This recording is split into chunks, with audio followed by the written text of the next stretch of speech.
Hey, y'all get in here. We got to talk. We got to talk. We got to talk. We got to talk. We got to talk. Oh, we got to talk. Because, first of all, before we say anything else tonight, we're going to say this. Kenya Moore did not lie on that girl. She did not. Kenya Moore did not lie on Brit Eady. Brit Eady said exactly what Kenya Moore said she said, and we have got to get into it because this adds, I still feel like she went too far the way she went, but this definitely adds a different dimension to the story. And I want to know why people were telling Page Six that it wasn't said. Or maybe they were trying to say it wasn't said that day at the spa, but it was definitely said. So we're going to talk about it. Let me speak to who in the room. Okay, how y'all doing? How y'all is? Okay. Good to see you. Y'all know it's Happy to be Happy's birthday. Happy birthday, girl. We have her birthday greeting pinned to the top of the chat, so we won't forget her. And y'all know what we do over here on the porch. If it's your birthday, you know what I mean? We're not in person, so we cannot pin that dollar to your shirt. But that Cash App with them tools and fuse is our version of pinning that good dollar to your blouse. So happy birthday to you. Happy to be happy, girl. I'm assuming you turning 25 again, okay, like the rest of us. All right, all right. Happy birthday to you. We got Bianca the Beautiful in the chat, okay? She says she can't wait to get into it. I know y'all can't either. Please hit the like button. Please send up your bubbles, okay? And please put your like number in the chat. We got more birthday wishes. I like it. I like it. Hey, Tracy Lashley. How you doing, sis? Thank you for being like number 2. Thank you, thank you, thank you. Who else we got? Yes, right, y'all. Misspell your cuss words. I seen Bianca reminding y'all of that too. Aries Diva, you missed all of it, but you're here for the review. Well, I'm gonna give it to you. I wouldn't cheat you. Notebook on deck. Because there's some other stuff went on too. Okay. Auntie Eva, thank you for being like number 6. You yawning, but I'm not, because I caught a lot of bull crap that went on. A whole lot of it. Hey, Sheila Bryant. How you doing? How you doing? And yes, Tracy, Porsha knew that was. I don't know why Porsha was doing what she was doing. That was weird to me. Maybe they told her to try to lean into the villain role or something. She's not good at being a villain. It just comes off weird and goofy. Yep. This one is getting interesting. The story on this one is getting real interesting. Super interesting. Hey, Quiet Storm, thank you for being number 9. How is our princess? Yolanda Franklin is here. Thank you for being number 10. Boo Aries Sun, you number 10 too. I'm glad y'all made it. Come on in, get comfortable. Like button and bubbles, please. DS is in the chat. Listen, we got you running the reflection corner. That don't mean you supposed to stay in it all night, okay? Because we know how you can get, and we like it. Delicia, this mute. Thank you for being like Twist. I appreciate you. All right. Ooh, I know who you talking about. You calling Brit Eady an old Nikki knockoff wannabe? I'm done. But it's so accurate. Queen of Hearts KS. Hey, Bookie Boo. She's number 13. Makeup addict in the house. Hey, girl. How you doing? How you doing, sweet beloved? She's sweet to us. Thank you for being like number 14. All right. Happy to be happy. Congratulations also on your 43-month royal anniversary. All right, girl. Tamika. Hey, girl. Thank you for being number 18. Hey, Inel. All right. Listen, Tracy says 12 more people need to hit the like button. Please don't treat me like that, because I got to go through a lot of stuff tonight, and it's going to take my energy to tell it like it need to be told. So I'm begging for my likes, and I am imploring that you give me my bubbles, okay? Hey, DM Rocks. Well, I didn't know she was right because I didn't see proof. Were you there? Were you there? Because if you were not there, you didn't know any more than I did. Now, you believed it, but you didn't know. None of us knew. Now we know. Hey, Queena. How you doing, sis? Thank you for being number 19. My peanut is in the chat. She number 24. All right, girl. You welcome. Happy birthday. Happy birthday. Happiest birthday. Okay. Dawn D. Hey, boo. How you doing? It's so good to see you. It's good to see all of y'all. But we got to get into this thing, honey. We got to get into this thing here. Shabelle. Hey, girl. Thank you for being number 30. Okay, even say Brit team that tried to spoil the show was spinning narratives to get ahead of the story. Yeah, they were spinning like a top, or like Kodak Black say, spinning and spinning and spinning. Hey, Dana Brown. Thank you for being number 28. Christabel is 27. Hello. Born to be wild. Girl, where you been? We miss you. I'm so glad you caught alive. I'll be missing you when you're not here. Sis, Queen. Happy Mother's Day, sis. Okay. My sweet number 34. Good to see you. Good to see you. Good to see you, Dondi. Thank you for being number 26. Catherine Bennett is in the house. Hey, boo. Brit came to Kenya with the BS, to quote Candy's auntie. She definitely came with it, but we're going to get into it because there's something else here. And y'all know I got to address it because I wouldn't be me if I didn't. Hey, Miss Gardner, how you doing, sis? We miss you. Thank you for being number 41. Belize and JB is 42. Thank you for being here. I appreciate you. Hey, Cocktails with Lovable Lisa. How you doing, girl? Thank you for being 41. I'm glad you're here. Happy Sunday to you. Miss Sparkle is in the house, y'all. This is our resident Mary Kay lady. Y'all help me beg her to do another Mary Kay party because, like, we need products and she ain't doing no parties. Like, we need a party. I'm just saying. Y'all talk to her about the fact that we need a party. I'm just saying. Me and my homegirls, we need another Mary Kay party. I'm just saying. Y'all let her know. And if y'all need y'all Mary Kay stuff, that's the lady. That's our resident Mary Kay lady. Latrice Dudley is like number 45. Hey, girl. All right. So look, we're going to get into it. And make sure I'm getting my bubbles. Y'all know I'm sensitive. Don't treat me bad, please, because I wouldn't treat you bad. Don't do me like that. I need my bubbles. I need my likes, okay? Because y'all know, if nothing else, them likes and them bubbles mean the world, okay? So please do that. That engagement is everything. Make sure y'all are liking the video. Comment, interact with us. We want to know what you got going on. Make sure that you're hitting the like button. Greet people as they come in. If you see someone you don't know, say hi. No, there's no way in the world you can make somebody feel too welcome. And if it's your first time on my live, put FTL for first time live so we can welcome you personally and individually, because we're happy to have you here, okay? Aries Diva, thank you for being number 45. All right. Kingsley, welcome. Oh, not T.S. Brit. Baby, you off the chain. She do need to go. She needs to go. And this is not, and I promise you, this is not a Kenya Stan channel. The people who come to the front porch with the Royals, y'all know this is not a Kenya Stan channel. Most times I am not on Kenya's side with her stuff. What's up, Miss Barbara Warren? Where you been? Good to see you. I'm usually not on Kenya's side with a lot of stuff. But y'all know me, right is right, wrong is wrong, and I don't care who it is. This time, Kenya's on the side of the Angels. I have not seen her do anything out of the way, and we're going to talk about it. Hey, Lil Mackie. Say if they ask Kenya back for season 17, she better, I guess, tell them flat out no and kiss her behind. This episode got on my nerves. No, they need to bring her back and get rid of Brit. Because how is the extra ghetto gunplay conversation acceptable? That's all I'm saying. And the reality is, Kenya needs her money. Did you not hear that girl say she put $400,000 in that spa? Like, no, I need that black woman to get her check. I need that sister to get her check. I need that black woman to get her check. I'm not even mad at you want to discipline, like, okay, so some of the, episodes you're not going to be in because of X, Y, and Z, but I feel like there's no way in hell that she should have had to sit out for episodes and Brit Eady didn't have to sit out for episodes after what I saw tonight. I believe in decency, right and wrong, and this was just wrong. No Cocktails with Lovable Lisa is happy to be happy's birthday. I just placed the order for the latest product when you're ready. Okay, I'm coming in hot. Latrice Dudley, she's speaking to everybody.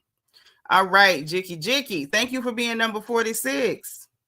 The bubbles, if y'all don't know where to find your bubbles, on the bottom right-hand side of your screen, there's a circle with a heart emoji. If you tap it, you can hit any emoji you want in there, and it's going to send up bubbles, and it helps me. And it don't cost you nothing. So it's free to interact with me, and I want you to do that because I don't want to feel like I'm alone because I get lonesome. I don't, but, I'm playing. Yeah. Aries Diva said, no, but I don't like Kenya, but Brit was wrong the way she kept coming for her. Not just the coming for her, the looking for a moment, trying to get, a screen time or whatever. That's annoying, but I can get past that. What I cannot get past is threats of physical violence, whether they are insinuated or direct. That's what I have an issue with. Because at any point, had somebody taken her threat seriously that night and cracked her skull open, she'd have been crying victim. She at one point was already yelling security. So no, I got a problem with that. You don't get to threaten gun violence.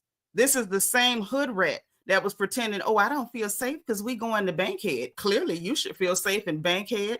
You should feel safe in the SWATs, in Riverdale Projects, in Riverdale Junction, rather. You should feel safe at Myrna Homes, University Homes. I don't even know if them projects still standing in Atlanta, but any projects in America, you should feel safe. You blend in with the PJs. You blend in with Section 8. It's giving get to the O. Now, I don't know when you got your bread. Obviously, you didn't come up with it like that. That's why y'all was left with a GoFundMe when your daddy dropped dead and switched jobs. I don't like her. I don't like her. And y'all know that's not me on some, superiority class type stuff, but I don't like her behavior. Those are the type of people I don't like. You absolutely come from up underneath what's up under. And then you want to act uppity, but at the same time, you making threats and you're exhibiting hood rat behavior. I don't like her. I don't like her. Ms. Nisi, thank you for being number 50. Did you call that girl the Macy's Thanksgiving Day float? Yeah, she's trying too hard and it ain't landing. It ain't landing. Yeah, Kingsley is taking me out of here on a stretcher. T.S. Brit threatened Kenya Moore many times with the did. Absolutely did. Queen said, I don't see Bravo bringing her back. Her reaction wasn't warranted. It was out of character, and imagine how she acts in real life when the cameras are down. Oh, you mean Brit? I don't think they're gonna bring her back either. But at this point, Queen, I don't even know how to take it, because why was Brit not suspended? Like, you want to tell me why you suspended Kenya? Okay, I get it. I think all of us who are reasonable people understand that was too far. No problem. Why was Brit not suspended? Or it's cool to make threats of gun violence. Like, I'm just trying to understand. Catherine say Brit was working way too hard, like she does breathing through. Dang. I don't even want to say nothing. I ain't got much of a nose, and I ain't even been to no surgeon. I was born with this mess on my face, so I ain't gonna pick out it too bad. But that nose is horrific. I'm gonna just be honest. Auntie Eva said, I agree. Exit Brit. Bring Kenya back. After next episode, I'm not watching the rest of the season, and I'm not Team Twirl. Yeah, me either, but I don't like this. Hey, Lulu's little girl, thank you for being number 52. Yeah, this was too much. This was too much for me. What up, Mo? Thank you for being number 53, sis. Thank you. Okay, I'm going to get a couple more comments, and we're going to get to the notes. Lil Mackie say, Brit is about to feel what it's like to be the most hated housewife on social media. They are eating her up on Twitter and Instagram. They are indeed. Don D say, Brit's nasally voice sends me. It should send her, because it sounds like it's so nasal. It sounds like it would almost have to vibrate her whole face when she talks. I'm not sure, but it feels like if you doing this right, okay, everybody pinch your nose and count to 10. Like 1, 2, 3, 4, 5, 6, 7, 8, 9, 10. That's like a vibration, like under your eye socket. I'm like, is that why you irritable? Is the pinch nose vibration like sending you? Is it like a dog whistle? I mean, is it making you want to howl at the moon, girl? Go see somebody about getting them things, pinched open or something. I don't know what else she can do, but something. Yeah, and Kenya did hug her. Like, she gave her a neat, cordial hug. Like, what she was supposed to do, grab you and bear hug you and shake you around. I have my theories, and I promise I'm gonna tell y'all that I just don't want to miss some of these comments, because y'all know once I get going, I miss a lot of comments, and then I'm like, dang, I don't miss what everybody said, and then I end up getting in y'all private conversations. Hey, Kia Mia, what's up, boo? Yolanda, y'all hit that like button. Yolanda Franklin say Brit gives drag queen vibes. Listen, let's give respect to the drag queens, okay? Because most of them would never walk out the house looking like her. You know what I'm saying? Just no. Cross-dresser maybe, but not a drag queen. Those are artists. I thought she sported a bigger slow. I didn't even read the second part. Yolanda, get in that reflection corner. 32.5 seconds, okay? 32.5 seconds. Evie says the only reason Kenya was suspended is because Brit came to social media crying. I don't know that. I don't know. But hold on. I'm going to tell y'all what happened. Kia Mia say hi. I didn't get a chance to see tonight's episode, but Nasal Brit is annoying, and I have been rooting for Kenya this season. Yeah, me too.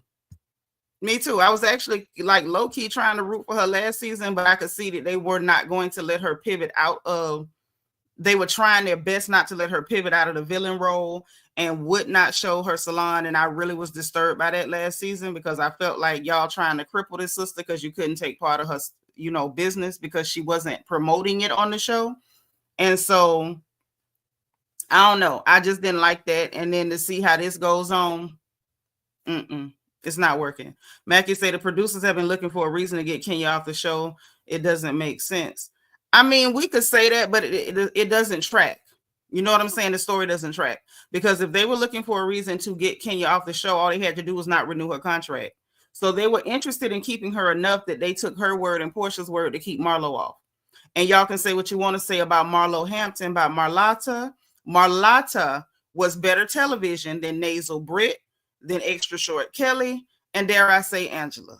But that's neither here nor there, okay? Not the nostrils closing in. You crazy. Get in that reflection cone. I'm going to give you 17.3 seconds to think about what you wrote. Okay, just sit in there. One of y'all fix the chairs in the reflection corner and make sure it's some cake and punch in there. Too adorable. Thank you for being 56. This fool said Brit breathes like she needs a CPAP. And you run the reflection corner and you stay in there. This is why you stay in there. Okay? Catherine Bennett said exactly, Seanitra, can't buy your pappy, can't bury your pappy, but call other places ghetto. Imagine that. Imagine that. Just imagine it. You need to GoFundMe to bury your daddy, but you calling places ghetto and running around talking about you got blicks and stuff. Girl, bye. Slow Glow, hey, how you doing? Yep, B. Scott did say that girl wasn't threatened. And y'all know B. Scott used to be Kenya's bestie, so I don't know why B. Scott ran with that. Angela Davis, thank you for being number 59.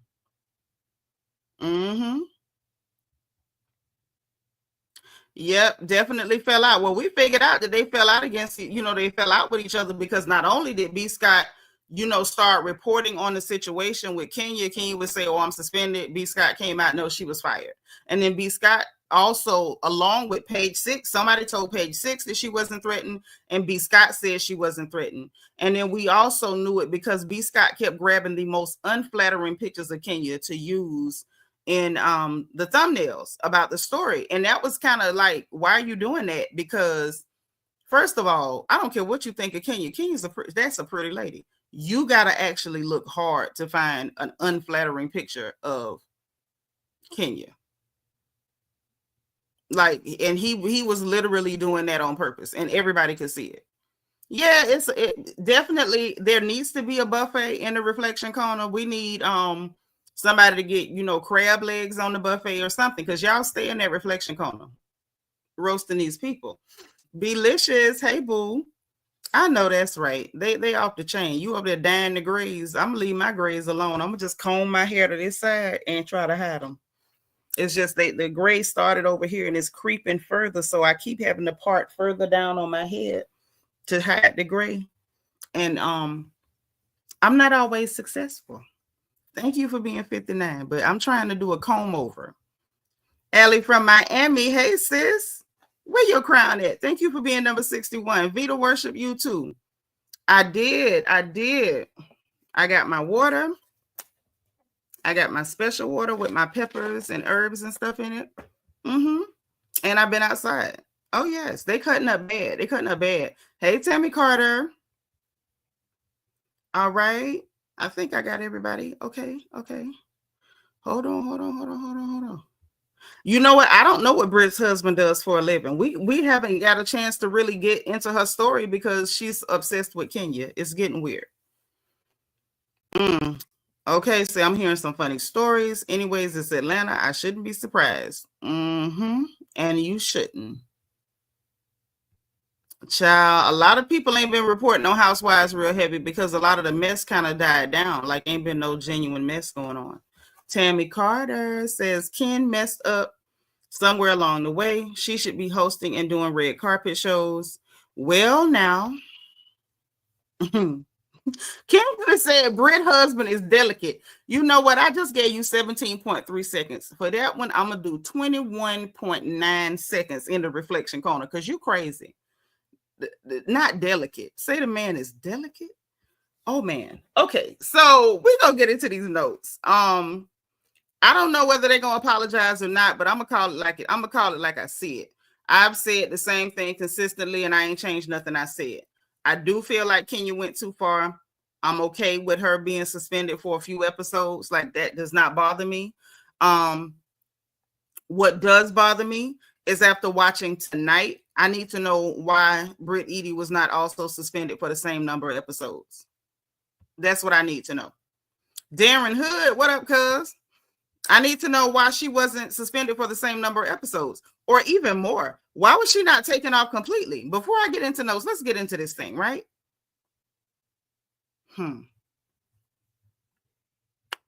Y'all remember Sheree's friend, Fat Toom? Oh, Fat Toom. Y'all remember Fat Toom?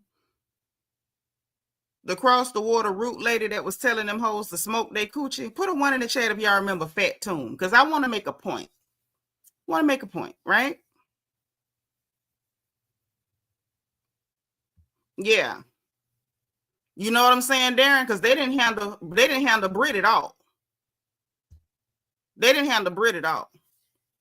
And that's the problem I got.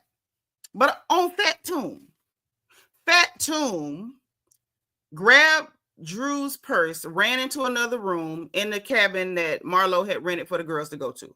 She was immediately taken off the show. And I felt like that's the right response. This weirdo hoe is stealing people's things and running to other rooms in the house, locking the door so you can't come get your things back. The fact that she touched somebody's things in the first place was a problem. You know what I mean? So they handled it right. So it makes me wonder, like, so y'all know stealing is wrong. Okay. We know that taking it to the extent that Kenya took things in, response to how she was treated was wrong. But why did they not realize, or why are they pretending not to realize that threatening violence with firearms is an issue?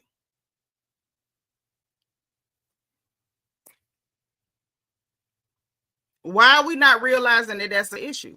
That's the problem I got. If y'all know Fat Toom need to go for snatching purses and running around the house, because that's what she did. Like, at the end of the day, she touched somebody else's things. Do I really think she wanted to steal something out of Drew Saddami's purse? No, I don't. But she snatched that girl's purse and ran through a house. That was immediate response. She can't come back. Why was there not an immediate response that you're threatening violence with firearms? Why was there not an immediate response? Like, that's where I'm lost. That's where you lost me. Because like I said, I'm for what's right. And I don't have to like you to tell the truth. I know some people play like that. I don't, and y'all know it. I have no desire to, I'm not one of those people that I feel like if I don't like you, I'm not going to play like Giselle. I don't like you, so it's okay for people to do certain things to you. It's not. It's not for me. And I don't care who it is.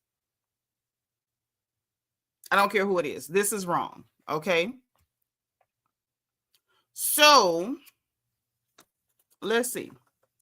This episode, we start with Angela and Brit. Now, they met up outdoors, like they was finna work out, and they was like, oh, we're going to go hiking. And I'm like, hiking? Brit shows up with a dog in a stroller. Angela and her got on matching, black tights and sports bras. And I'm like, okay, they've been exercise. That's good. I like that. Show some health and wellness. That's the bomb. Heart health matters. A lot of Black women dying, because of heart health and stuff like that. So I'm like, nice. Baby, they did not work out. They walked casually. Like, it wasn't even briskly walking. These heifers was barely dragging and quickly ran somewhere to sit in the shade to talk trash, right? And I'm still trying to figure out, why was the dog in a walker? Weird. Just weird. Okay. So they start talking about the home renovations that Angela's doing, and just real shallow stuff. Like, nothing of substance. Conversation went to in my opinion, nothing of substance. We find out that Angela and her sister are bickering. The mama is in the middle. Candy Butler, thank you for being number 71. Mama's in the middle. That the family has had comments about her relationship with Mr. Oakley, with Uncle Charles, and said that her mama told him something that she felt away, and so she said something to her son-in-law, which she should have been able to do without it going too far, but I don't know what happened. But apparently they had a big blow up. They both have since apologized to each other, but according to Angela, Uncle Charles still holding on to it, so he still got like a gripe or a grudge against the mother-in-law, is what she's saying. So I'm like, that's kind of interesting. Bring mama on. I want to see what's happening for real. And I want to see if mama's story match your story. Because I don't know if y'all heard, but I heard it was earlier this week. Somebody went and found a clip. Let me see if I can find it real quick. If I can, I can. If I can, I can't. But somebody went and found a clip of Miss Wendy Williams talking about Angela Oakley and said that Angela Oakley let her know that that Uncle Charles had done got a baby on her. That's what she said, and I heard her. So she said that Angela was talking to her like, girl, it's just a baby. You can get past the baby. And so she was like, you done been in a situation where somebody had a baby on you? And she looked at Charles and was like, him. So, I want to hear your people's side of the story. Because, I like Uncle Charles and all that, but a man is still a man, and I need to hear what your mama got to say. Because I don't know if you trying to downplay it or whatever. Because just like when they asked you how you met this man and you forgot what you told us in the confessional, you left out the fact that he met you once, got your number, and never called you for 10 years. Just like now, you talking about your relationship and you mentioning, oh, your mama said something about him cleaning up and they had a big blow up and he's still mad. That don't sound right. Exactly. Mama probably got an issue with the baby. Something came out of the baby is what it sounds like to me. Okay. Oh. Y'all still going on about that lady. I feel you. Okay, you heard that clip? Because I know I heard that clip. I hear very well. I hear very well. And that's what was said, okay? When Wendy was still in her prime. That is what was said. Now, one of y'all find that clip and send it to me, I would be ever so grateful, because I don't think I want to take time to dig through to try to wait. No, I found it. Y'all want to hear it? It's an audio moment. It's an audio moment. Let me let y'all hear the clip. Okay, hold on. At a party with he and his wife one time. Yes. And when I was leaving and getting myself together, gathering my belongings, so I said goodbye to Charles. And then she came over and said goodbye. And she gave me a hug. And then she whispered in my ear. She said, "Can I tell you something?" I said, "What?" She goes, "Wendy, it's only a baby. Oh. You can work this out." And I looked at her like, "Has this ever happened to you?" So she said, "Yes." I said, "Did you work it out?" And she pointed over to Charles and said, "Yes." I said, "Well, then you're more for..." Well, y'all know pretty much more than likely how Wendy ended that exchange. Well, anywho, I want to hear the whole story on why her mama fell out with Uncle Charles, because I don't believe it was no conversation about cleaning up and stuff. I don't. I think Angela is one of those people who likes to sugarcoat and tell stories from like a vantage point, like, oh, everything is great, everything is wonderful and roses and peaches, and she don't really like to tell the nitty and the gritty. Okay. Yeah, it's only a baby. And I believe Wendy on that one. I believe she said it, or at least something like that. Hey, Magaline Lamar, thank you for being 76. Okay. So anywho, then Brit went to talking about her sister, right? And that her sister Cher, I guess is the name, the middle sister, the older sister, I don't know, whoever, that she said that the girl never really recovered after her daddy died, and that she just gave up on everything. Then we find out later that that ain't exactly how that went down. Okay. Then they started talking about Shamea or whatever, and Angela's basically saying she wants to invite Shamea to her event because she wants them to hash it out, yada yada yada. She said Shamea's got mean energy and people give mean energy, so Brit took that as her cue to start talking about Kenya and saying that Shamea's been great to her, and she hasn't experienced that with her, but Kenya has, her energy is snotty and snippety, and I'm like, that girl ain't did nothing to you. We have all witnessed Kenya being nasty. This season has not been it. This ain't been it. Okay. So then we see Shamea and her sister. So I'm assuming it's the sister episode. Shamea and her sister seem normal. Everybody else is, I'm not judging because people be having, what they have going on or whatever. But Shamea and her sisters seem very normal. Super duper normal. Like way normal. So they were talking about the studio. She in the studio with RL, and I'm like, geez, who else could have been in the studio with RL? Oh, I know, Drew. But Drew didn't want to be in the studio with RL. She wanted to be in the studio with Dennis because she wanted a storyline. And now she seems irritated because that storyline ain't go the way she wanted it. She wanted the storyline to be more or less centered around her and, oh, Porsha jealous of me. Instead, Porsha told you was a low down dirty individual, and instead got people looking at you like you slimy, because you are. You are.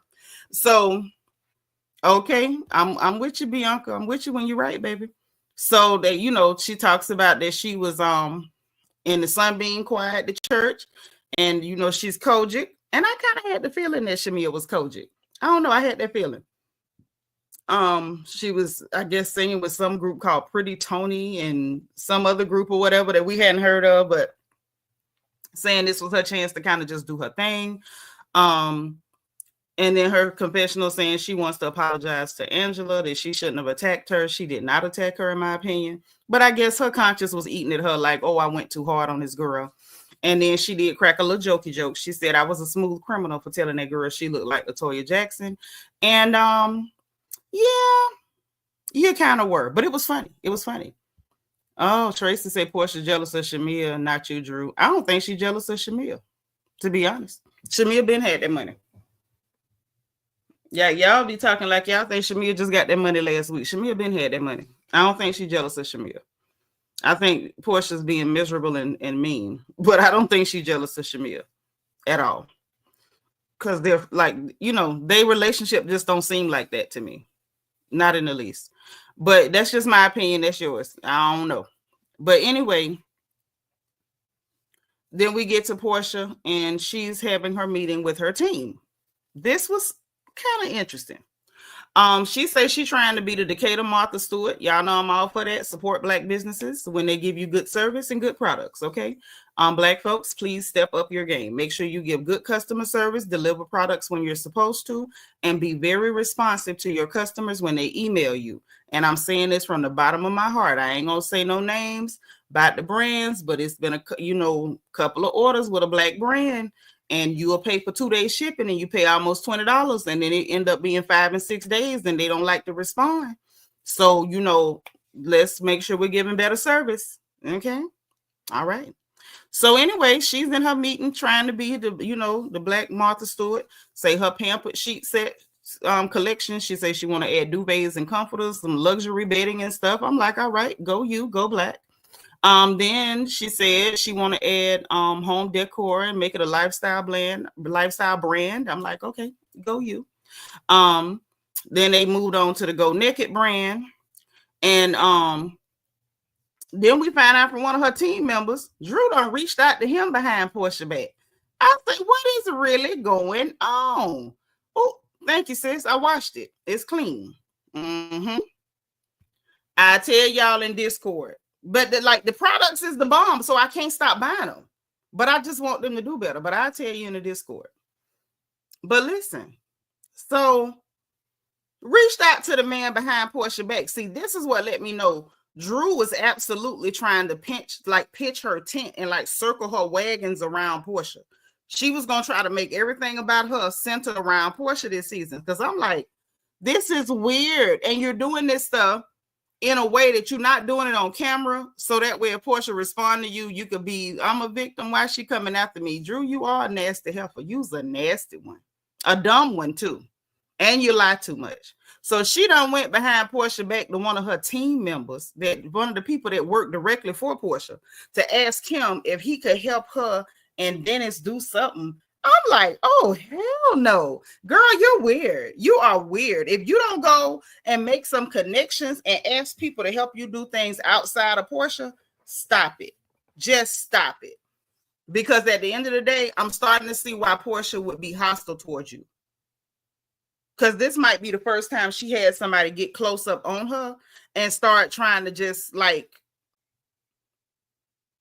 dig into everything in her life. Like, okay, you wear your hair like this? Me too. You wear these kind of clothes? Me too. And I remember a lot of y'all, hey, Candy Delight, said she did the same thing with Candace on RHOP. You know what? Yo, how many of y'all watch Family Guy? Remember the dog Brian? But like they'll be telling him something and then like he'll keep talking like he didn't hear it and it catch up later. He's like, what? I read that and was like, what? That's why Candace didn't want her around no more.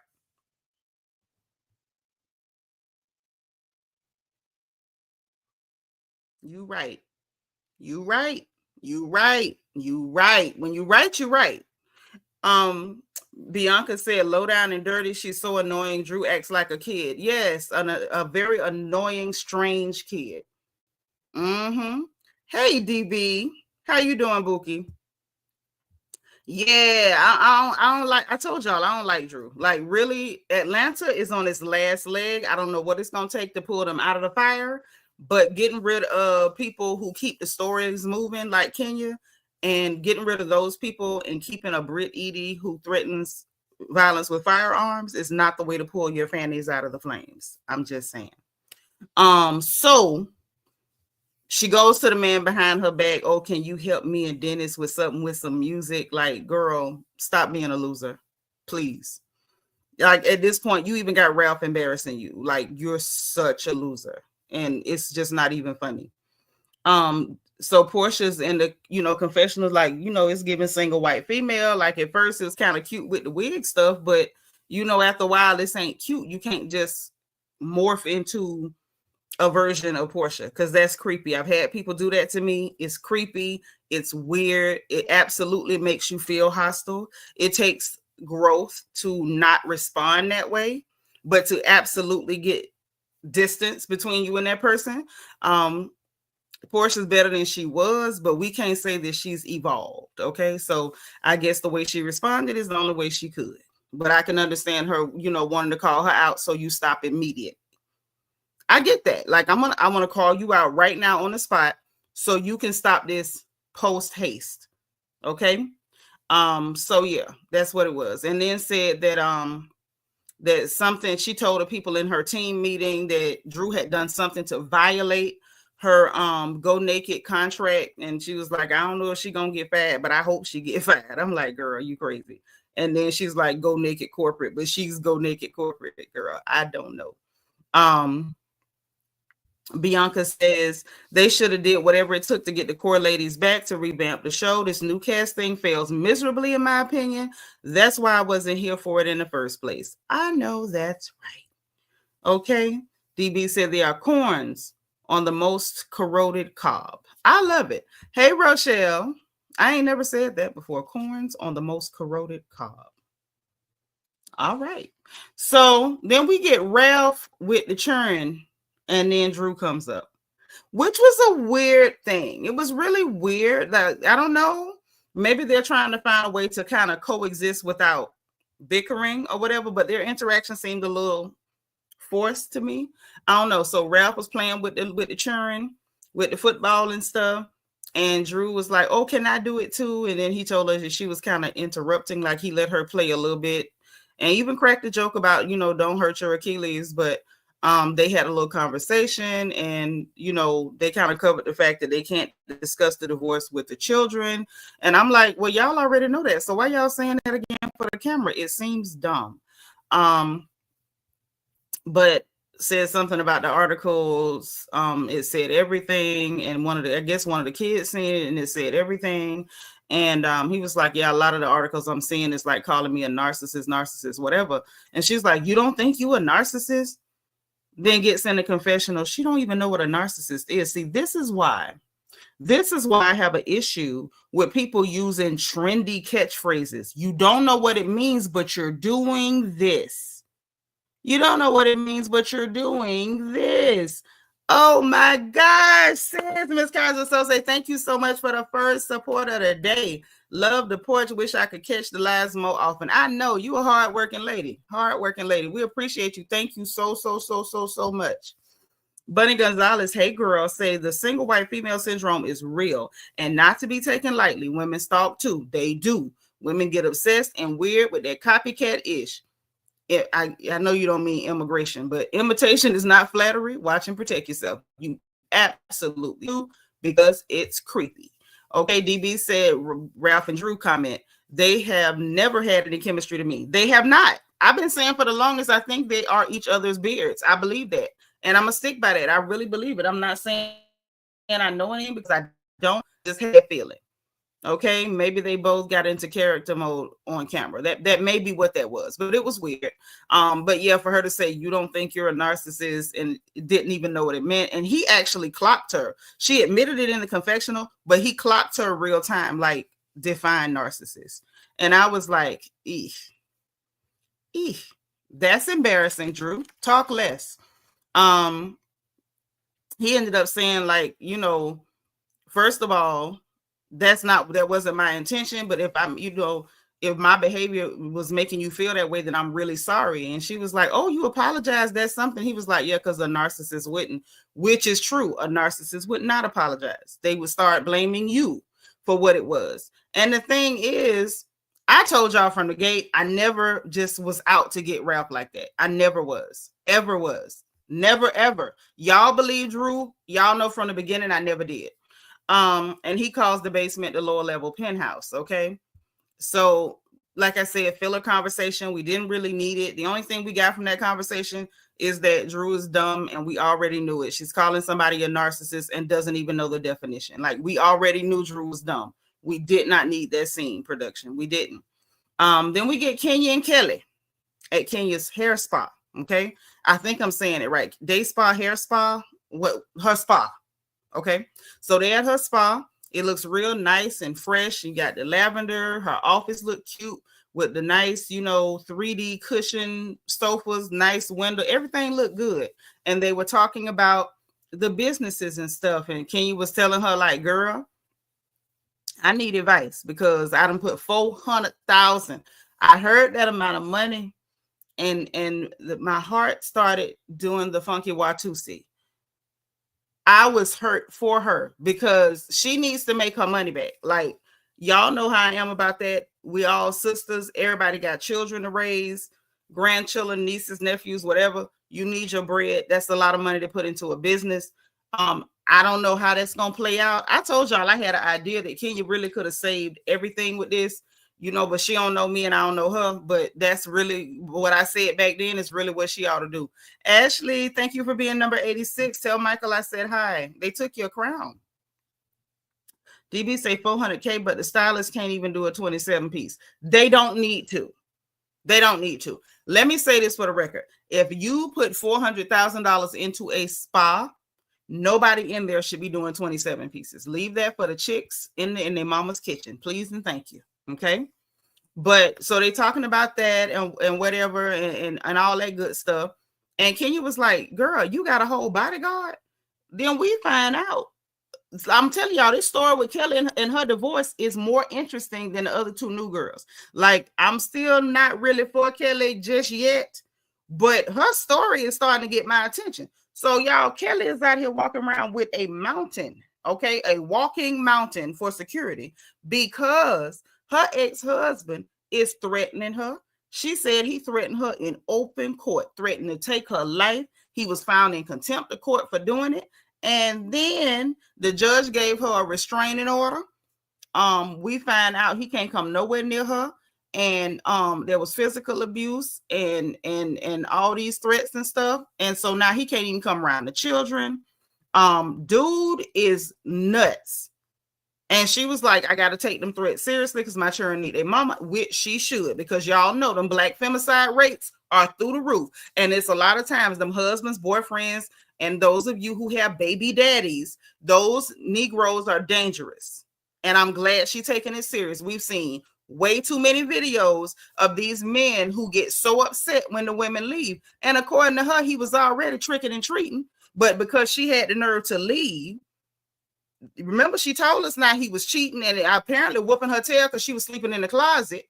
But then when she said, okay, I've had enough, I'm going to go. Now you want to take her life. Sir, you're disgusting. You're disgusting. Yeah, I don't want to see him on camera. You're right. If he wasn't crazy. He's crazy and he's dangerous. He's crazy and he's dangerous. That sounds like she might be too. No, she ain't like him. No. I'm glad she got security. Hey, Ashley Kane. Yeah, I'm so glad she has security. She don't need that. She don't need that. No woman needs that. What kind of garbage is that? This woman done had children for you. You threatening to kill her in open court. Bianca say, it sure is, sis. I'm not feeling her. But she act like she do because she knows she have a storyline. And I'm not mad at it. She can be the only one we love to hate, but that Brit needs to go. Absolutely. Needs to go now. Say, Madea told us about hot grits a long time ago. That's because that's a man, honey.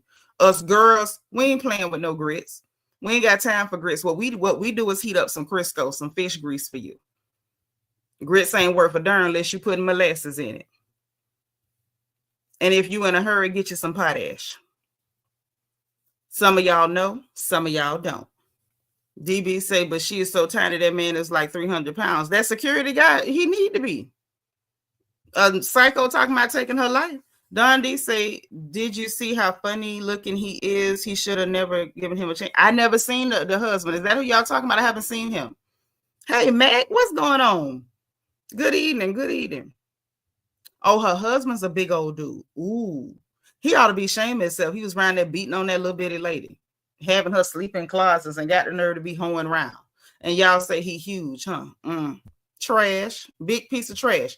So then here go the rest of the story. So they've been married for 11 years. She started her business, named it after her grandma. But because it was during the time of the marriage, he trying to find a way to take this girl business from her. He want to make her shut down everything. Now, I'm going to tell you like this. Y'all know me. I'm a girl first. I'm a woman first. If anything, I need her to stay on that show just in case she got to shut that stuff down and come back up under a new banner or something, because she needs to maintain everything she has just because he want to take it. Number one, because she got to still provide for her children, because a vindictive piece of trash like that, he's not going to back her up with them kids like he's supposed to. He's not even safe to be around the children. So I would like Kelly to actually stay on the show if the show stays on the air, because she's going to need that platform to make sure that she keeps her name in everybody's mouth, because that man is dangerous. He's a piece of trash and he is vindictive. Like a lot of men who are philanderers and abusers, they're okay abusing. They're just not okay when you've had enough. Then it's not okay. Now we want to get violent, or more violent in his case. But prayers for her. I hope she get better.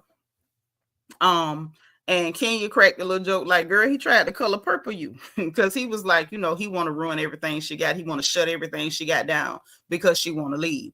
And I was like, yo, that's funny.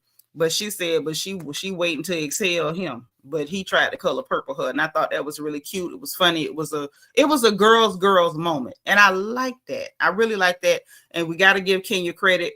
Throughout the years, whatever you think of, a good, bad, or ugly, anytime it comes down to a man versus a woman, she normally gonna take the sister side, and I like that, because that's what you're supposed to do.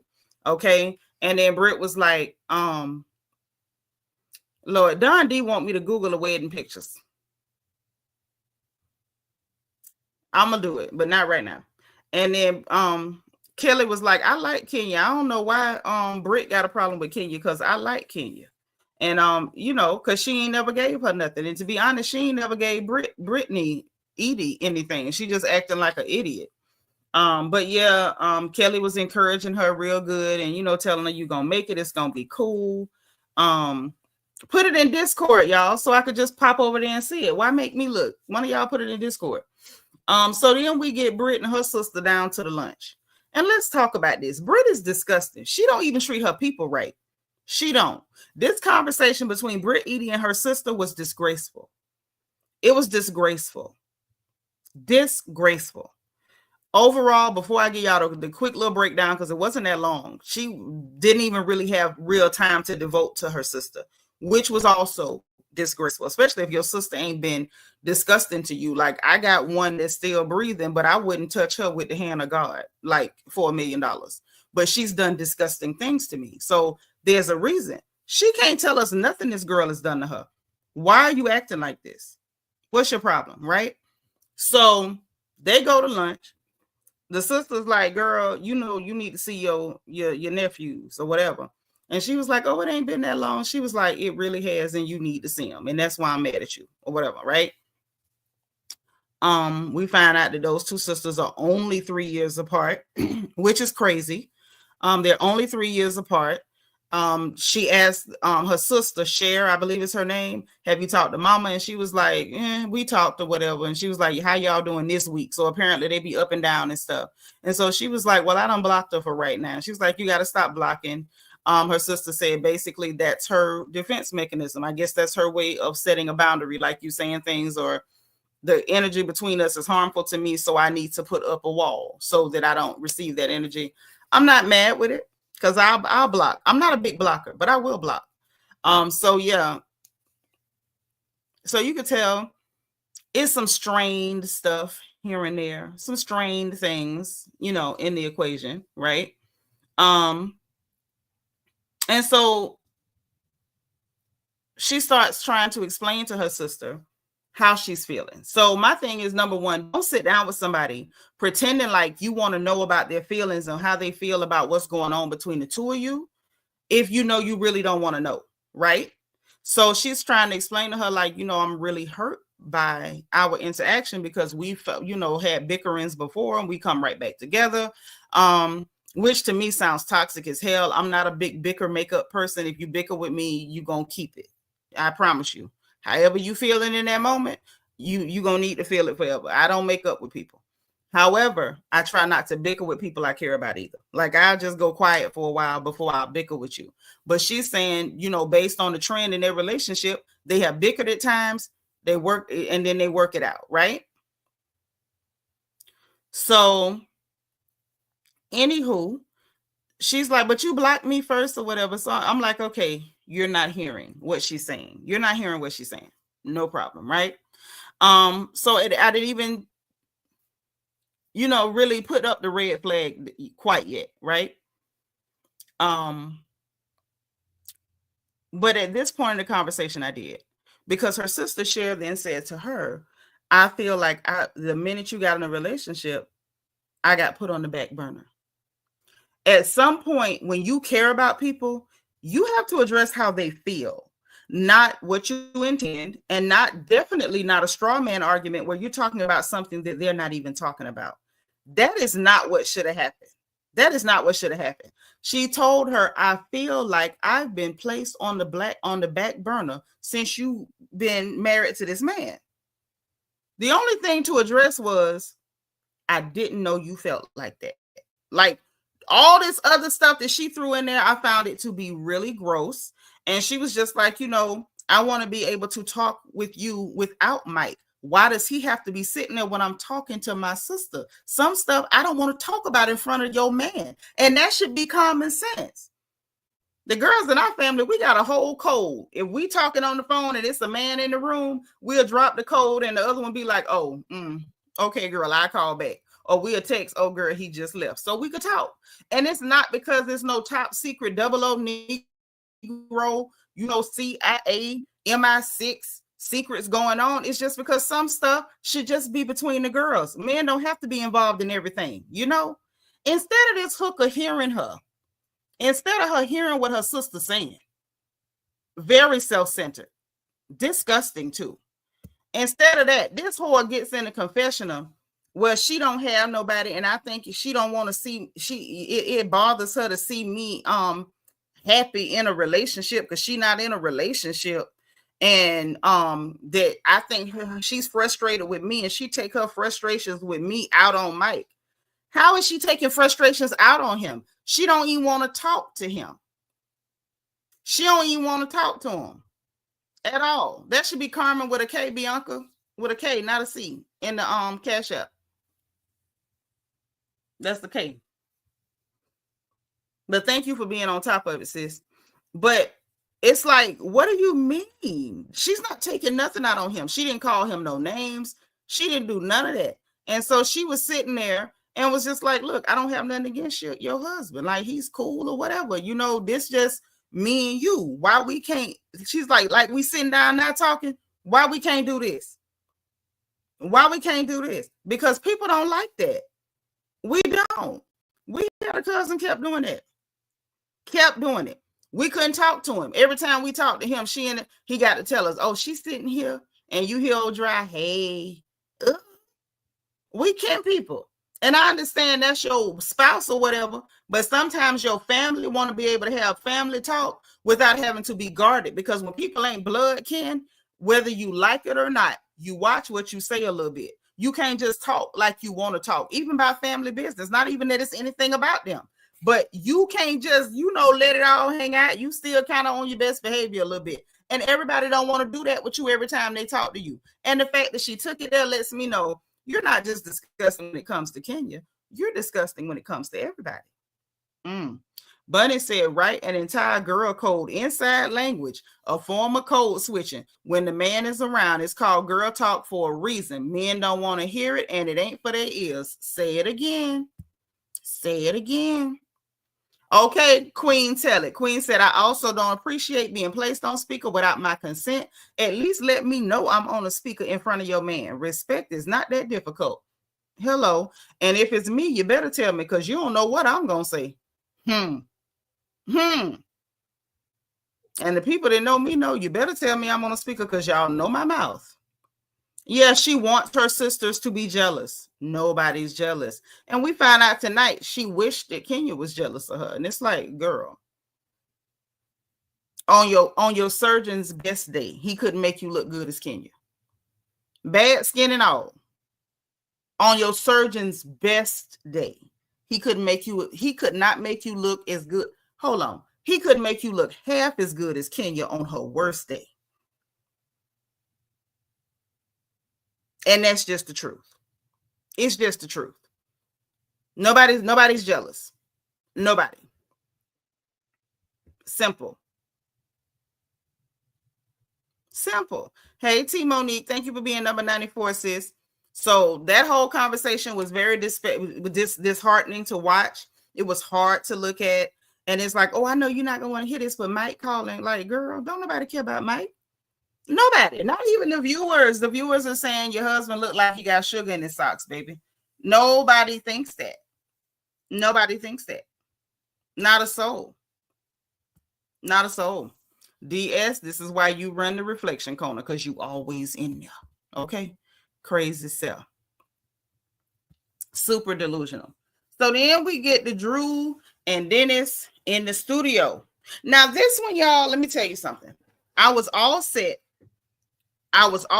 to call this a filler scene until Dennis told the truth. I say it's so funny when you get two people who are terrible liars in the same room and they're both trying to push a lie off on the other one. Somebody's going to snitch, because it's like, hey, I've been trying to lie on you and you trying to lie on me. So now we're going to tell the truth.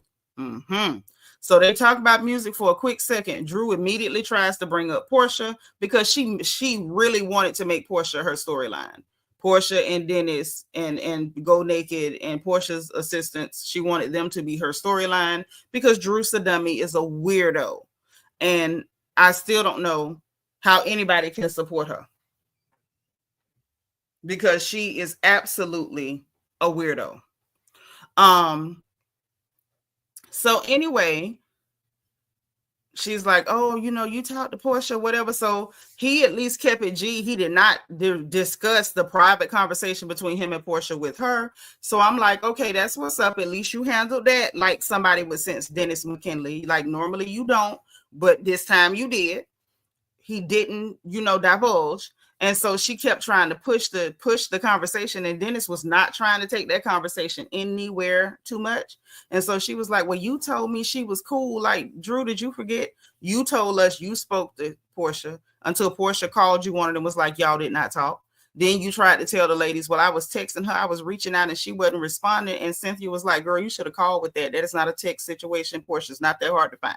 So then it turned into, well, it's just Dennis. Dennis said it was cool. Dennis like blew up her spot and was like, girl, first of all, during that time when we started doing this, she was in, Porsha was in Nigeria eating fufu. And so I didn't think I had to run that by her. So now we get the truth. You didn't run it by her. Dennis did not run it by her. Dennis was still bothered that she was in Nigeria and Lagos turning up, having a good time, and then running to Abuja and wherever else she went, right? Yeah, Dennis definitely did not want that smoke. And shout out to Dennis for at least once keeping it real. He just called it like it was. And after that, she really had not much else. Like, as far as I'm concerned, Porsha, the door closed, girl, she don't need you in the door, out the door.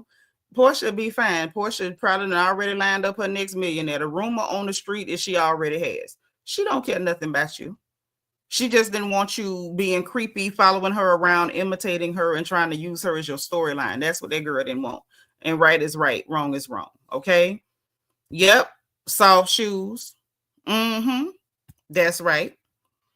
And so then we hear the weird lyrics to the song, and she's talking about, I can't breathe. And I'm like, ew, I got a new weave. I'm like, what is with these weird lyrics?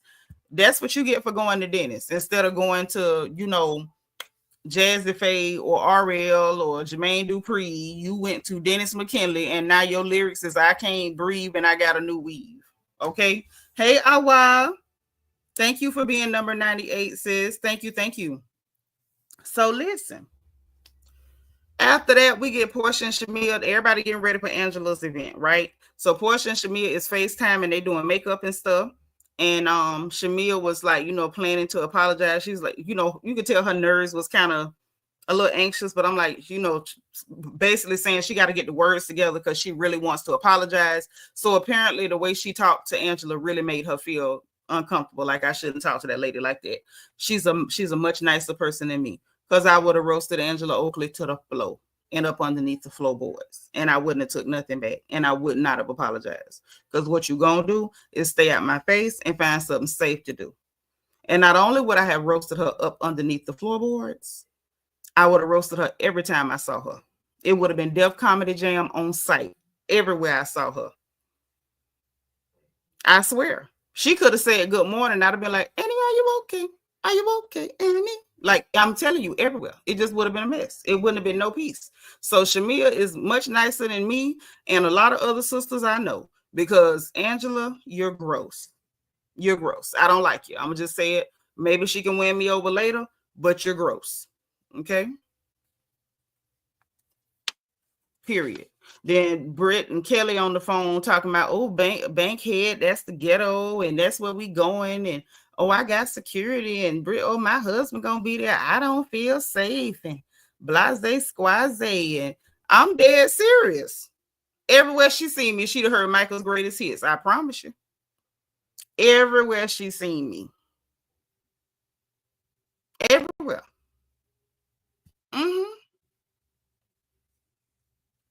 Baby, we'd have did a medley. And we'd have started with Thriller. So then we get to Angela's event, okay, at the bank, okay? Her bank dinner says Black Excellence. She wanted everybody in black.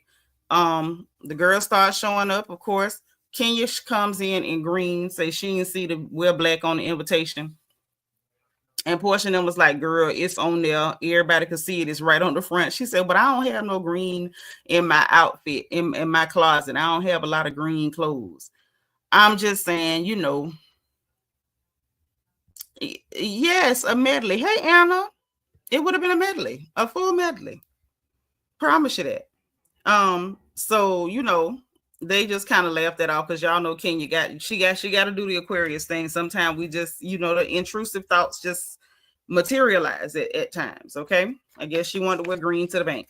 Porsha says she had never heard of the bank. All she knew is that it was in Bankhead, you know, but everybody was down to go. So I thought that was cool. Kenya greeted everybody again, friendly to everybody, even though Brit Eady has been super weird with her. Kenya still spoke to her like she was nice to that girl and everything. Spoke to her. Brit Eady starts off the night on bull crap because she was like, that was a pet. That wasn't a hug. That was a pet. Whore. Why are you policing the way this girl gives you a cordial hug? Like, she's supposed to bear hug you? Was she supposed to grab you up under your arms and twirl you around till your feet came off the floor? What was she supposed to do with you? Your first interaction with her, you got weird and you kind of stayed weird. And now you want her to be like, oh, I've fallen in love with you. I'm going to tell y'all why this is happening like that. Okay. I'm going to tell y'all why this is happening like that, right? I'm telling you, I think, yeah, like, did she want everybody to make out with her? Good question, Tracy Lashley. Can I tell y'all what I think this is? You know, I always ask permission before I go and say what I want to say. Can I say it? Can I say it? I'm going to say it.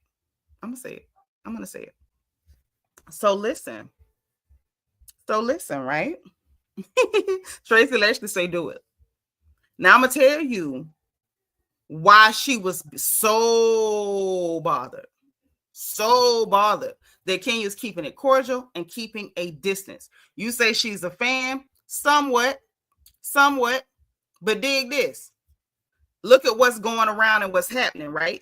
So Kelly, Brit, and Angela came in the first episode trying to pick fights with people that they know that the crowd likes. Kelly tried to pick something with Porsha. It went nowhere. It was a lead balloon. Angela tried to pick with Shamea, and Shamea's too mature. Like, she roasted you to hell, LaToya. And now she actually brought in an actual physical olive branch, right? And then you tried to get something with Kenya, and you were dragging it for hell, and it wasn't working. But I think what was going on with Brit at that moment was, dang, Kelly and Porsha done made up, and Portia's super friendly with Kelly now. Angela and Shamea done made up. Shamea brought her a whole olive branch, and they cool, and they interacting and talking with each other and everything. Hey, Fatima. And so she's sitting there like, oh, crap, I'm the odd man out. So everybody like acted up, turned up a little bit. They got a little attention. And now the OGs that they tried to pick with are cool with them. And Kenya still ain't got nothing for me. That's what it was. It was like, oh, crap. You know, Kenya trying to leave me iced out. I'm going to attack her. And that's what she did. She saw the rest of them girls made up with everybody, and they was folded right on in, and you still sitting out there looking like the dummy you are. Evie said they had a game plan to make a name for themselves, and did. And everybody else seems to be okay, and Brit was left the odd man out because it was a dumb plan in the beginning, but she's been left the odd man out with the fans knowing your name, but they hate you, honey. They hate you. Bianca said, that's why I said they're fans. They thought they figured out the algorithm and they failed miserably, clearly. And we know she was a fan because tonight she going to say, well, I didn't send for her. And Kenya bust out laughing in her face like, oh, thanks for using my line. Because we know that was Kenya's line. Don't come for me lest I send for you or whatever she said, right? Yolanda said Kenya rejected Brit like a dude with bad breath trying to rap to her. And did. And I wasn't mad. That was the most Aquarius response that she could give her. And I approve that message, okay? DM Rock said, I'm tired of newbies coming on the show, coming after top dogs of the show. It's been happening since Clawfoot Jordan started chasing Nene around. It's been going on since then. Anna said, Britt said the girls wanted to fight her in high school. I see why. Right. She was probably going around picking fights and then calling her sister because she ain't got no hands. It's given she's just loud. Queen said, and Kenya pays dust. Brit is so low and can't apply intelligence into Kenya. She doesn't have intelligence, dear. You can't apply what you've never had, you know? But yeah, it got weird. So she was already like, oh, that was just a pat. And she was like, okay, Kenya, you got one more time or something. Like the girl, like, she's not doing anything to you. She doesn't have to kiss your behind. Who are you? We don't even know you yet. And we don't like you already. So that happened. And it was just getting heated up. And anyway, Shamea sincerely apologizes to Angela Oakley. She brought an actual olive branch. Kelly called out Drew for bringing. She was like, you told me you was gonna bring your sister, and you brought a whole man over there, the stylist, and he ain't even buy nothing. Then y'all, Drew got caught lying again. Drew got caught lying again. Again. I was like, what? Give me again? So the stylist came after you said you was bringing your sister. So you brought your stylist and your sister to this event, and no money was spent. None. So everybody was like, well, did everybody buy something? And Kelly was like, no, not Drew. Drew ain't buy nothing. And so she was like, yes, I did. I brought a blazer for my son. And she said, oh, my hair got body? What? Hold on, let me swing. I'm silly. Let me quit playing. But she said, I bought a blazer for my son. So Kelly was like, girl, well, I didn't see you walk out with no bags. I ain't see no bags. So, you know, I assumed you didn't.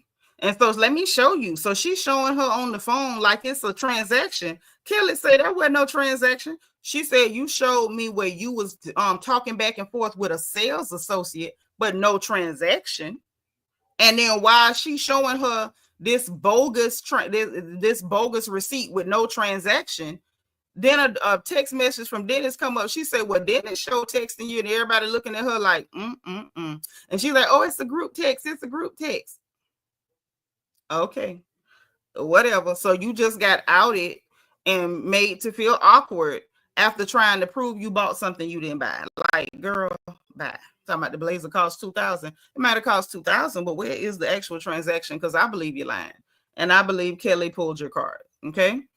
So while I don't like any of the newbies, Kelly is slowly dragging herself out of the bottom for me. I'm gonna just say that Kelly's dragging herself out of the bottom. I do want to hear more about this ex-husband before I, register my judgment. Okay. So listen, then after that happens,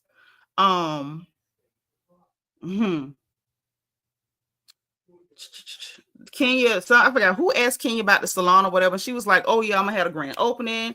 I want all of y'all to come through, get some stuff done. And Porsha was like, I'm gonna take my weave back because I want that scalp massage thing. And everybody's laughing, Kiki, and having a good time. So while Kenya's talking about the salon, Brit Eady is over there rolling her eyes and stuff. What are you rolling your eyes for? Because she's not interested in you? Like, you have to do all of that? It's like she was being so extra. She wanted Kenya to address her with everything in her. Kenya had nothing for that leather Muppet, nothing at all. And I don't blame her. As much as I do not really go up for Kenya Moore, I don't blame Kenya. Kenya ignored her like a true Aquarius girl. Like, she gave her the deep freeze, and that whore was shaking. She was shaking. So she just rolling her eyes and looking stupid and stuff. Porsha joking like, yeah, we're gonna support, but I want man free. And they just, just having a good old, sister moment. Everybody laughing, Kiki, and having a great time. That thing was eye rolling, doing a lot. Shamea was like, Angela asked Shamea about what she had going on, and Shamea was like, child, I'm doing my music. I want to play a song for y'all. So she played them her song Never Had. It sounded good. It really sounded really, really, really good. Like, really good. And it was a nice, studio edit. So it was clean and crisp and all that. Then Porsha starts acting weird. Like, is that Drew? Is that Drew? Shamea, you on this track? Like, pretending she don't know Shamea's voice. And so Shamea was like, Porsha, you know my voice. Stop it. you know. And so Porsha tried to play it off. But I just asked, you know, this shit, was it Drew? Because it sounded real good. And I'm like, girl, Shamea sang real good. You the one that they got the struggle voice, Miss Flatline. You know what I'm saying? A whole lot of auto-tune and hopes and dreams and prayers. Don't do Shamea like that. You know, that's her voice. And I just was like, what was that even for? Did they tell her to try to be a villain or something? Or I don't know. But it's weird. Like, you know, that girl voice. Okay. So that didn't last long, but it was strange. I'm going to just say that. It was strange. It came out of nowhere. It came out of left field. And what it was giving is that they have had a conversation off camera that we're not privy to. And I don't know what it could be, but it's given they had some little stuff, but they're not talking about it in public. And I think her and Shamea have done that quite a few times over the years. They'll have their little hiccup snafus, and it's super duper private. And then next thing you know, they right back super duper close, and nobody knows what happened, right? And we still wouldn't have known, but you know, Candy Burris can't stop talking about RHOA. You left the show, you didn't want to be there, but every time we turn around, she's trying to give insight on RHOA. Like, girl, no, just no. But anyway, so then after that, of course, Shamea let us know that, you know, they weren't as close at the moment because some stuff happened on the show and whatever, you know, but they still cool, you know, like that. Bianca said, not Miss Flatline. Porsha pissed me off with that one. And that's supposed to be her best friend. Portia's irritating me so bad. I think she's trying to. It was just irking me a little bit because it was awkward. It was just an awkward moment. Queen said Porsha kept talking, and that was an absolute disgraceful moment to her best friend. It was. And it was like, why are you trying to distract from the fact that this is a really good song and people are enjoying it? I felt like she was trying to distract or maybe trying to be funny, and the joke didn't land. And it's like one of those people like that tells an uncle joke and they keep going, get it. And it's like, no, we don't get it. It's like she was trying to be funny, but it did not land. T. Monique said Porsha was definitely being weird. I don't know what that was, but it was something, right? So then they had the party game, right? So Angela did this thing where she had, like, I guess since they was at the bank, they did deposit slips. And she said, so you could write a question to anybody and they have to answer the question or whatever, right? So it was starting off fun. And then it turned into, I guess, all of the new girls was like, oh, we're going to help you go after Kenya. We're going to make her give you a moment. And I don't think it went the way they wanted it to go. So they started off asking Shamea how she thanked her husband for that Rolls Royce Cullinan. Shamea did a lot. Okay, I don't think I have to. Not going to reenact what Shamea did, but she did give us the impression that she had to do her wifely duties to thank him for the Rolls Royce Cullinan. And I don't think I have to say anything else for y'all to understand exactly what I'm saying without saying a word. Okay. They asked, hold on. Yeah. They asked Angela, you know, what secrets she wouldn't want nobody to know. And she was like, oh, I'm an open book. They asked her, has she had threesomes? She said, no, she ain't did nothing like that. You know, and everybody's laughing, kikiing or whatever. And, you know, they said that Uncle Charles is, you know, a little spicy. I don't know what they mean by spicy. And then Porsha again was being weird. I'm like, what is with you? So Porsha gonna pop out. You know, she gonna pop out at the last minute. Like, yeah, I done heard some stuff about Charles. And Angela was like, what you heard about my husband? Because I feel like that's a fair question. What you heard? And she was like, I ain't finna say that. What's the next question? So she gonna breeze past it after making sure everybody know you heard stuff about Uncle Charles. Well, if Uncle Charles out here getting babies in the street on Angela, I'm sure it ain't nothing she ain't heard. But why would you do that? You know what I'm saying? But then on the other hand, let me tell y'all on the other hand, because y'all know I like Conway Twitty. Okay, y'all might not know. If you knew, you might not know I like Conway Twitty. That's my dog. Okay. On the other hand, Angela, Kelly, and Brit came in real hot, getting in well-established business between people that already know each other, making comments they didn't need to make, getting real personal about stuff that wasn't none of their business. So I guess it's fair play. Like at the end of the day, you have to handle people how you want to be handled. And that's just that on that. At 1 minute, I was like, Porsha, why do that? And I was like, wait. On the other hand, these heifers came in, jumping in hot. Ain't nobody got to warm it up with y'all. Y'all came in hot. Hey, DT. Thank you for being like number 112. Y'all hit the like button. You say Charles ain't the one. What Charles gonna do? He can't hit her unless he want to go to jail. He can't touch her. And she could say what she want to say. His wife is on a reality show. They came in hot talking about other people's business. And so people can talk about your business too. Okay. Oh, we played the Wendy Williams clip earlier. You just missed it. Hey, Cheryl, Miss Liberian, Kind Pepper, hit the like button. Vet, thank you for being 113. Okay. Now, hold on. Let me get this comment. Don D said, I thought she was referring to Charles and Sheree, maybe. She said she heard something about Charles. Charles and Sheree was ancient history. He done went and got churned since then. Yeah, Porsha got every right. That's why I said at first, I was like, dang, Porsha. Then I was like, no.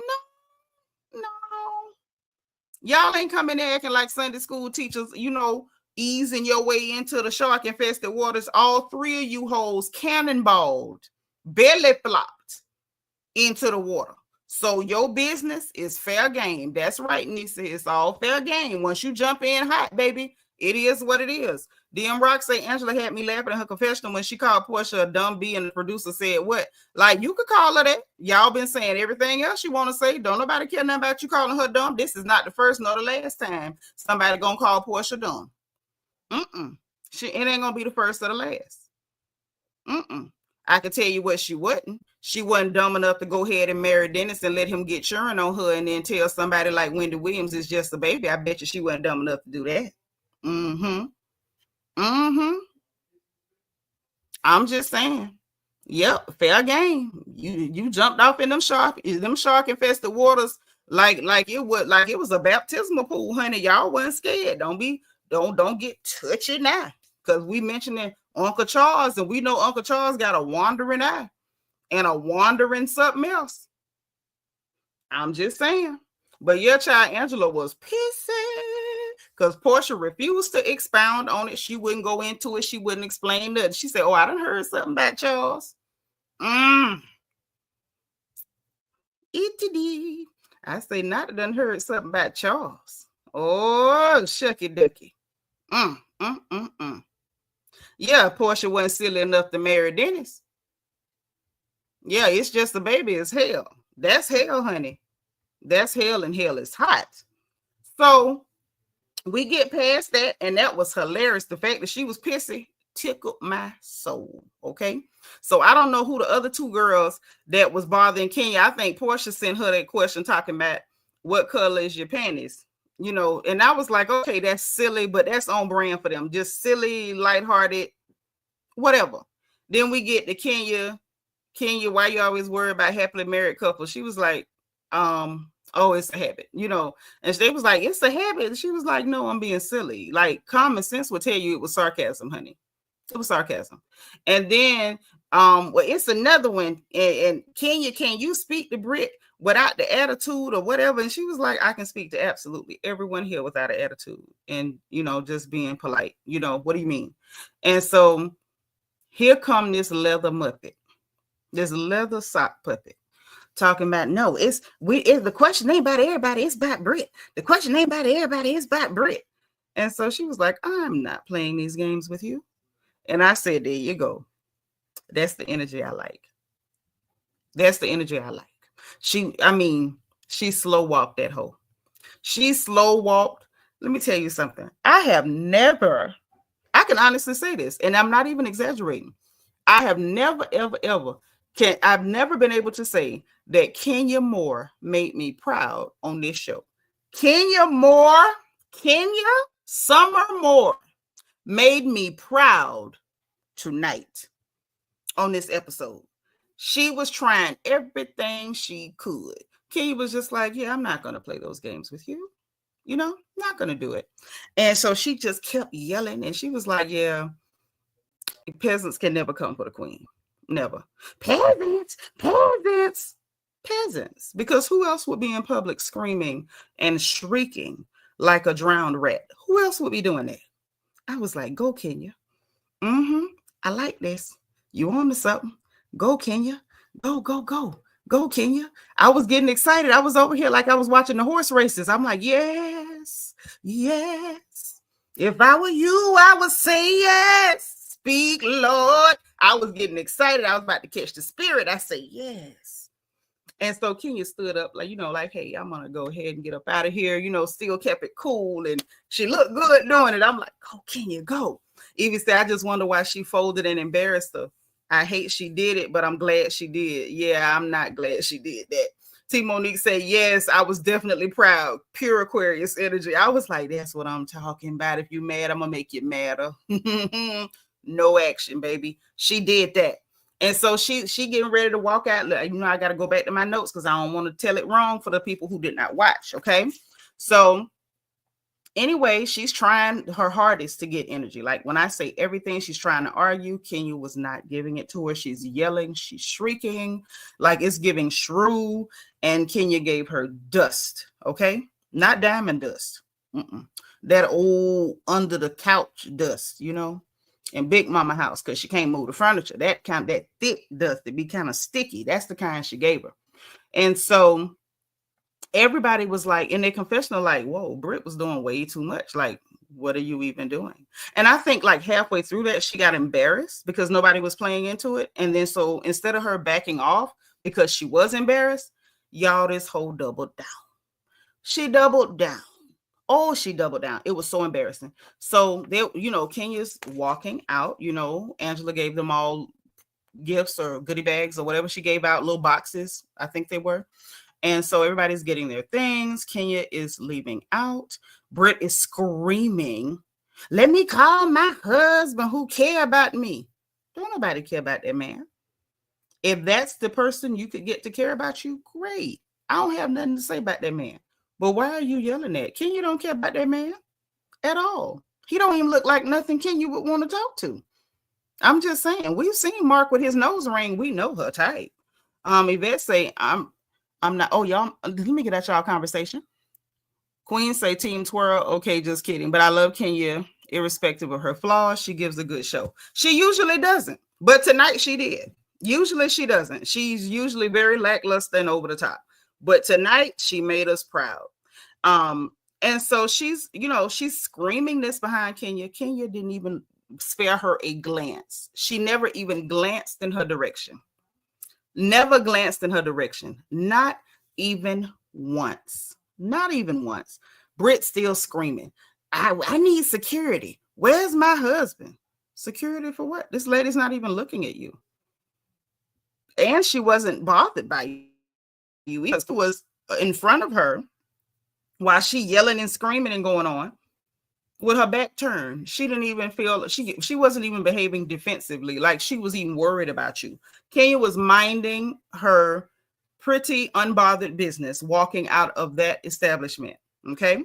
Then I don't know where they were going after that, but she and Shamea and Porsha got into Porsha's Rolls Royce and they was rolling out. They're laughing and kikiing and going on and getting in the car to go to their next destination. I'm not sure where that was. But then we hear Brit Eady and she's screaming, I don't play like that. I don't play like that. She gonna respect me. We're gonna get some respect. We're gonna be respectful. We're gonna be respectful. I got whips and guns and all that. Let me make sure I read it right. How she said it. Hold on. She said, I got whips, pistols, not guns. She said pistols. I got whips, pistols, everything. And I'm like, what you need with a pistol for a lady who ain't paying you no attention? Are you so obsessed with this woman that you want to do her bodily harm because she refuses to give you the energy you want? Is that where we're going with it? Baby, that leather sock puppet was on a roll. And I'm telling you, at that point, she was embarrassed. So at that point, you're in the middle of this parking lot in Bankhead, screaming at the top of your lungs to Kenya's back and then to Porsha's license plate and her brake lights. and you remember, you continue to scream and shriek. I can't call you what I want to call you because that wouldn't be cute. And so Kenya, Porsha, and Shamea pull off. They laughing and going on like literally unbothered. And Kenya let them know, like, girl, she just said she'd go get a pistol. That, you know, she got pistols and stuff. And it was like, she said that. She said that. She said that. Mm-hmm. Yeah. Once you start threatening violence with firearms, I'm not interested in you. I'm not interested in you. Because where I'm from, we don't talk about it. We don't talk about it. Where I'm from, we don't talk about it. So what that gives me is you ain't even that kind. You just talking noise. You need somebody to pistol whip you is what you need. But we know Kenya ain't that kind. She from Detroit. They not, you know, a lot of them girls ain't really like that. But somebody need to grab her and put like a couple of rocks in a pillowcase and fix her face. They need to fix her face. Kenya literally ignored her. Why do you want to harm her? Good question. Because I was not amused. Catherine said, not Big Mama's couch does. Yes. It's sad when this dummy has turned everyone team twirl for 5 episodes. This was not a part. This was not on. Y'all know I ain't never been proud of Kenya. I was so proud of Kenya Knight. I wanted to throw flowers at the screen.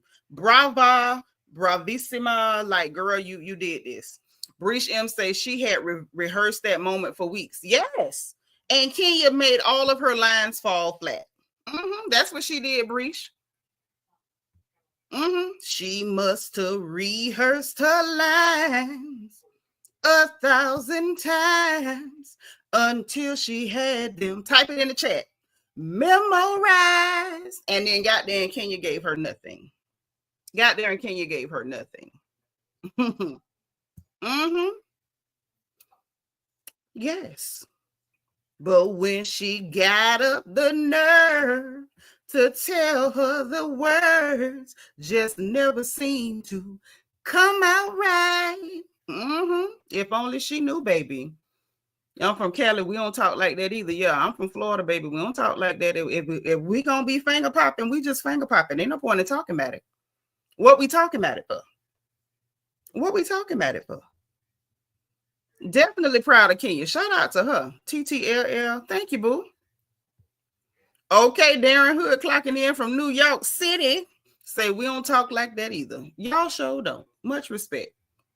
Yes, thank you, Bunny Gonzalez. See, Bunny can follow instructions. Bunny put it right in the chat. Memorize. Because that hoe had memorized them lines and got caught out there, is what happened. And then she was embarrassed. And once she got embarrassed, she literally, pun intended, started shooting off her mouth. And why was she not suspended? Why was she not suspended? Because what we talking for? And was this even a reason to threaten a pow in the first place? Like, girl, let's be for real. She need whatever Kenya have coming for her. See, now you sound like Peanut. Y'all be on the same page. That's right, Bunny. It just didn't come out right. Okay. DT say Brit look like an unwashed vase. I told you that is a leather sock puppet. TTLL say my mama taught me not to talk too much. Save that energy to whoop A. And I agree.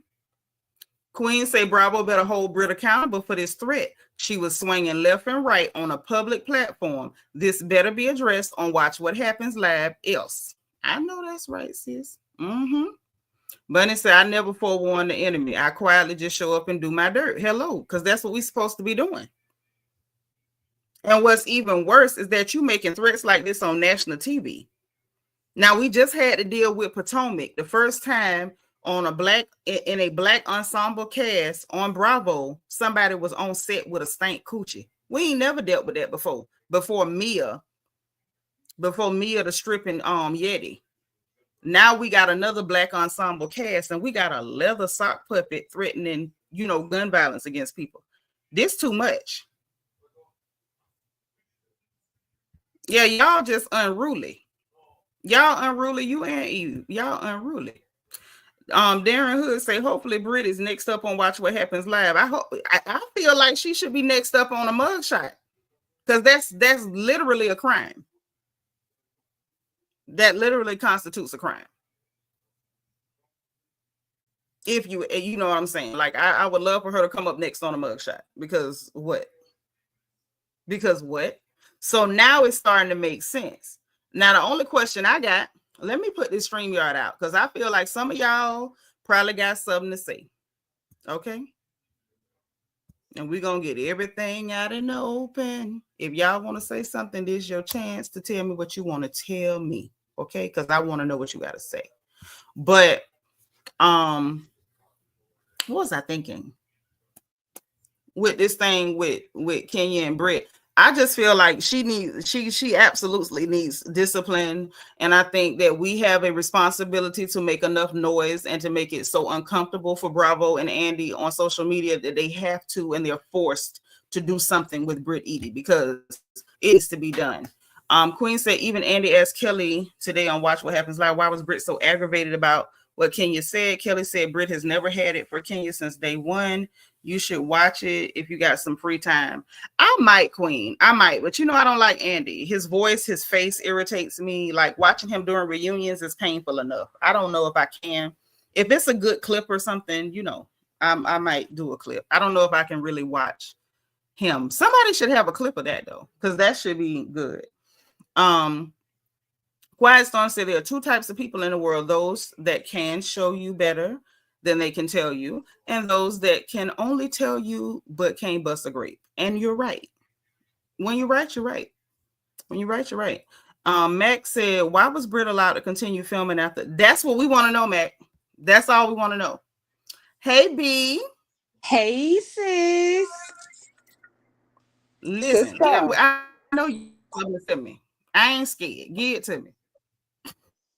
Sister, that Brit got to go. I agree. I can't stand the hooker. And what makes her more irritating is that I'm sitting up here taking up for somebody who I couldn't stand already. If you got me sitting up here taking after up for Kenya, you gone Kenya too far. more, then you going too effing far. And I just couldn't take it. I couldn't even get into the damn episode. I'm listening at your review to get the details because the episode pissed me off so bad that I tuned out. It was irritating, but I had to stay tuned in because it was a lot of little stuff happening and I didn't want to miss it. Had I tuned out, we would have missed the fact that Dennis finally came clean that no, I didn't get no okay from Porsha. I ain't told you that. When we started doing this, Porsha was in Nigeria eating fufu and he was sour over it. Okay?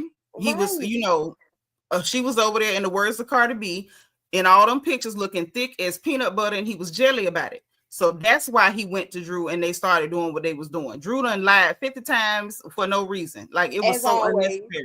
As always. So we would have missed that. Definitely would have missed Porsha shading the hell out of Angela at her own event. Like, girl, I done heard about Charles. I say,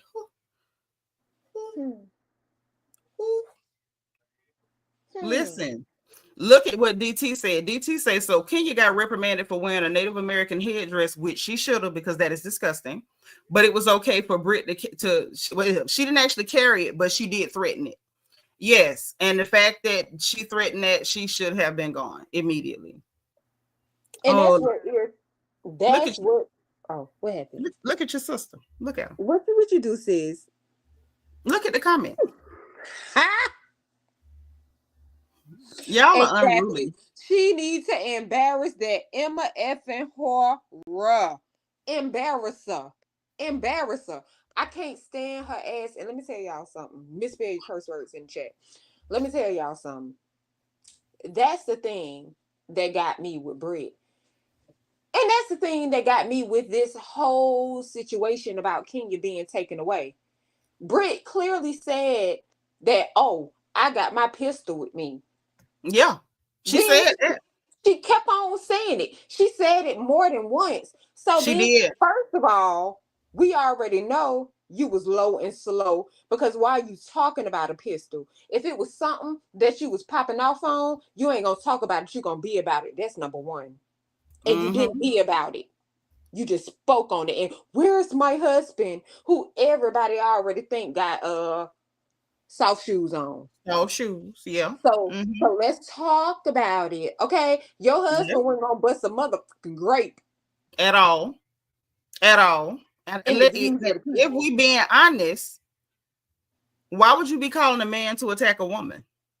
Come on. Who And you does got a that? pow pow. You got to call your man and you got a pow pow. Something Listen, ain't adding up. first of all, probably ain't never squeezed the trigger in her life. That's number Ain't, one. ain't. Number two, you know, because most sock puppets do not have opposable thumbs, so that might be a problem. Number three, you a girl like she a girl. She was walking right in front of you. She was not far away from you. Her back was turned and she was walking with ease. She walked with ease. Wasn't nothing between y'all but air and opportunity. There was no security, no nothing, no production, no nobody. So if you was really, I don't play like that. I don't play like that. You know, giving us the Section 8 special, complete with the neck twirl and the hood enunciations, leather sock puppet. Why you ain't walk up there and tap her since you bad? Because I don't believe Kenya no brawler, but if I got to pick, I'll give it to Kenya on this one. I don't believe you can do nothing with her. And not I even don't. that. Said she was sitting right next to her, was she not? Yeah, had you all this right beef, next to her. all this animosity, and you All you sitting did was right this. next to her. She But then rolled you wanted to eyes wait till y'all got up and walking out the door to pop and your started shit. screaming. Girl, bye. I'm telling you. And see, look, Anna peeped too. I meant to say that. Her husband was telling her to be quiet and was telling her the mic was on. Mm-hmm. And I missed that part. Because Yeah, I was he mad. did. He did do that, but dig this. That lets me know that she pulls this hood rat behavior in other places. Come on. This ain't her first time pulling the Section 8 special. Come on. Mm-hmm. This ain't her first time. TTLL says she was calling on her husband to antagonize Kenya in the name of my man. Right. And at the end of the day, by the looks of your man, if Kenya didn't want no more out of life than that, she could have got one of them. Like, let's not play. Let's not pretend like you such a prize that you can get a man and Kenya can't. Girl, stop. Please stop. You sitting up here right now with toilet bowl porcelain in your mouth because you had to crawl up underneath Rick Ross' belly to get it and had to bury your daddy with a GoFundMe. I'm going to need you to simmer down. Dim it down a little bit.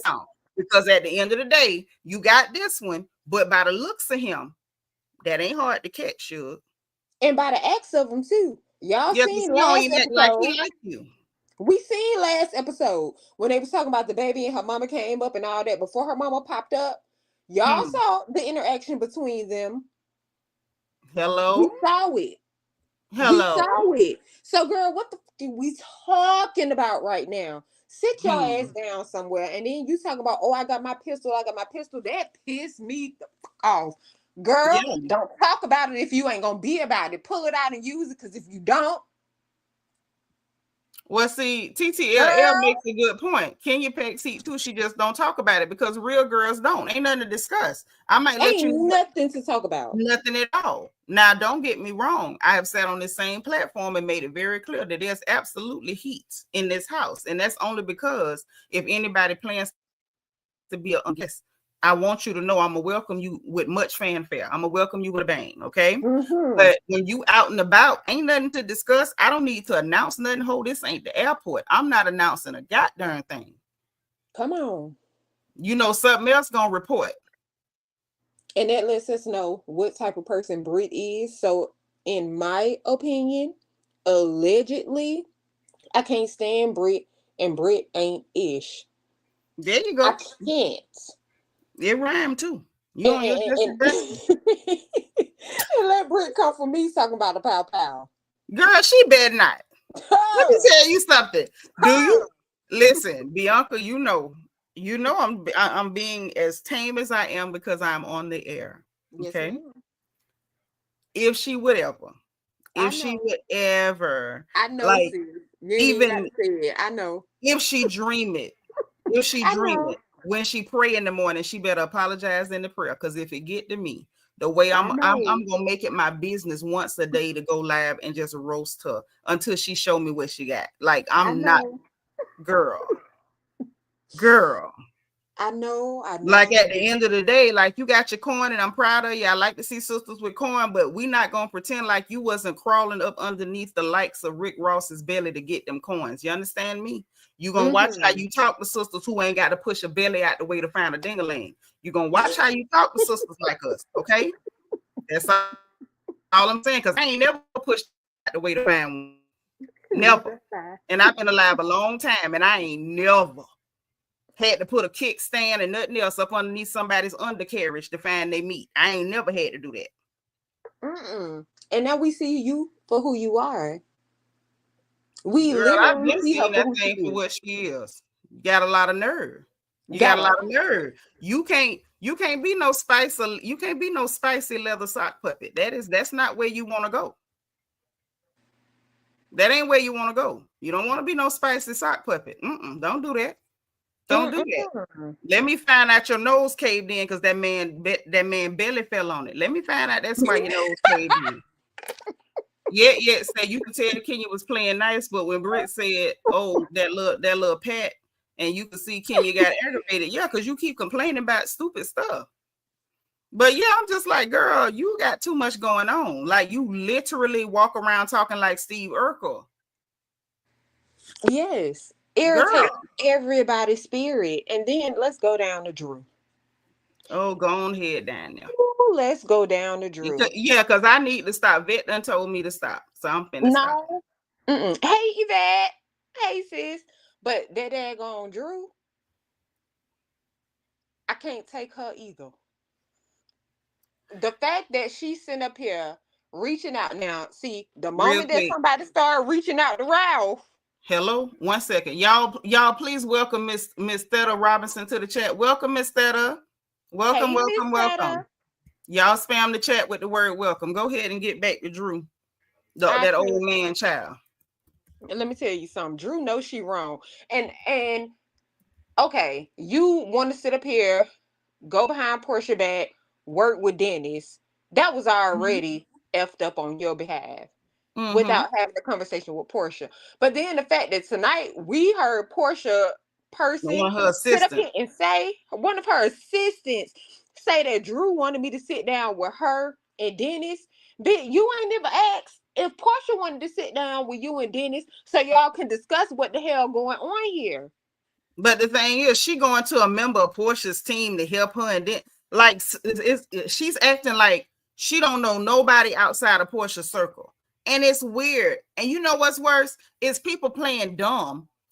Yeah. And it's not your fault, Vet. It's my fault. I got to be careful what I say. I'm sorry. You know I love you. But listen, they was playing dumb online. Oh, well, that's okay. You know, Porsha being selfish. She just no. Porsha peak game. First she was doing the brand ambassadorship with the wigs, right? Then you know everybody noticed like, dang, she trying to look like Porsha, like she doing her makeup like Porsha, she trying to dress like Porsha, and we was like, okay, you know, whatever. Then now you want to do music. You was already trying to do music before, but it's got to be Dennis. You could in Atlanta, like that's all go on in Atlanta is music. You couldn't go to Jazzy Faye. You couldn't go to nobody. Dennis, who ain't never put no music out. I was just about to say it. Hello? We ain't never heard nothing about Dennis and no damn music. Yep. Evie says she trying to sing a black female Porsha. She sure is. Evie, I was telling them about that weirdo that came from Indianapolis that tried to do that with me. I told him about that. It was either last week or week before. But tell him in the chat. I'm telling the truth. I've had that happen a couple of times. That's some weird crap. And I'm not like Porsha. Like, I just try to get away from you because I'm more evolved. When I was younger, you was, running the risk of getting popped in your face. But I understand why that would do that. And then the fact that she went to production again behind Porsha's back, talking about she wanted to shoot a photo shoot for Porsha's company. Then you going behind her back again to talk to her assistant. Can he sit down with you and Dennis? Drew need to be drugged by her head. Maybe it'll pull her neck all the way up out her shoulders so she can stop doing this. But And Drew need to go back to raggedy edges. Porsha, take your good hair away from Drew and let her fend for herself. Listen, go ahead. If Drew feel like she's this megastar, let her prove it. Okay. Let her prove it. Let her prove it without the assistance of everybody else around y'all that she connected with on RHOA and let her prove it. Because as far as I'm concerned, Drew, who was listening, can y'all tell me who was listening to Drew music or who was Nobody. paying attention to Drew before she got on this Dagnab show? Not a soul. Look what Niecy say. Hell, she could have went to Candy. Remember, she lied on Candy, so Candy don't mess with her. Don't mess with her. Cheryl say Dennis make hot dog music. But now hold on, baby sister. Did you see y'all the stream y'all still in the chat if y'all want to chime in? But y'all better come on. Did you see them lyrics they had her saying, talking about B, I can't breathe. I'm outside, I got a new weave. I said, oh my God. You passed by all the real music producers to go to Dennis McKinley to go out the side and say, I can't breathe. I got a new weave. I said, oh my God. Oh my God. I said, this is a mess. This is a mess. I heard people online say that, but ain't nobody ban them. See, it's cool to say, oh, somebody, oh, it's good because you want to say something good. But when them numbers ain't numbering, it's quite clear that it ain't what y'all saying. You know, somebody is capping. Somebody ain't telling the truth. She was on screen tonight. We saw her saying, B, I can't breathe. I got a new weave. That ain't good. Hey, M. Jones, where you been, boo? Lord Queen says she sounded constipated. Wait, so I wonder if the I Can't Breathe was like, you know, maybe she was writing a theme song for Brit Eady. Maybe that's what that was for. Hey, the divine Miss M. Bianca, what you doing? This girl done hit mute. Is you still here? Child, Bianca might be done left me. I know she ain't sleep that quick. I ain't left you. I had to use the bathroom. I ain't want people. Oh, my bad. Yeah, we don't want to get that personal with the people, honey. I ain't want people because you Yeah, know, well, I ain't want people hearing that. Yeah, we don't want to get that personal. Yes, Mac, that's the lyrics to one of her songs, and they're up there telling her like, make your voice a little bit deeper, and she, I can't breathe. I got a new weave. I said, oh my God, oh my God, absolutely not. Absolutely not. Absolutely. I can't stand her. Like, I know they wanted to do this whole revamp, but in my opinion, this revamp is failing miserably. First of all, they ain't had no business bringing Juicadora back in the first place. And all on top of Marlo, we don't like this whole. We got Drew instead of Marlo. I have not been a fan of Marlo, Drew, these people. Y'all know who I go hard for. Let me tell you something. I ain't Marlo's biggest fan, but I like Marlo pretty good. Marlo would have been there. Marlo should have been there. We can't blame nobody for that, but Porsha and Kenya. Them two, Tweedledum and Tweedledummer, thought that this was the power move. We gonna gang up and refuse the film with Marlo if Marlo come back, so they didn't bring Marlo back because y'all pull a stunt. Now look what you got. You got Drew Sidora pulling a single black female on you. She going to everybody around you. Next, she gonna call Miss Diane and tell Miss Diane, I need you to teach me how to make a pot of greens so I can show it on the show. Then she gonna call Porsha auntie that want to be a preacher, then a shaman and do witchcraft the next week and say, hey, can you come over here and teach me how to clean my house with crystals and then catch the Holy Ghost? And I want to film it for the show. She just gonna go around everybody that know Porsha. Everybody that know Porsha. That's what she gonna do. And that's why it backfired in their face like it did. I mean, we could say Marlo is boring, but when she was on the show, they made everything about her. All they did was talk about Marlo and complain about Marlo. I can't say she was that boring. It was just, the season was just lackluster. It was a season. The season was just lackluster because they didn't really give us much. Because Marlo had been witness to all this foolishness that's going on. Girl, the way Marlotta would have acted a fool. Listen. He would have gave us the one-liners we needed. Even though, like I said, I'm gonna keep it a bean. I was proud of Kenya tonight. I was proud of her. She handled that the right way. She handled that the right way. She couldn't have handled it no better.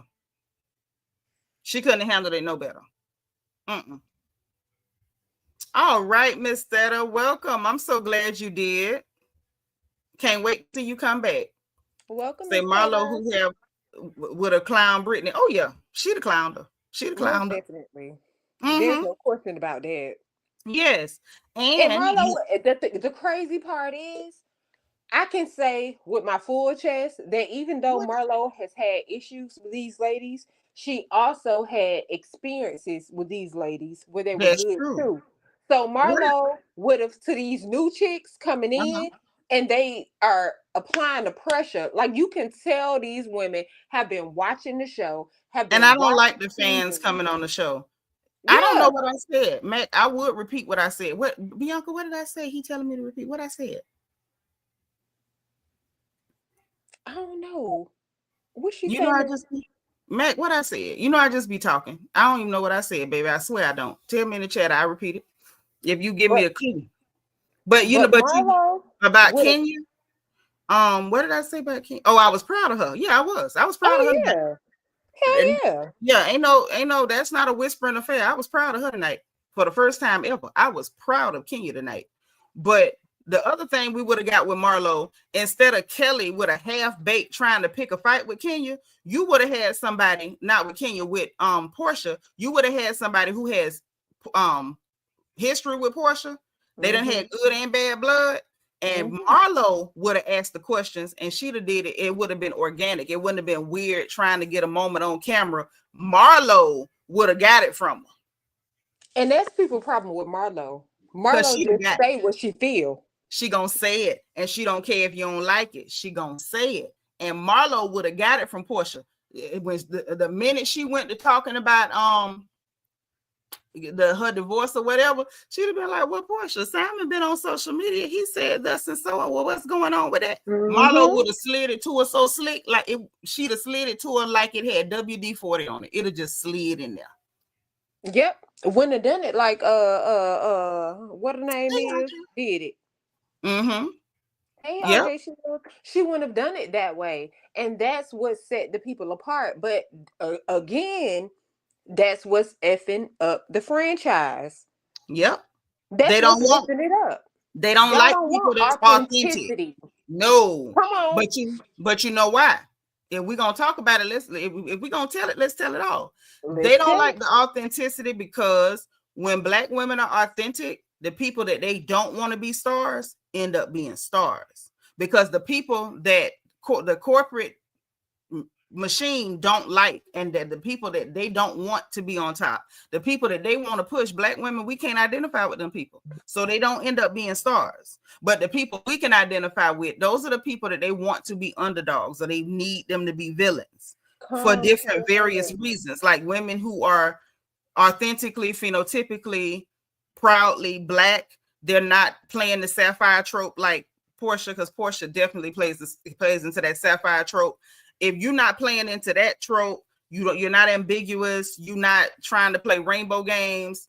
They don't really want to push just a regular Black lady. They don't want that at the top. Like, that's not what they want at the top. So they always push against authenticity, because even though Nene casted their show, started their show, and everything else. Shout out to producer Princess. What's her last name? It'll come to me. The one who was the original creator of RHOA. They did not mean for Nene to be no star. That was not their plan.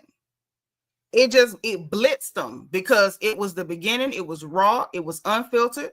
It was not overproduced, and she was just authentically herself. And that's who sisters could identify with. And so that person became a star, and you got what you got.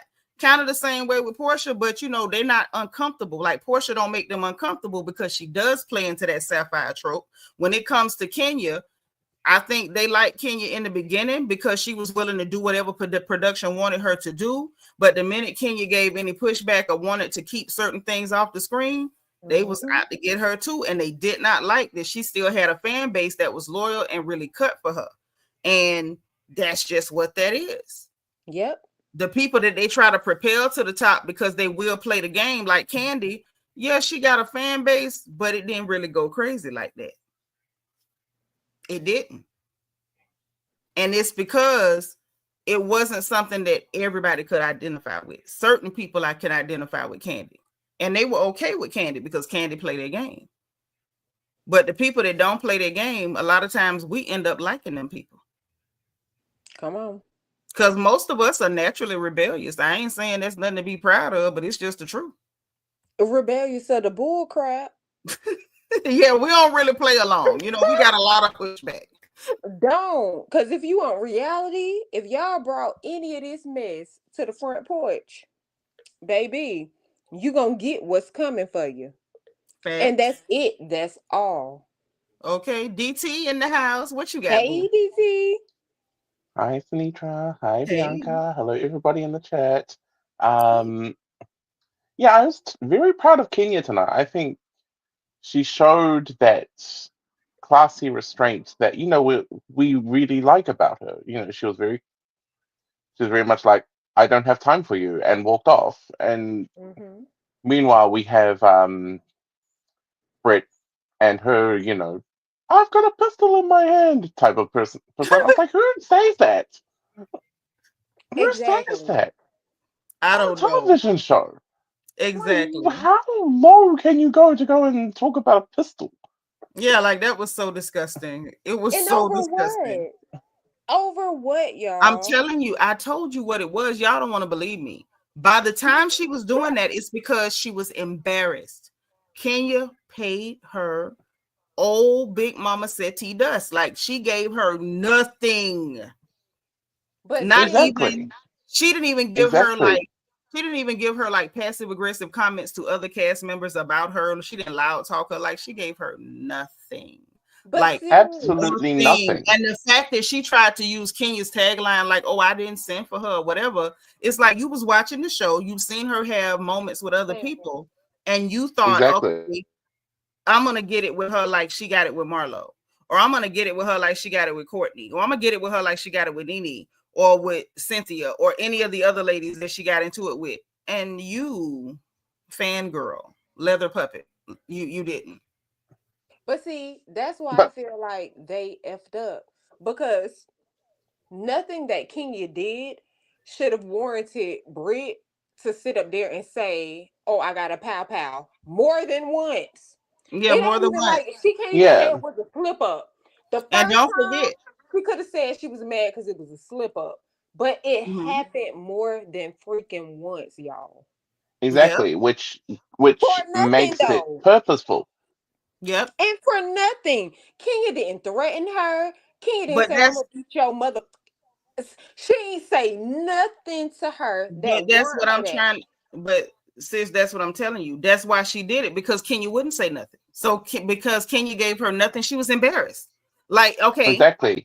picture it, Cicely, 1945. Okay, I'm on my Golden Girls. You ready for the rah rah? You going off? You acting up? You And, putting on and the show? It's cameras rolling, lights, camera, action, like Mr. Cheeks in them, right? And the person you exactly. doing all this for, they're not running to get away from you. They're walking Mhm. casually. They're close to you. They're not football fields away. She's close to you with her back turned. Back turned, hands down, like it's all gravy. She ain't even sweating you. She gave you not, she didn't even spare her a glance. She gave her big Aquarius energy. Super proud. Because this Exactly. And this it, has this has to be one of the few times Kenya acted like an Aquarius. Like, because she normally don't, and it irks me. But this time, baby, she hit her with the deep freeze. And we know I'm the queen of the deep freeze. She hit her with the hmm deep freeze, gave her nothing while she yelling, my husband, I need security. I mean, you doing all this, and Kenya's like, who pulling the car around? You got the car. Come on. Like, And and you this like, is are and even there. You're screaming like a nut. And she's acting like you're not even there. They outside exactly. trying And to figure out who getting in the car, and Porsche like, oh, you riding with us? Oh, yeah, I'm gonna get in the car with y'all. I'm gonna get in the back seat. You can drive me. I'm gonna be Miss Daisy. Everybody just acting like nothing happened. She was embarrassed. hmm She did all of that for a moment. Nobody joined in. Kelly, oh, let me and tell let's you talk something. about the confessionals. But hold on, we're gonna get there. Because I want to break this down for you so you know why she did it.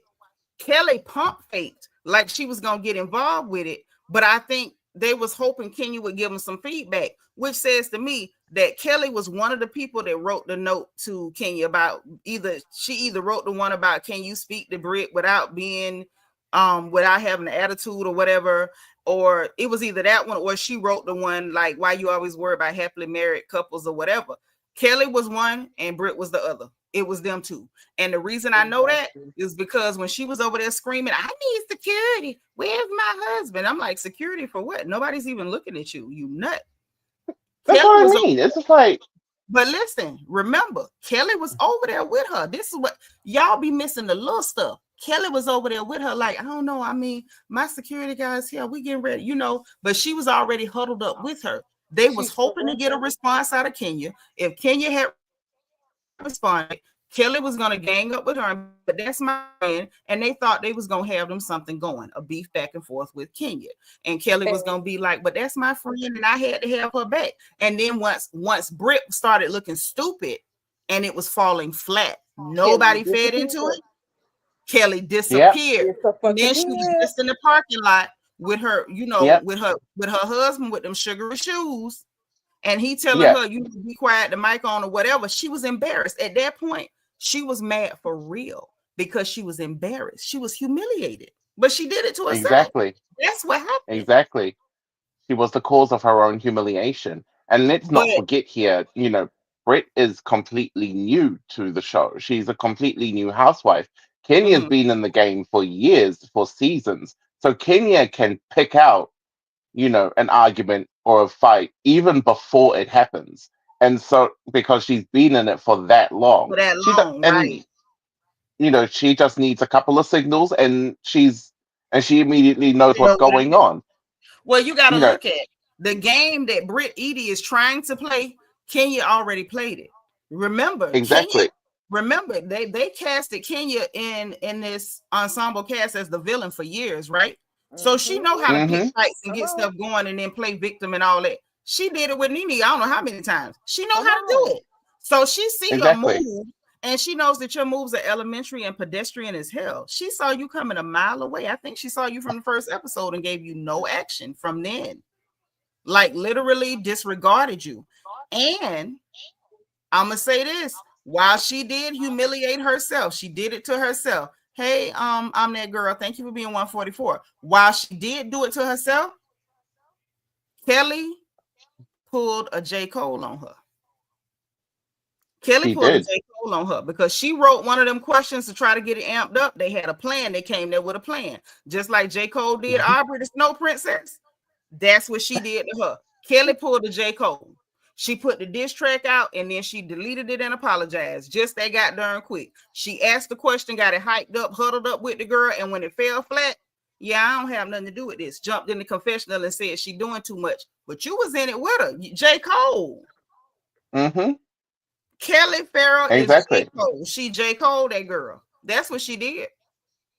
I mean, she kind of looks like J. Cole if you think about it. No, she don't. She don't.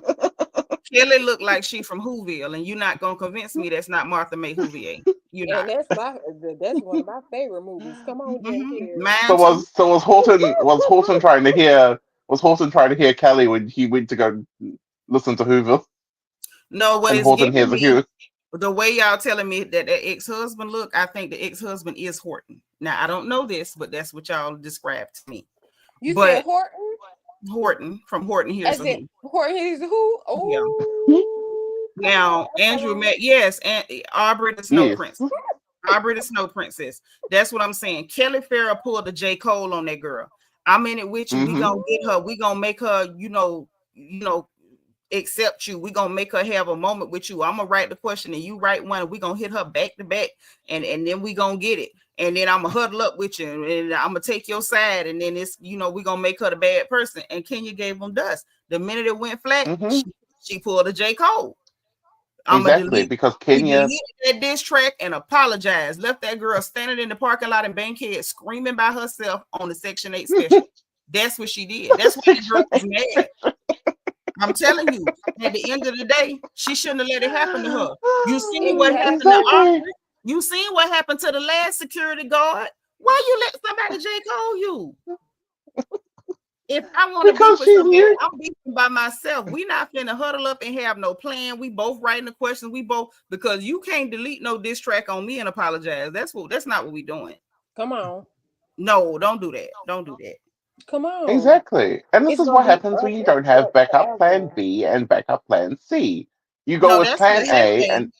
That's and what happened when you plan to beef with somebody and you think you need a team to beef with one person. Don't come with no team, yeah, because when you go depending on your teammate might turn tail and run, and that's exactly what the hell happened. Now what I'm waiting on exactly. is the next step in the rightful chronological order is Kelly gonna have to write Port Antonio to apologize to Brit for leaving her hanging, because that's what we got here. And let's talk about it. Who in Mhm. the hell comes in it talking about a team? Bitch, if I'm coming after you, or if you coming after me and I'm defending myself against you, I ain't thinking about no damn team. I don't I need ain't no thinking team. about nobody else. I'm thinking Exactly. about me against you and the shit that Thank you you. coming for me from. So we're not going to sit up here and play this net. Like, that's why I don't understand. How can people not They see weak. what's going on? They are. They You're are. super I weak. don't give a damn But they're about. weak. Like, this ain't even a physical fight. It ain't like y'all was planning to jump her in the bathroom at the high school. This is some Mm-hmm. verbal stuff on a camera. But you were afraid that even verbally you couldn't keep up with this lady. And it ain't that hard to keep up with Kenya verbally. It's just not. It's But not. it's really not. But you were scared you couldn't keep up with her verbally. So you was gonna go get your friend from Whoville. And you and Martha May Whovier had a whole plan. And then Martha May left you hanging. Next thing we know, you mad as Horton is. Horton threatening to kill her, and you up here threatening to kill Kenya. You see what I'm saying? So And you And I are right. love It Horton. isn't I hard don't to like the keep fact up that with y'all calling Kenya. him Horton because I love Horton. Okay. I'm just saying, Lord, okay. Listen, at the end No, of the I get day, it though. I get the Horton, analogy. at the end of the day, Horton heard a who, he married the who. Now he want to take the who out. Okay, now the who is on RHOA telling everybody that it's a restraining order, and she got a security guard to defend her against this disgruntled Horton. Okay, so now not only does she have a large, angry, disgruntled Horton, now there's a large, angry, disgruntled Brit Eady with a pinched nose, threatening to blast people because she embarrassed herself. Because I saw no wrong with what Shamea said. She ain't said exactly. nothing out the What? way. She didn't say nothing wrong out the way. Well, yes. She didn't even need that backlash. Like, are you slow or are you dumb? Come Listen, on, Both. Katrina. Are we slow or are we dumb? Like, she didn't even Both. need that. listen. At the end of the day, because the day got to end, according to Glorilla. Okay, at the end of the day got to end. Brit Eady actually committed a crime on camera, and she's Yeah. still working, Mm-hmm. and I got a problem with it. And And that's that's Oh that's it. yeah. Either way you slice it, jump high, jump low. That hoe should not still be on camera. and that's what I've been saying this whole time. If Brit is there after She needs to be there. the bull crap that we just saw her do, then if we gonna take Kenya away from what Kenya did to Brit, then Brit should have been taken away But this is from what I'm what she saying. did to Kenya. She should have been taken away from First of what she all, did to Kenya from the jump. can we keep it real? Had Come they on. had they Let's keep it real, sis. immediately had they immediately addressed Brit, Come what on. happened with Kenya wouldn't even happen, because Brit wouldn't have been back to take. Come on. She wouldn't have She been should have there. never been at the scene. She should have never made it to the spa. Everybody should have got Mm-hmm. an email, text message, group message, whatever. Brit Eady will be no longer filming. That should have happened immediately. But you know Everything what? that goes on, everything that happens after that point, Bravo is culpable. Why did you But bring Yeah. her back after that? That should have never, ever happened. And but you know Yeah. mind uh, you, Kenya told a story. Somebody from production told Page Six, and we had B. Scott both saying that the girl never said that. Okay, fine. We didn't know how to take it, and I told y'all from the jump. I don't know if that girl actually said that because they saying she did. Kenya had people saying she did. Other girls say, Page 6 and B Scott said she didn't. So I don't know. I didn't know who to believe. And I had been saying from the beginning, if you want to suspend her for a few episodes, I can respect it, but she should definitely be at the reunion, and she should definitely not be without a job. That lady should not be without a job. Like that's not okay, right? But I didn't know whether it was true or not because, in the past, Kenya's lied about some stuff. So I can't just take, what you put out there and say, okay, it's the gospel. But once we seen it for ourselves, you listen, y'all smoking dog food at this point. Y'all on horse tranquilizers. Mm-hmm. There's no way in hell that horse should have ever filmed another day after that day. That should have been her last day filming anywhere on Bravo or NBC Universal or any of their affiliates. The fact that she did that, there's no way she should still be working. No way. Exactly. That's what built Kenya up, because y'all know Kenya did interviews talking about this situation, and Kenya was saying, this lady said this to me, and then this is what I did in return. Now, what I can say is that even though it may be an unpopular opinion, Kenya didn't come at her in the way that she came at Kenya. Came at her with things that you've actually done that we can show. You came at Kenya saying, I'm a pow. Well, I mean, that's apples and oranges, right? So you got Kenya doing something that absolutely should not have been done. It should have been. You know what I'm saying? To any woman, but that was more along the lines. But hold on, that was more along the lines of humiliation. But what Brit Eady did to her was a threat of physical violence, and that never ever be allowed. That's my point. And my whole thing is, if Kenya has to be gone for humiliating her for what she did in her past, then Brit should not have even been a person on our screen this season. If y'all stole the whole, let's talk about it. They stole Atlanta. We had no RHOA in a long time because they was trying to revamp the scene. So y'all could have waited a little bit longer. And for Brit to do that and y'all show it and keep her here. And then for Kenya just to humiliate her on things that she's done in her past, but not threaten her life. And she's not here. That's the problem. They both should have been gone. If Kenya gone, she should have been gone too. But this is what I'm saying. It still goes back to the horse and the cart. Had they removed the horse, the cart couldn't have gone anywhere.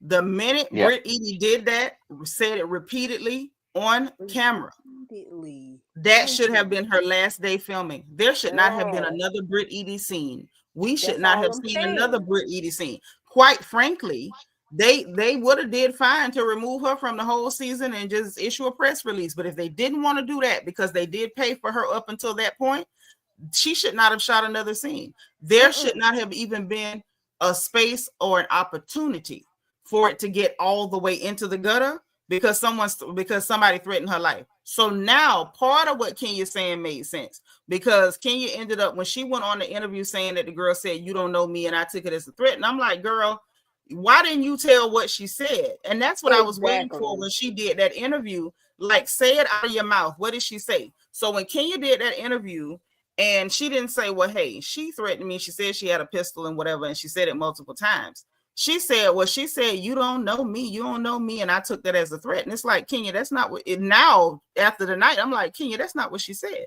She said pistol. Secure her spot for Bravo. That's what be a part of this.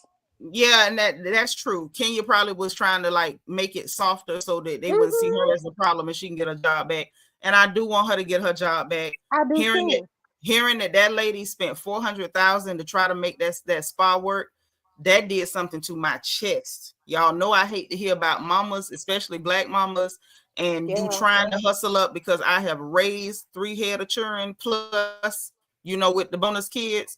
And I know what it is to hustle up cash. I know what it is to invest your money, and you be praying and wishing and speaking in tongues in the back of your mind, like, I got to flip this money. I got to at least break even, and I got to make something on the money I put in. And you kind of projecting like, okay, I still got to do this. I got to do that. This is coming up. I'm really taking a chance. And she was like, I done put my baby college money into this. Like, yo, for real. I'm not mad at her. I want her to get her job back, and I want her to get her money on.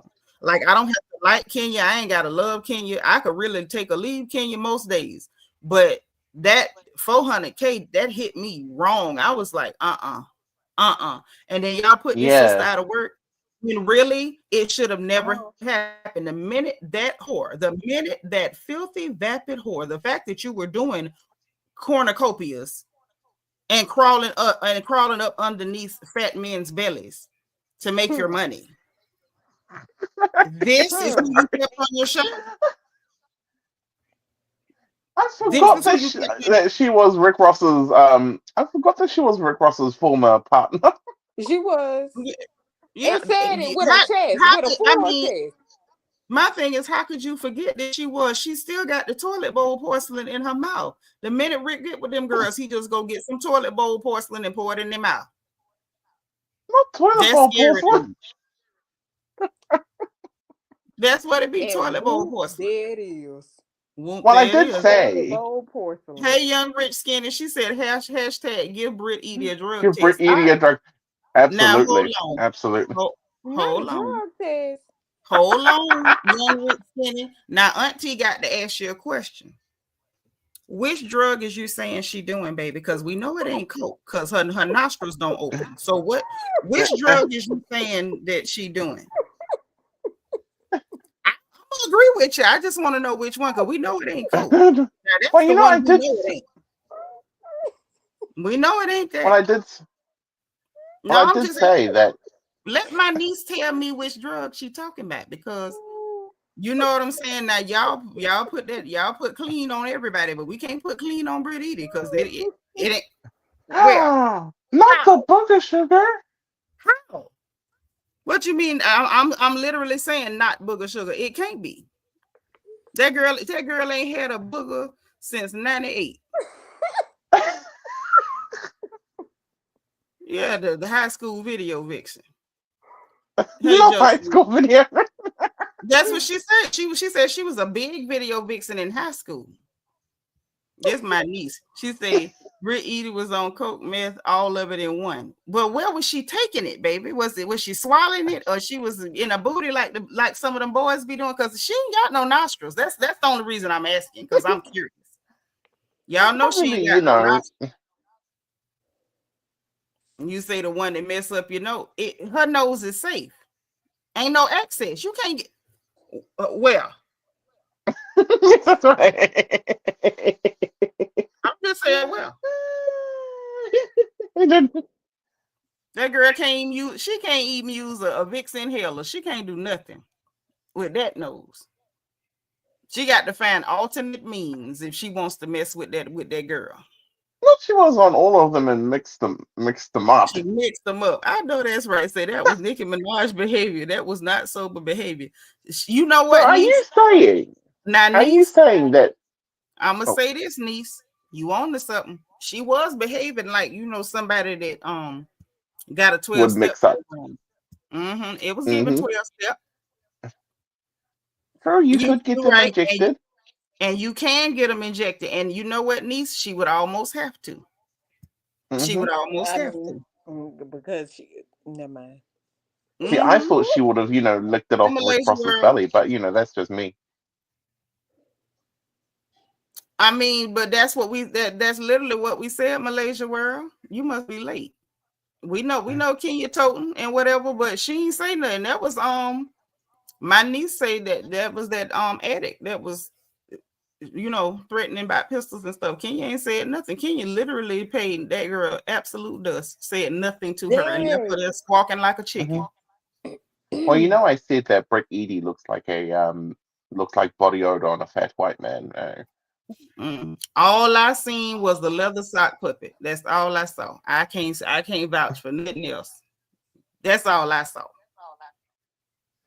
So y'all remember the preview of Kelly saying your pill popping roommate clocked that tea. Oh, well, who was the pill popping roommate? Wait. What Kate? What happened?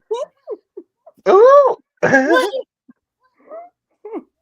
Who said that? Kelly said that to who? Tell me. Okay, tell me too. I've got to quote Kenya. I've got to quote Kenya on this one. Now this is so juicy. Yeah, okay, silly. But yeah, when One of I my say I'm favorite out, Kenya quotes. This when is I say Exactly. so I'm out, juicy. oh, that when they was arguing in the preview. Okay, see, this is why I love my niece. She said Oh, when they was arguing in the preview, Kelly said that. So who is Brit's pill popping roommate? Her husband? Is she calling her husband a roommate? Wait, what she know about the Or husband? do Is his she shoes got really some sugary? tea? Oh Lord. We need to know. Come on, tell us, baby. We need we to She might know. have saw So the to we rewatch the preview. read, because I preview. will No, drop it for she, you. but that's what I'm saying. She saw the preview, so she ain't got the whole thing what they was going into. But I'm like, if she told Britt about her roommate, I'm like, so that means she telling Britt that ain't your husband, that's your roommate. That mean that ain't your Oh, it is man. the husband. It is the husband. But that's what So I'm the saying. husband If is the she's saying the roommate. roommate, she's saying that ain't your man, girl. Oh, okay. Ooh. They saying she's saying that another man is beating your time. That's what she's saying. She's Oh, saying she's saying when all the time it was Bill. oh. Mhm. You was ready. You was ready for Mary, Helen, Susan, and Jane, but all the time it was Bill. Child, this thing, this, I don't know. I don't know. I don't know. Keep This might be rolling, finna be a rolling, mess. rolling. A roommate is a roommate. Hello. But the problem is, how Kelly Farrell go from clicking up with you, pulling a J. Cole on you to now she roasting you and telling people that your man is your roommate. Hmm. Girl, Not by having another version of Robin and Juan. child, this ain't no Robin and Juan. This something deeper. This seemed deep as the abyss, baby. Yes, believes in JB Bill. It's giving Bill energy. You know, people were saying that about him. I didn't want to say that because I don't like putting that on people unless it's the truth. If that's your truth, that's your truth. But I don't like just Not assigning not that to Brit's people. husband's mouth was slurring. I don't like the idea of calling somebody that don't tell you they that, because at that point you're using it as a slur. And it's like either it's a slur or you feel like it's normal, but it Come can't be on. both. So Exactly. I'm real funny about that. You'll never catch me doing that unless I truly believe that about you. Then I'm not even just gonna call you that. I'm gonna just be like, it looked like that to me. That's why I say with this young man, it does appear that there could be a couple of sprinkles of cinnamon sugar in them socks, but I don't know. But if Brit Eady and Kelly is friends, maybe she's seen something that the rest of us has not seen with Brit's husband. True. I don't know. True. And Mhm. that's what's irritating to me. Cause again, everybody's talking about revamp the show. Okay, so we've seen the show over the years since season one of RHOA. Mhm. I can't speak for everybody else, but I've watched from I think I started Housewives of Atlanta in probably season three. I went back and watched season one all the way through, and then I've been carrying on ever since. If they wanted to revamp the show, they should have revamped the show with the originals. They now brought in these people who we can barely stand it. And if you look at the ratings, I'm just It saying, reflects it. if It you look reflects at the ratings, it Yeah. reflected. Even though we talking Mm-hmm. about the show right now, and we on our what third episode fourth. or fourth? Okay, we on our fourth episode, and the ratings are still at RHOA's season's low because Yeah, they're not true. sitting up here comment that people not accepting what the y'all putting out. We just not, because we all clearly see that it's bull crap because y'all invited fans on the show. Y'all Yep. didn't invite no real MFers. Y'all invited fans on the show. And Facts. it gave y'all Exactly. an epic fail. And we gonna Indeed. sit up here and drag all y'all. And I'm But you sorry if know, y'all feel bad about it. Well, here's the thing. I'm not sorry, and you shouldn't be either, because they're putting on a show for the public, right? And so the public's opinion matters because the public is who you need to watch your show. And if you don't watch your Exactly. Yeah. show, you don't get the You're ratings, right. which means you don't get the advertising dollars, right? So I'm not sorry for my opinion. You shouldn't be sorry for your opinion. They made a conscious decision. Now they saw how it worked out in New York. Now they had a bunch of new strange people that nobody knew, nobody was invested in, and it went over like a lead balloon. And so you saw Yeah. what happened last time and you tried it again. Why would you try it again? So they Why? tried it again Exactly. and you got the exact same result. You deserve what you get. You get what you get and you don't throw a fit. Exactly. And the fact that they were so dedicated to keeping the leather sock puppet, Martha May Huvier, and Latoya Jackson, that you allowed this creature that doesn't have opposable thumbs to threaten violence with a firearm against a seasoned cast member and then brought her back so things could continue to escalate. Speak to him, sis. It doesn't make sense. Yeah. Like this was a choice. This was not happenstance. Exactly. Y'all made a choice. Exactly. And then not only A did you bad allow it to escalate, and I said this when everything first broke with this story with Kenya. Production was there, the camera people were there while Kenya was setting that stuff up. Y'all could have at any moment said, Kenya, we get it, but this is too far. Come on. But you didn't. And at this point, I'm starting to feel like they did not, because they wanted Kenya to go too far so that they could punish her and let Brit Eady off the hook, because they wanted to keep the new girl on. And that's it, and that's all. Yeah. That leather sock puppet needs to be off of my screen. Come on. And that's why I love you, because you're going to tell the real. Because we take Kenya over the leather sock muppet any day. And the fact that you talk about it, I don't see how anybody have any confusion about it. Yeah, I mean, I think this is because very few times, not even just with Kenya, period, in RHOA history. This is one of, it may not be the only, but I would say one of a few times where the fans of the show, I think all of us are like one band, one sound on this one. Come I on. took a peek on Twitter. It's definitely giving one band, one sound. I don't see nobody that thinks what Brit Eady did tonight was cool. Let me just take another. Well, no, because I don't. No, I and don't. also, When is the last time that RHOA fans was one band, one sound? I'll wait. Let's be honest. It's never happened. I mean, I want to say almost never.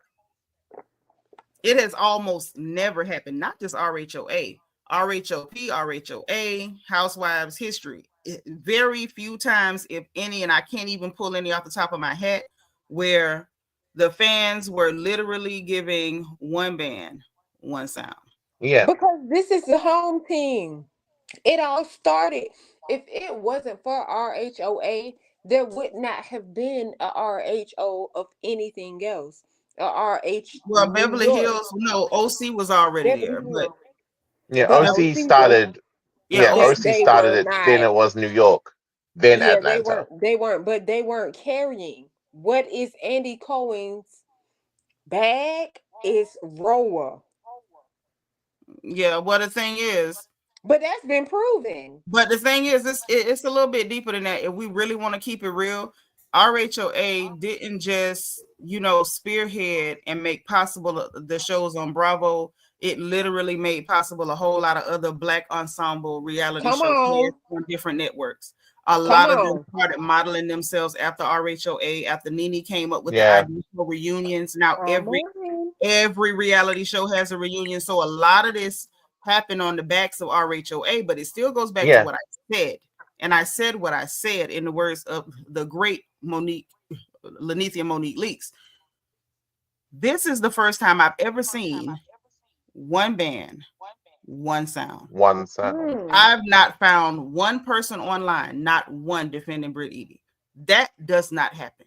I'm just being honest. Yeah, exactly. And I'm not stealing that from Charles Brown. I love you, Charles Brown.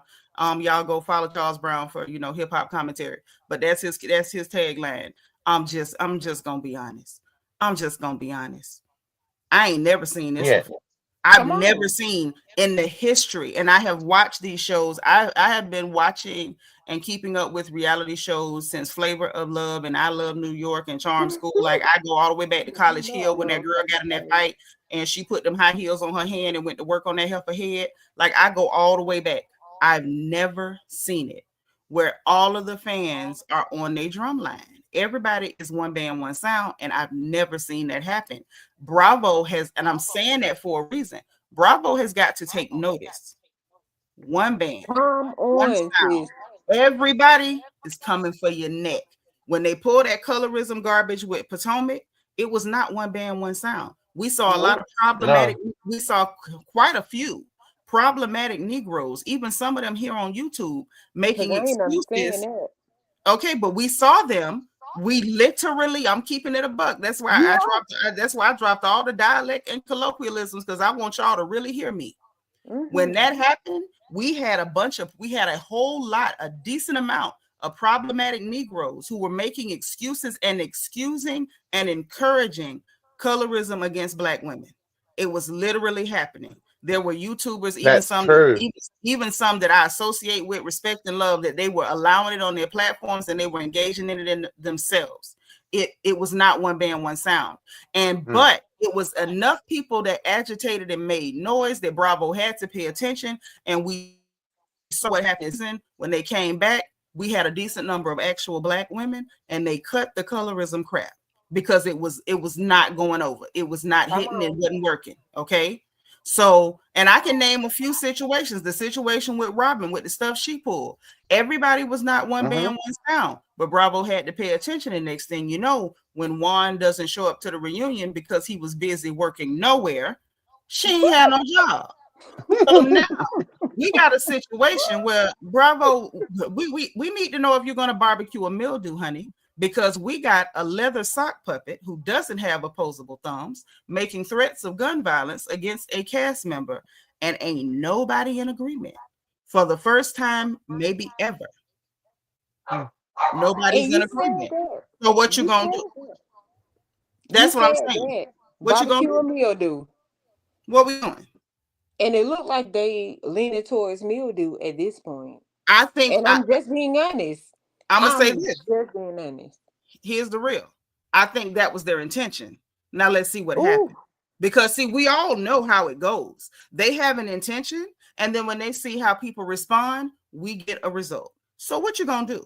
Because the people are speaking, the village has spoken, and I don't think nobody is championing the village idiot on this one. I don't think it's gonna happen. We saw it with Erica Mena, you know, that you know, that The thing. hooker.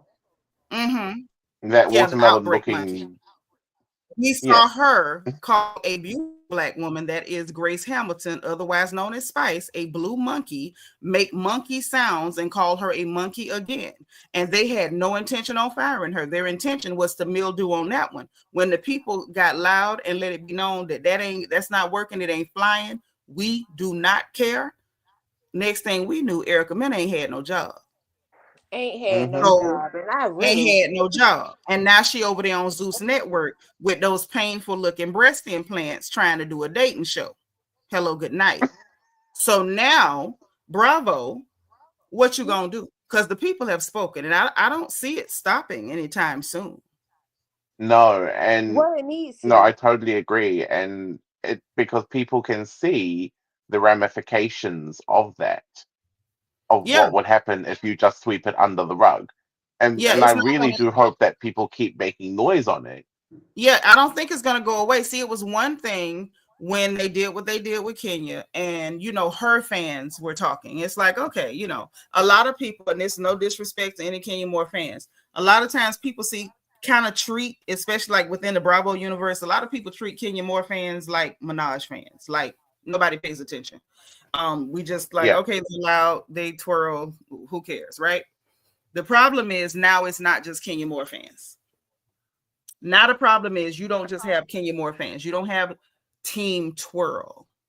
Team Twirl is not your problem now. Now your problem is everybody with The eyeballs. entire Yeah, Everybody with the eyeballs. entire Housewives fan base Yeah, have, we can all see that collectively been like, we don't condone this. we don't condone it. Do We don't something like about it. it. We ain't going. And you know what else I noticed? Why was there no disclaimer posted at the end of this episode? We do not condone violence. What happened to that? Why was there no disclaimer? We do not condone gun violence. Where was it? Where was the disclaimer? I'm asking for a friend. Now, sis, you said that. I didn't even think about that, but you said that. No, TTLL, that's just not how things work, honey. It's not how it works. They have a plan, and then they have to sometimes adjust their plans. And I want to see what they're gonna do. They're gonna have to do something.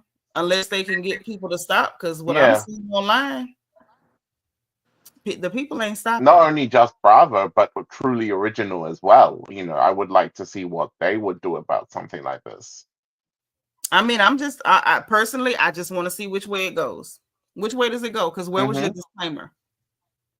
Where was your disclaimer? Totally. Where was it? Because there should have been one up there. And mind you, I went to the disclaimer because I had to go ahead and talk about it, right? Dig.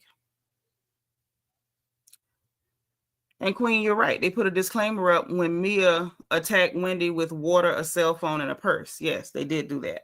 But now we've escalated to threats of gun violence, and there was no disclaimer, and I had to bring that out. But now let's go a little bit further, okay? Because I like to go further, okay? In the words of our nephew Kendrick, I can go further, I promise, okay? You have a largely Democrat fan base. Let's talk about it. You have a large Democrat fan base. It's safe to say it could be 80 or 85% of your fan base are Democrats. They vote blue. Most of these people are advocating for gun control. They want to take people's guns away and all this other stuff. How you think it's going to land with them that you got a hood rat giving us a Section 8 special, making threats of gun violence? How does that go over with your Democrat fan base? You got a lot of them too. Every time Wendy Osefo goes to the White House, everybody's oohing and all, ooh, especially during the Biden administration. What you going to do with that? See, this has a lot of ramifications. You got a lot of ramifications. And Queen talking about the state. The issue is not whether Georgia is red or blue. The issue is that Metro Atlanta, Fulton County, DeKalb County, those are blue counties. And it's not about the city. This show is watched all over the country. And the demographic that they play to are largely Democrat voters who advocate and beg people to have their guns taken away. Like, I don't go for that, but they do. And I ain't saying it's right or wrong. I'm simply saying.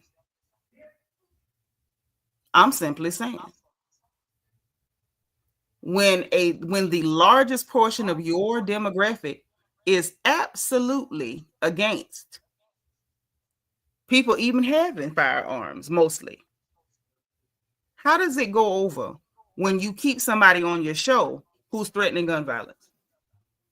I'll wait. And see, what I'm trying to point out is that this doesn't make dollars or cents. This is going to go really bad for them if they don't handle it properly. Because we all watched that tonight.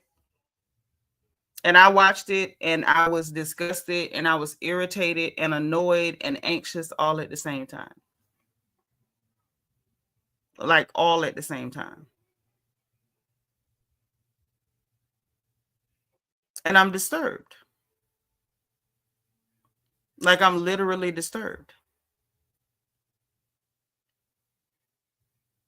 We got a black ensemble cast with threats of gun violence. That plays into, this plays into all of the worst stereotypes surrounding Black Americans. I don't like it.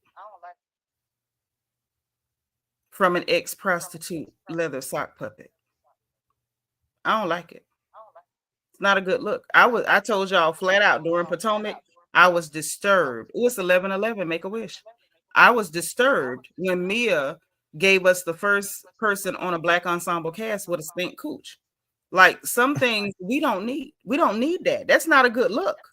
Funkadonk. It's not a good look at all. No. So we go from prostitutes on one show with hygiene issues, and then an ex-prostitute on another show threatening gun violence. And what is with all the prostitutes on the black ensemble cast? I don't watch the other shows. Are there any prostitutes in Beverly Hills or Salt Lake City? Are there any prostitutes, or are the prostitutes only being brought to the black shows? Damn near. Well, I can say as someone that has watched the other Housewife franchises. Please tell me. No. So there's no prostitutes. There are sugar babies. There are sugar babies because Erica is a sugar baby on Beverly Hills. But let me ask the question: is she a sugar baby or was she a wife? She was a wife. Both. So then she's not a sugar baby. She's a wife. That's what happens with wives. Okay. You marry who you marry, and the man pays like he weighs. Now, if he got a lot, then he pay a lot. If he got a little, he pays a little. Wives work for their money. If you ain't never been a wife, let me tell you, wives work for their money. It's not free money. Nobody's handing out money free to wives. The aggravation alone is worth $3 million a year. Ask all the married ladies in the chat. Come on. Tell them, y'all. Tell them in the chat. But my point is, why they only bringing prostitutes to the black shows? What y'all trying to say about black people? So y'all didn't like Nene trying to be bougie and keep it as the ladies behind the gate. You wanted to get rid of that. Y'all wanted Candy and used Candy to smut up the show with sex toys and weird, creepy stuff like vibrating panties and all this gross, disgusting, vulgar talk every 2 minutes. And then that wasn't low enough. That wasn't low enough. Dungeon sex shows, all this disgusting crap, it wasn't low enough. You actually brought in a prostitute who threatens gun violence to the black shows. I've been telling y'all, I've been praying for the downfall of Bravo for a long time. I've been telling y'all Bravo is a problem. Now, when it's a black show, we need prostitutes. When it's a white ensemble cast, a mostly white ensemble cast, we have ladies of means who are spending their money and having drama and arguments. When it's the black, let's not talk about them beating the crap out of each other. But we're not talking about that. I'm talking about the fact that they allow these white women to have drama, whether they fight, curse, whatever. They have their drama, they spend their money, they live their posh lives. When it's black women, when it comes to the black women, they smutted it up. Everything is sex, this and who's a lesbian, that and a bolo and a humping and a this and a that. And next thing you know, we got prostitutes on the show who threaten to shoot people. In Potomac, we got a prostitute who lies on people, calls perfect little black girls whores, and walks around with a stink cooch. Or am I tripping? No, you're not tripping, and that's why I brought up the fact that they do extra stuff. See, my point in bringing that up is y'all don't sit up here and portray them in the type of way that y'all portray the black people in this type of. Y'all can sit up here and say they're doing the same exact thing, but they're golden, and then the black people are ratchet. The black people are ghetto. The black people are hookers. That's what I'm bringing up. The point as I feel you. Y'all they don't see them as the same. But this is and they're doing the same stuff. And these other people, if y'all watch the other franchises, because I watch mostly all of them except for New York now. I watch all the other franchises, and they have been doing far more things that should have been set up here and spoke upon versus what people are talking about with the black shows. And that's what saying, but I got you. But what I'm saying is that's a separate conversation. Separate conversation. All the way, apples and oranges. And the only reason I'm saying that is because this ain't about how they want to portray you or like you do the same stuff. This is literally nobody brought a prostitute to their cast. Yeah, there hasn't been any prostitutes on the other shows. And before Candy and before they started pushing the sex toys and all that creepy, weird, vulgar garbage that she garbaged up the show with. Sorry to the Candy fans, but I'm not sorry. After that, it's just been descending deeper and deeper into the depths. Those other women were already gross like that. Sorry, not sorry. But it's like the sisters apparently were too dignified. So we're going to bring in things to smut it up. And now that we got you acting almost as smutty as these clear women over here, let's sprinkle in a prostitute because we got to put y'all in y'all place. I tried to tell y'all this when all of them was ganging up on Wendy Osefo and Potomac. I said that was not about Wendy. That was about putting Black women in their place. That was about telling Black women, stop running around talking about your Black girl magic. Stop talking about your Black excellence. Stop talking about your melanin popping. We're going to disparage her. We're going to make an example out of her because we're trying to put all of y'all in your place. And y'all better wake up and smell the goddamn coffee. When they start, you ain't got but 2 Black ensemble casts on your whole network. And these are the only 2 shows that you drop prostitutes. One is stinking. And the other one got toilet bowl teeth threatening to shoot people. We got a problem. And you kept both of them. After Mia's big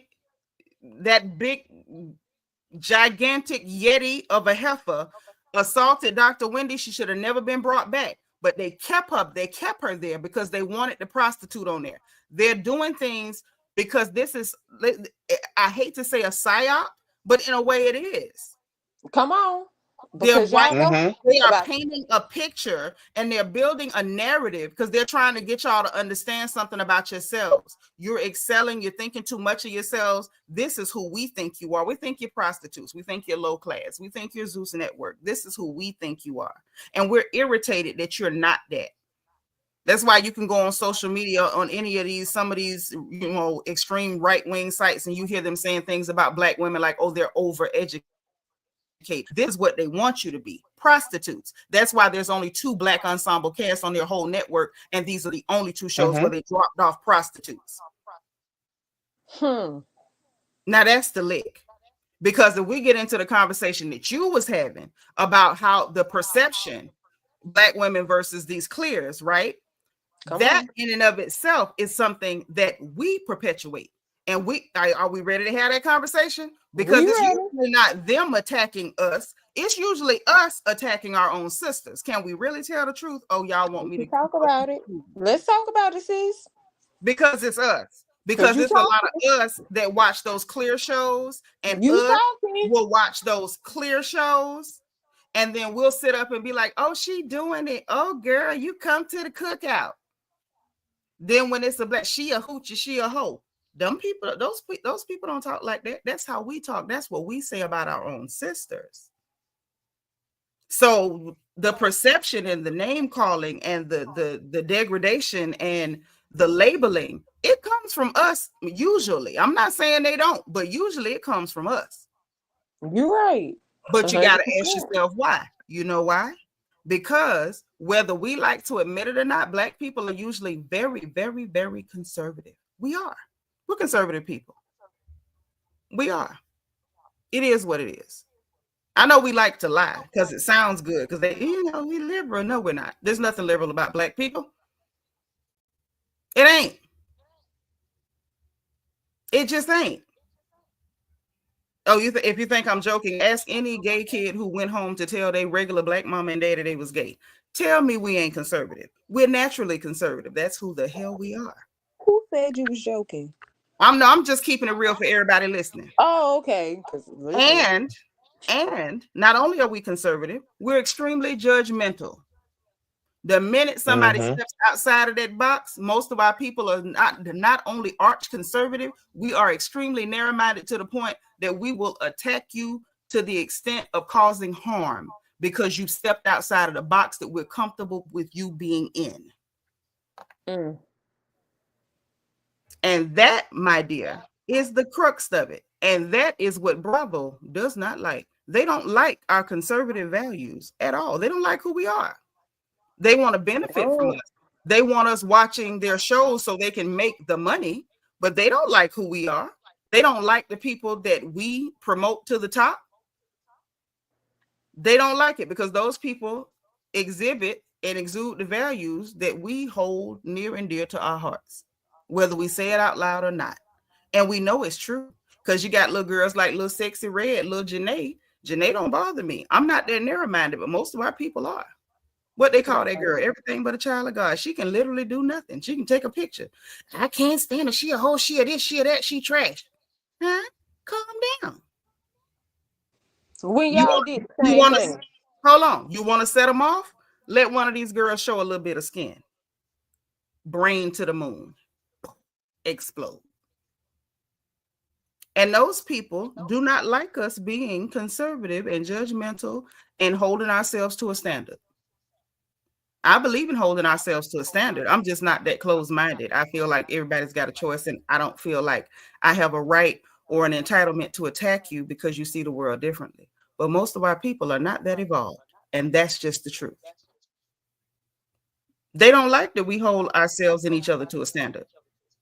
That's why they went out of their way to smut up this show in particular, but both shows for sure. And that is why, out of all of their shows, it's only the two shows with Black ensemble cast where they dropped off two prostitutes. Bravo is a problem. Bravo is a problem. This is now the second time they've kept a prostitute over the people who were their victims. They kept Mia after she physically attacked Dr. Wendy Osefo, and now they have kept Brit Eady after she threatened gun violence against Kenya Moore. Bravo is the problem. I keep telling y'all, I'm praying for their downfall. I really am. I can talk about what's going on the show. You know, if it's there, we're going to talk about it. And every time they pull a stunt like this, we're going to call out exactly what they're doing. And I'm going to keep talking and hope that eventually y'all hear what I'm saying. These people do not like us. They don't. They like the money that people who look like us can make for them with our viewership. But these people do not like us. And we have to look past, like, we see color and everything else. But when it's two Black people going head to head, right? They expect us to be so daft that we can't catch what's going on and see the racial implications. And I agree. Because the implications here is who they're protecting over who they're not. Kenya Moore may be problematic, but she's not that. And that is what they want to promote. That is the problem. Kenya Moore is the person who told Candy Burris, I'm not putting on vibrating panties for somebody else's husband to hold the remote. Come on. So see, having those type of standards will have you up out of there. You want to be too clean. You got too many standards. You know, you got too much dignity and pride about yourself. So we need you gone. We want this prostitute here. Y'all better pick up what they putting down. Okay. Tiffany GT, thank you for the super chat. She says, I'm still stuck on Bravo wanting to put Dr. Wendy in her place. This was so deep, and I definitely see it. Thank you so much. Yep, they wanted to put Wendy in her place and the rest of us with her, is what they were doing. Max said they tolerate us for money and the entertainment we bring. Exactly. I mean, if you want a recent, if you want a very recent example, look at what happened to Garcelle on Beverly Hills. Tell me a little more about that. You know, I don't really do Beverly Hills. Because what happened? She walked. I can't remember the full story, but all I remember was she walked out on the reunion and then put an announcement and then said she's not coming back. Ain't coming back because she shouldn't come back to that bull-ish. She should not. Okay. And I watched. And instead of Bravo it, protecting her, I saw the clip of her calling them a-holes and walking out. Right, Bianca, don't go away now. But I'm asking. Oh no. I guess she dropped. I hope she comes back. But what I'm asking is, what prompted her to walk out? What caused that?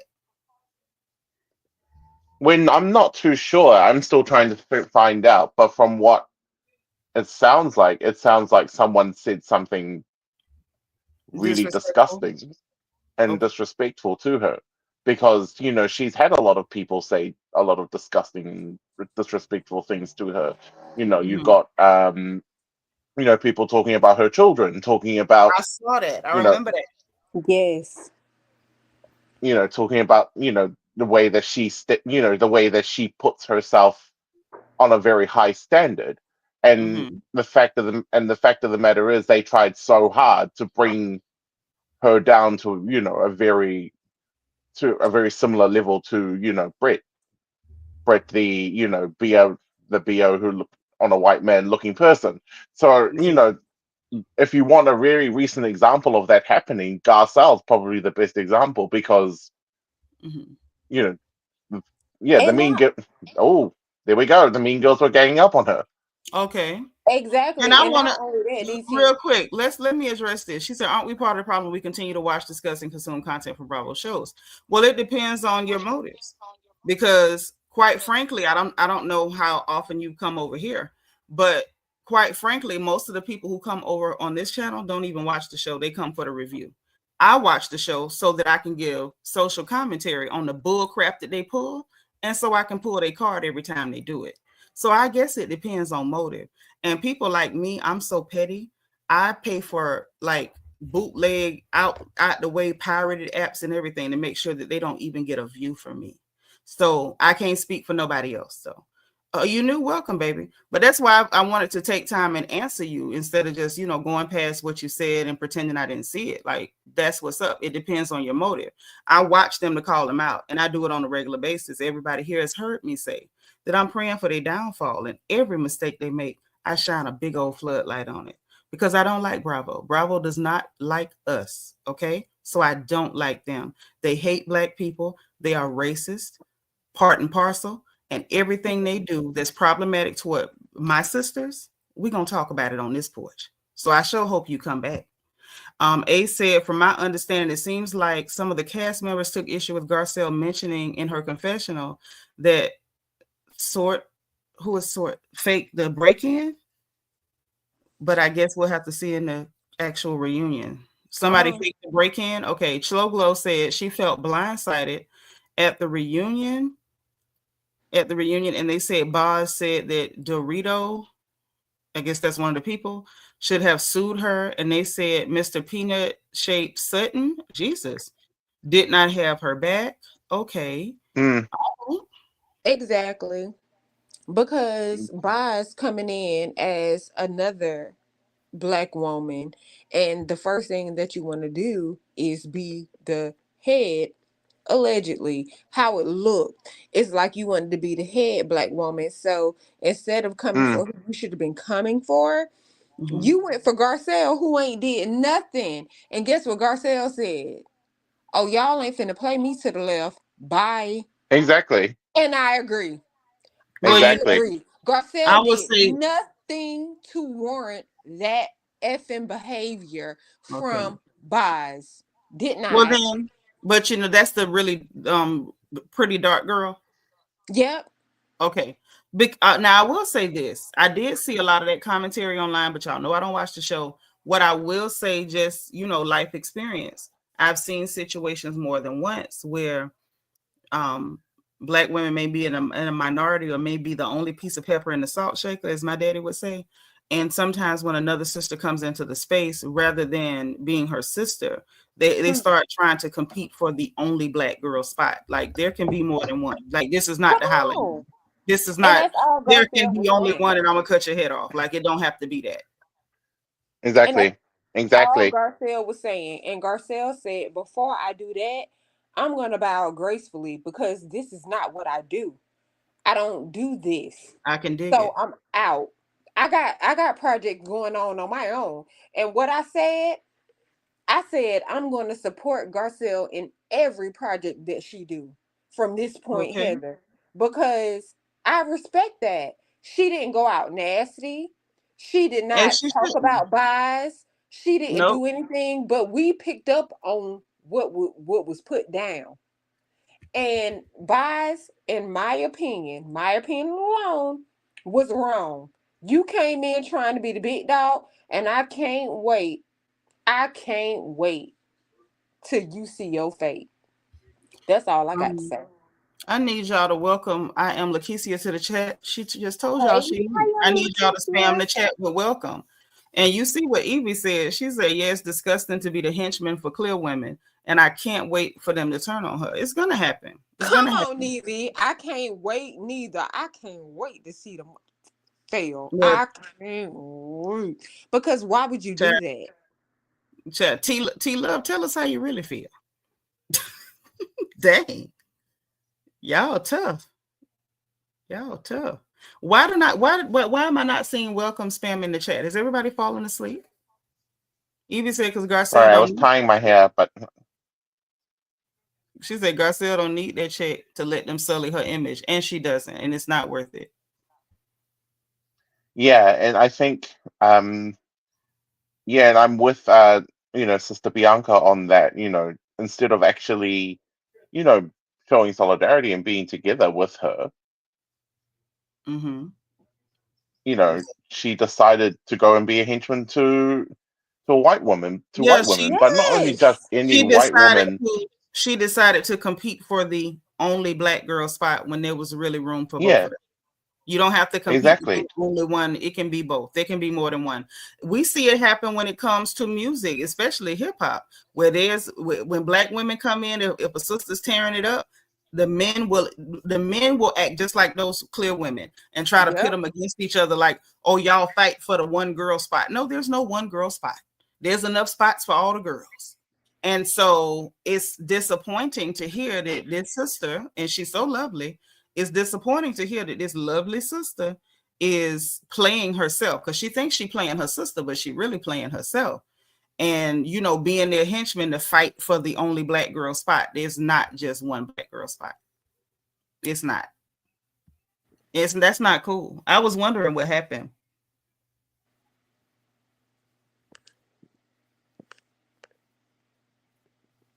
Mm-mm. Right, exactly, Tiffany GT, like Nakatata did to Wendy. Yep, she came in there like, oh, there can be only one African. It's like, girl, go away. There was room enough for both of you. But instead of you just coming in on your own, doing your thing, let us see what your life is, what's really going on with your hoish husband that's paying girls money up there on that university campus, baby. That was enough drama to keep us fed. You could have fed the masses, but instead you went running around talking about shrines, obsessing over Wendy and her mama. And allowing trying to be Giselle's henchman, fighting for the only African spot. Girl, wake up. It's a whole new day. There's enough West African sisters in America that they could have their own show, and I would watch. There's no reason to fight for the one spot. There can be only one. You're not the Highlander. And trying to fight for the only spot where everybody on the show is supposed to be black. Let's be clear. Y'all are truly trying to tear everybody down. But it only happens when we are complicit. Come on. See, that's the gag. I'm going to always call out Bravo and NBC Universal because they are racist trash, always have been. But I'm also going to point out the fact that these shenanigans don't work without a Boz. They don't work without a Nakatata. They don't work without the dumb girls in music who fall for men's crap and start attacking other sisters because there's only one spot. It only works when we got a dummy that's complicit. Come on. I didn't know that Naruto was pregnant. Yeah, they was posting on social media. They was posting like pictures from her baby shower. I was like, who cares? Like you're not on the show. You should have gave us all of this while you was on the show. Instead, we got shrines and you obsessed with Wendy for trying to fight for the only African girl spot. Like that's the thing. Exactly. And to allow people to mispronounce your name and just that's why I refuse to pronounce her name. I refuse. I have no problem saying Ineka. I have a friend with the same name. But because you told those whores, oh, they don't have to say my name right. They American. They could say whatever. Since they could say whatever, that doesn't matter. I'm gonna say whatever. Nakatara. Necromancer. Yes. Look here. The girls from up there at the University of Maryland, them girls on the campus said that he was buying coochie. Yes. Which is actually very common in the university space. It really is, but all I'm saying is you on the show, your husband is the coochie purchaser, according to the children. I don't know, but that's what the children say. Let's talk about that. Let's talk about the fact that you bought that house in your daddy name and you ended up telling us by accident. Let's talk about that.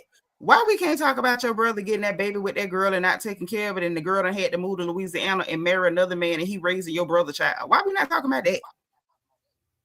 Why you on the show telling people you in California when I found out before they finally told it. What was she from? Wisconsin or something? Yep. You Yes, showed Wisconsin. Yes. Yeah, right I told after it that. first. You Because I showed talked to one of them boys that went to high school with her. And they was talking about That's her right. baby. Yes, I remember. You remember when she was Yep. going? Yes. That boy said she was going to high school and used to put on all that light foundation, refused to wear foundation, her white color, and was running around trying to be the only black girl in the white girl. Mm-hmm. You Yeah. showed this is. So see, all that there could have went on the show. Thank you, Queen. It is a no. You don't talk about that. That's disgusting. Mm-hmm. That is disgusting. I was very offended. Like, why would you dare? Why would you dare? But instead of giving us what's really going on, instead of you giving us what's really going on, you up here chasing Wendy around like some kind of nut instead of fixing your wigs. Hell, you should have tried to befriend her so she could tell you who was her wig distributor. Because Wendy's first season, her wigs was tragic too. But that heifer got it together and kept it together. You should have went to her and said, sis, well, this your wig, where did you get it from? So she could help you out because you was looking crazy. When she went to that drag show dressed like Dora the Explorer, you could have knocked me over with a feather. Dora the Explorer. Dora. Yes. Continue to look like a Swiping, fool. no swiping. Bunny say it's always somebody from high school with the T. Yes, honey, it was the friend from high school that let me in the door about her brother and his child in the streets that he ain't raising is now in Louisiana with the baby mama and a new husband. That's how I found out that house is in her daddy's name. And Brenda, again, Ooh, you right, because yes. that's how we got the scoop on Sweet Pea. Yep, from the person from from her high school, classmate, from the her person classmate. from high school. Your classmate done told it because they say ain't nobody like you because you was corny and they said everybody liked your sister because she was cool. Mm-hmm. That's right. That's right. And she was very jealous of that. Yeah, she was. And then when we saw the sister on the show, I was pissed. I'm like, we got gypped. Why we ain't get the cute sister? How the hell we get this one? The sister cute. The sister got it together. Her hair was right. Baby girl's foundation was the right shade. She was like Ebolicious babe. Like she was bad. I said, oh, why we got this one? I felt gypped. I felt like we got cheated and robbed. Because that was the one who was hurting for it. The other said, hey, I'm good where I'm at. Hey, you hurting. Go ahead and do your big one, sis. Listen, it was crazy though. It was crazy. I'm just like, girl, you had all this juice and dirt going on, and you bothering us about Wendy, girl. If you don't get out our face about Wendy, we know Wendy. We trying to know you. I want to know what's going on with that. I want to know what that means. Exactly. Okay, stop pretending like you from California, from the Valley, girl. You is from Beloit, Wisconsin. Tell us what was going on in Beloit. In Beloit. What was going on in Beloit? Child, the fact that she had that house and her daddy name back through me. Not running around, I'm Miss Money, drinking sparkling wine. Drinking the equivalent of a Smirnoff Ice. Talking about she's selling sparkling wine. And she take her prenatal vitamins with it. I wanted to jump out a window. This is what you brought us? Absolutely. This. I can't with any of them. As I said before, I'm teeter-tottering on this damn show because the women that they recruited for the revamp, it's not hitting on anything at all. And I just no. Y'all, I can't with the bull crap. And Queen, you're right. She did used to live in LA because remember we saw her bar card from California, and we saw that it was expired. So we know she did live over there, but you know she wasn't from there. Going to somewhere is not being from there. I was in Houston for 10 years. I'm not from Houston. She was in LA, but she ain't from LA. And she was up there with that fake Valley Girl accent like she was not from Beloit, Wisconsin. And I would say, Seanitra, you should be on the next season. But No, then again, I think you shouldn't because of us, it would be turmoil. no, that wouldn't work at all. That wouldn't work at all. You It know, would work, let me but say this it for the would record. work because you would be the real Emma Effa on the damn show to put everybody in a flip flapping place, and that's what it Listen, needs to be. A listen. real housewife. You don't. Yeah, they don't want that. They don't want that. Here's the thing, right? They could not handle St. Pete. They cried, rolled around, meal in the dirt over St. Pete. Oh, Marlo, she's so terrible. Why? Because she told the truth. Because she said Kenya had bad coochie, or at least that's what it looked like. Because she said Candy was hunching below her tax bracket. They cried and act like they were set on fire behind St. Pete. They do not want Ocala on their show. That won't work. Mm-hmm. That won't work because I don't play cute. I'm nice, but I don't play cute. I done already told y'all. Angela Oakley would have hated my guts. Everywhere I seen her. So wait, what's the story with her and Uncle Charles? Uncle Charles is Uncle Charles. He gonna hold when he want to. He gonna say what he want to, and she could stay if she want to, or she could go if she want to, because he don't care. Now that's the story with Uncle Charles. And see, when it all come down to it, by the time you calling another sister Flavor Flav, Annie, are you okay? Are you okay, Annie? Everywhere she went. It's just a thriller.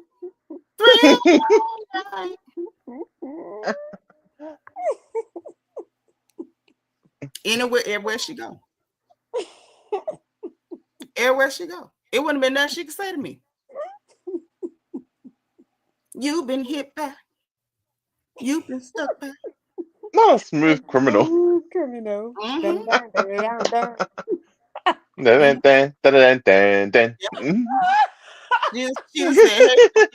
the way you make me feel. I'm telling you, nothing. The way you make me feel.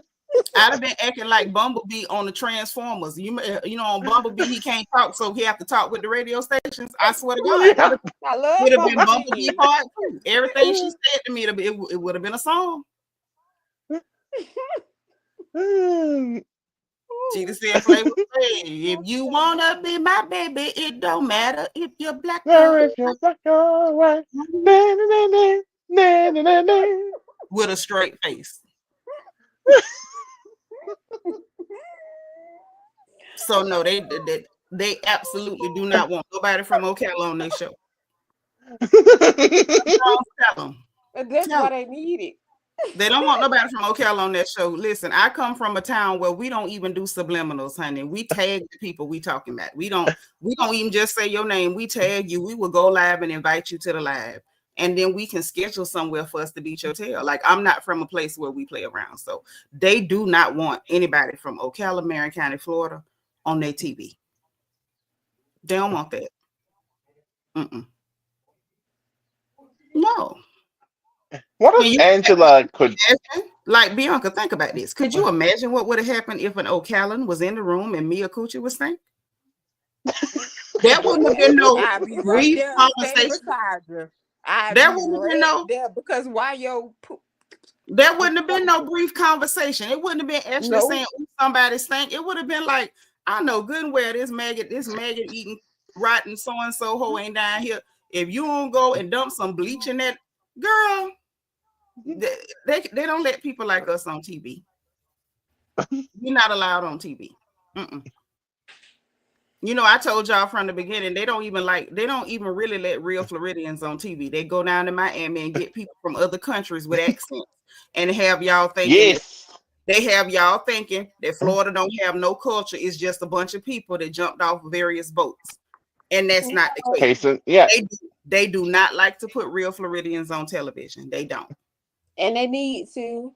And that's what I'm saying. They need to. I'm sorry. I'm over the bull crap. They need to put some real people on the show. Like, we talking about. They need Nene to messed put that them on up the for us. show. Nene messed that up for us. Damn. Yep, they were so mad that Damn. they were so angry that that black lady that they did not want to be the star ended up being the star. They're not gonna put no more real Negroes on TV. That's not happening.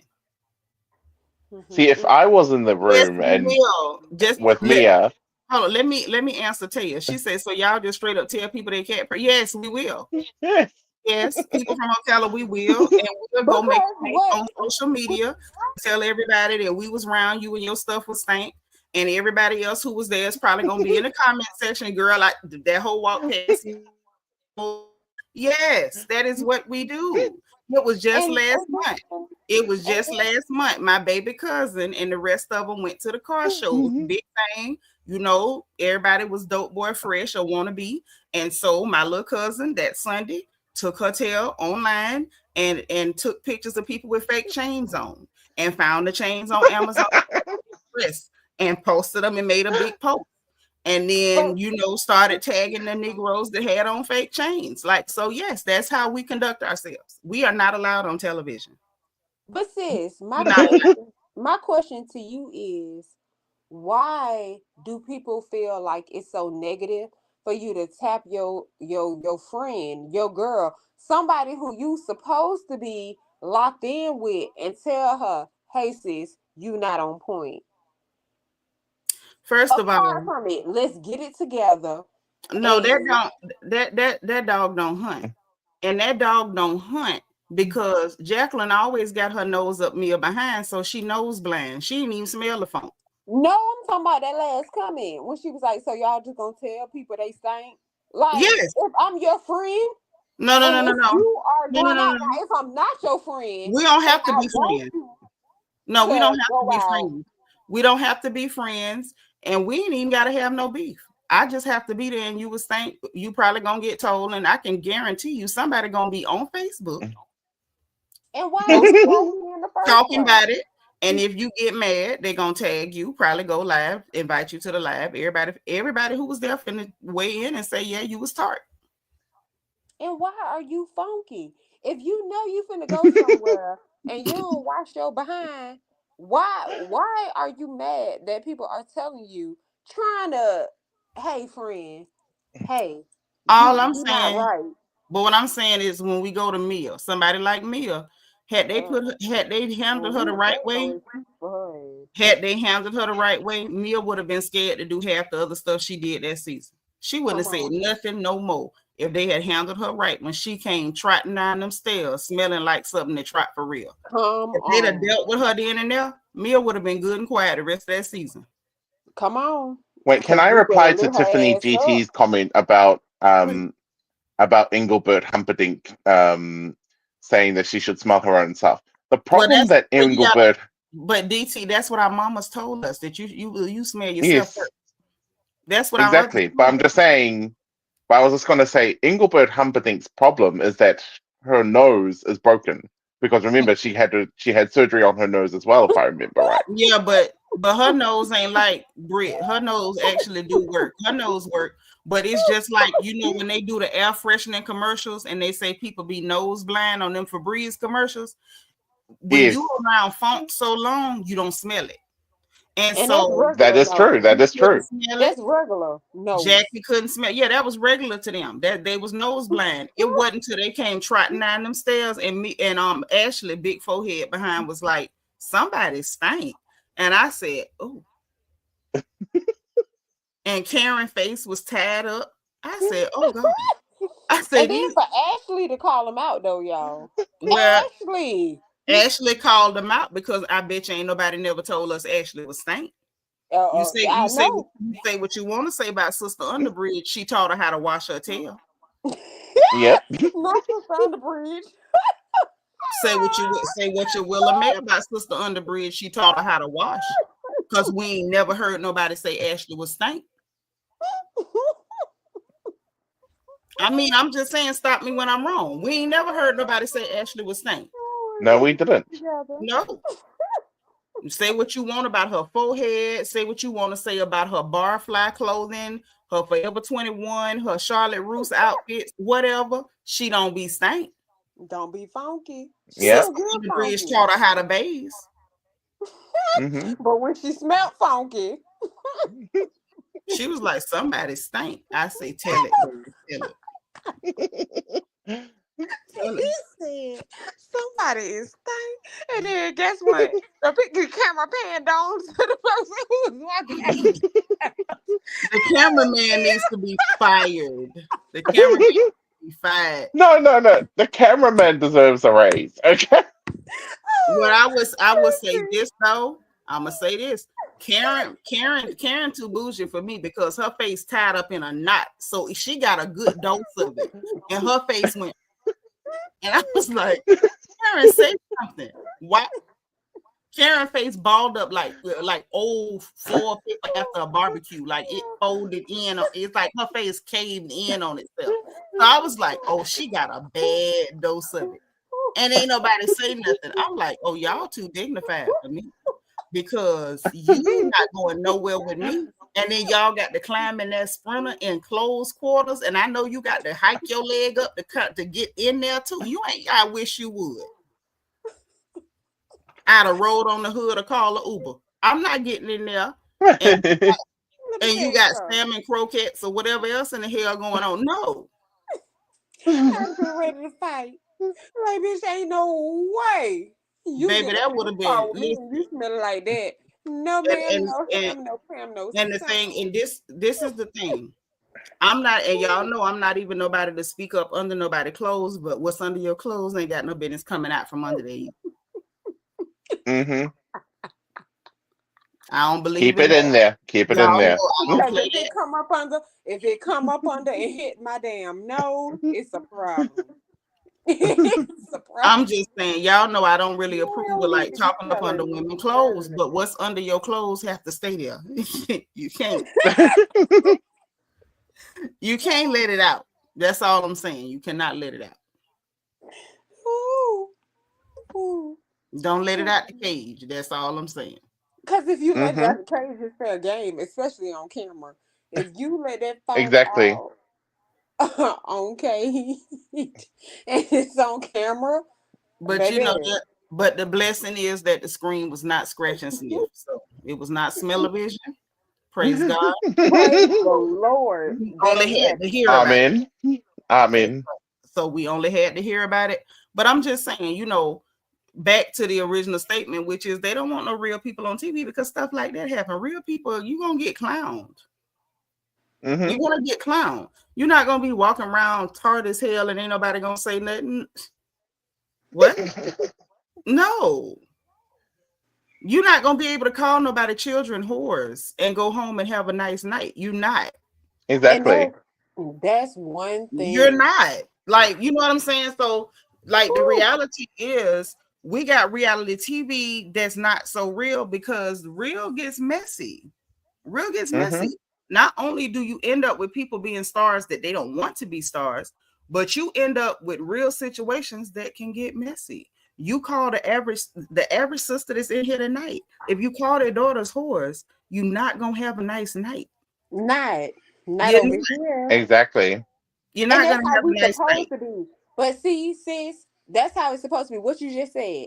If you call somebody, if somebody came in the chat and called somebody in our chat a whore, all of us gonna sit up here and stand strong on knocking that Negro out the Emma effing chat.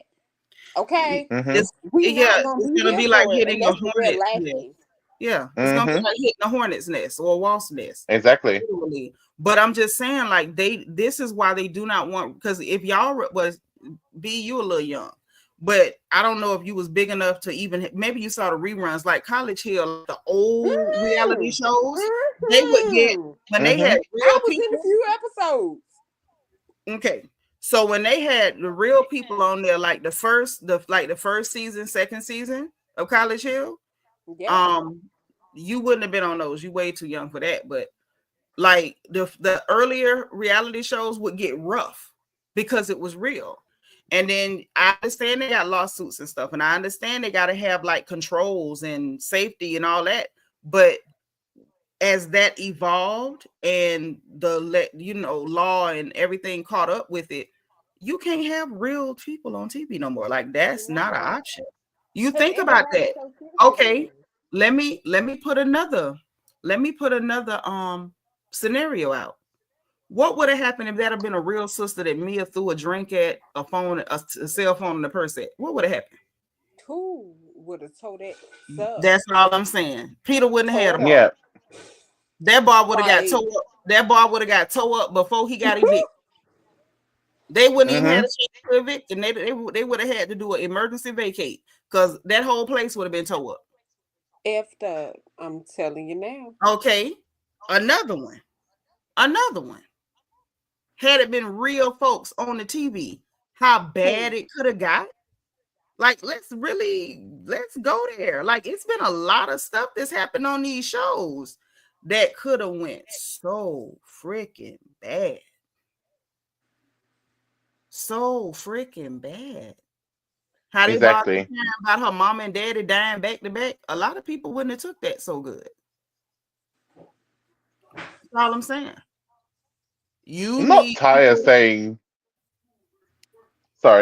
saying Jerry Springer was the first reality show. He wasn't the first, but Jerry did it best. And then he got real fake. He started like staging fights and ding, ding, ding. Yeah. And security there to make sure nobody got hit. But when he first started, they was getting hit. They was getting hit. But yeah, so like it's cool to laugh about it, but trust and believe, not just me. They're not gonna have no more real people on reality TV. Like you can hang that up. They can't, because they're not ready or prepared for reality. Period. They're not. No, ready it's been because it has been watered down a lot. Yeah, and I understand. Like I want to go on record as saying I understand why that was necessary to a certain degree because of safety and controls and all that. Like real life ain't always safe. Like let's keep it a bean. Real life ain't safe. You not safe in real life in the grocery store walking up calling somebody's kid a whore. That ain't safe.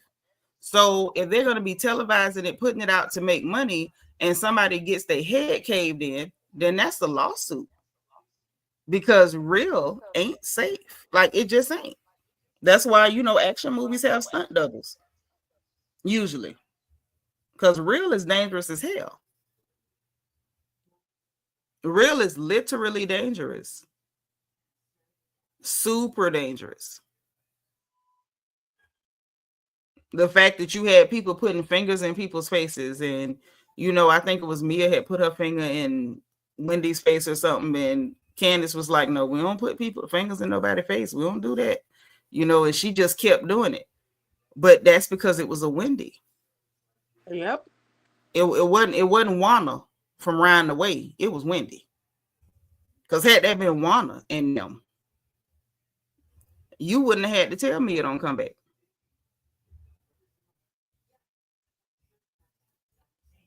It's just no more room for it.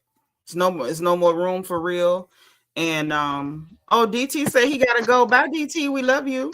Yeah, I've got to go. I'm so sorry, but thank you both for letting me be on tonight, and much love to you both. We'll see you all in the next live. All right, we love you, DT. We love you, DT. All right, love you all. Bye. Bye, baby. I love my DT. That's New Zealand's finest. But it's just, the real is over. And at this point, I'm ready to watch it burn. Because it's gotten, while they've gotten rid of the things or watered down things to make things safer, they have gotten, in my opinion, this ain't, it don't mean nothing outside of my opinion, but in my opinion, it's gotten way too overt with their racism and their agendas. Yep. And I'm not comfortable.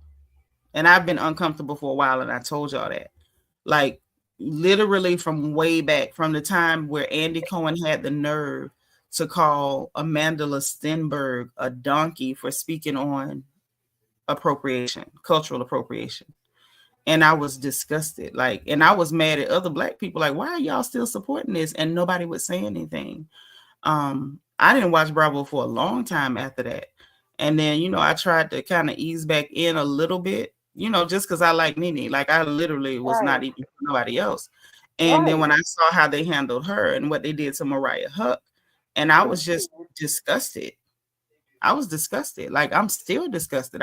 When I tell y'all I'm praying for the downfall of Bravo, I'm not joking.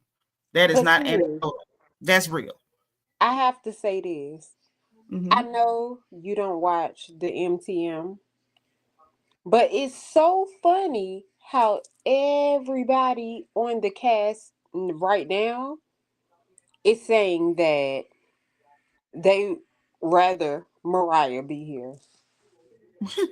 Of course you would. Of freaking course you would. Mm. Of course you would. And that's When all I they got to say started about saying that. that, Oh, they started saying it last season. They tried to introduce it, and it was like, okay, because now they're seeing that everything that she's been saying about all these people were facts. Were facts. And now even the everything she people, said about and I'm Simone, talking about, they see I'm it. talking, yep, and I'm talking about the people Everything. that's on the cast right now I are believe you. saying we want Mariah back. But the thing is, y'all stabbed that sister in the back and tried to Y'all help and stabbed tried her in and they the tried to back. help those clear devils Come completely on. steal what she created. Come on.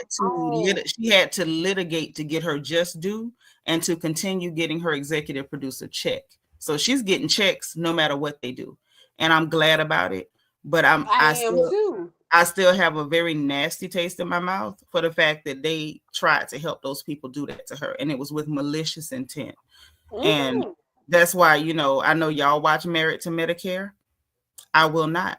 I don't want anything to do with those disgusting hags.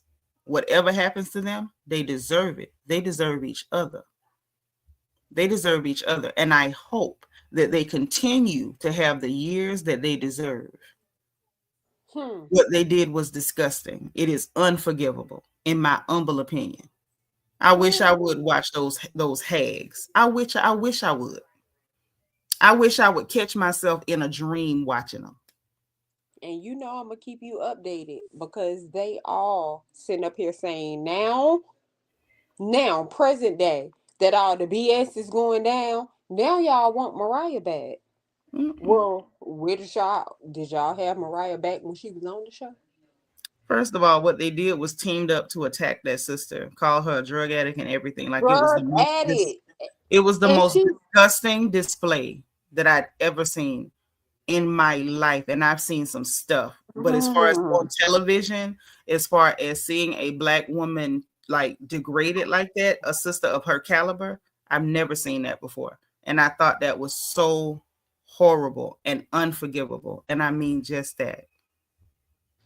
let me Wells, don't ask me nothing about Hellishly on YouTube. We talk about her every now and then if something goes viral, but I don't discuss those people. I don't like those people. I don't promote those people. And I wish y'all wouldn't either. But y'all grown. You do what you want to do. But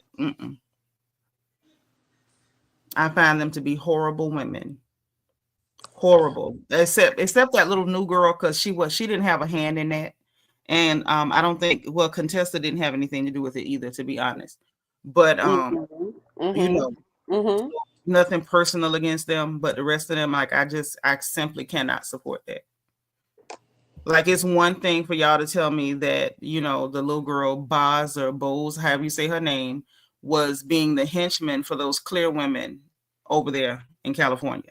But to watch an entire group of black women do the dirty work of massa to steal something from another sister who created a platform where you get paid. That's like way too much Tommen and Cooning for me. I Yeah, I I can't. can agree. I You agree a you hundred giving me percent. way too much at that point. There's too much dip on that chip. I agree 100% because I'm thinking. Even though I watch Married to Medicine, I'm fully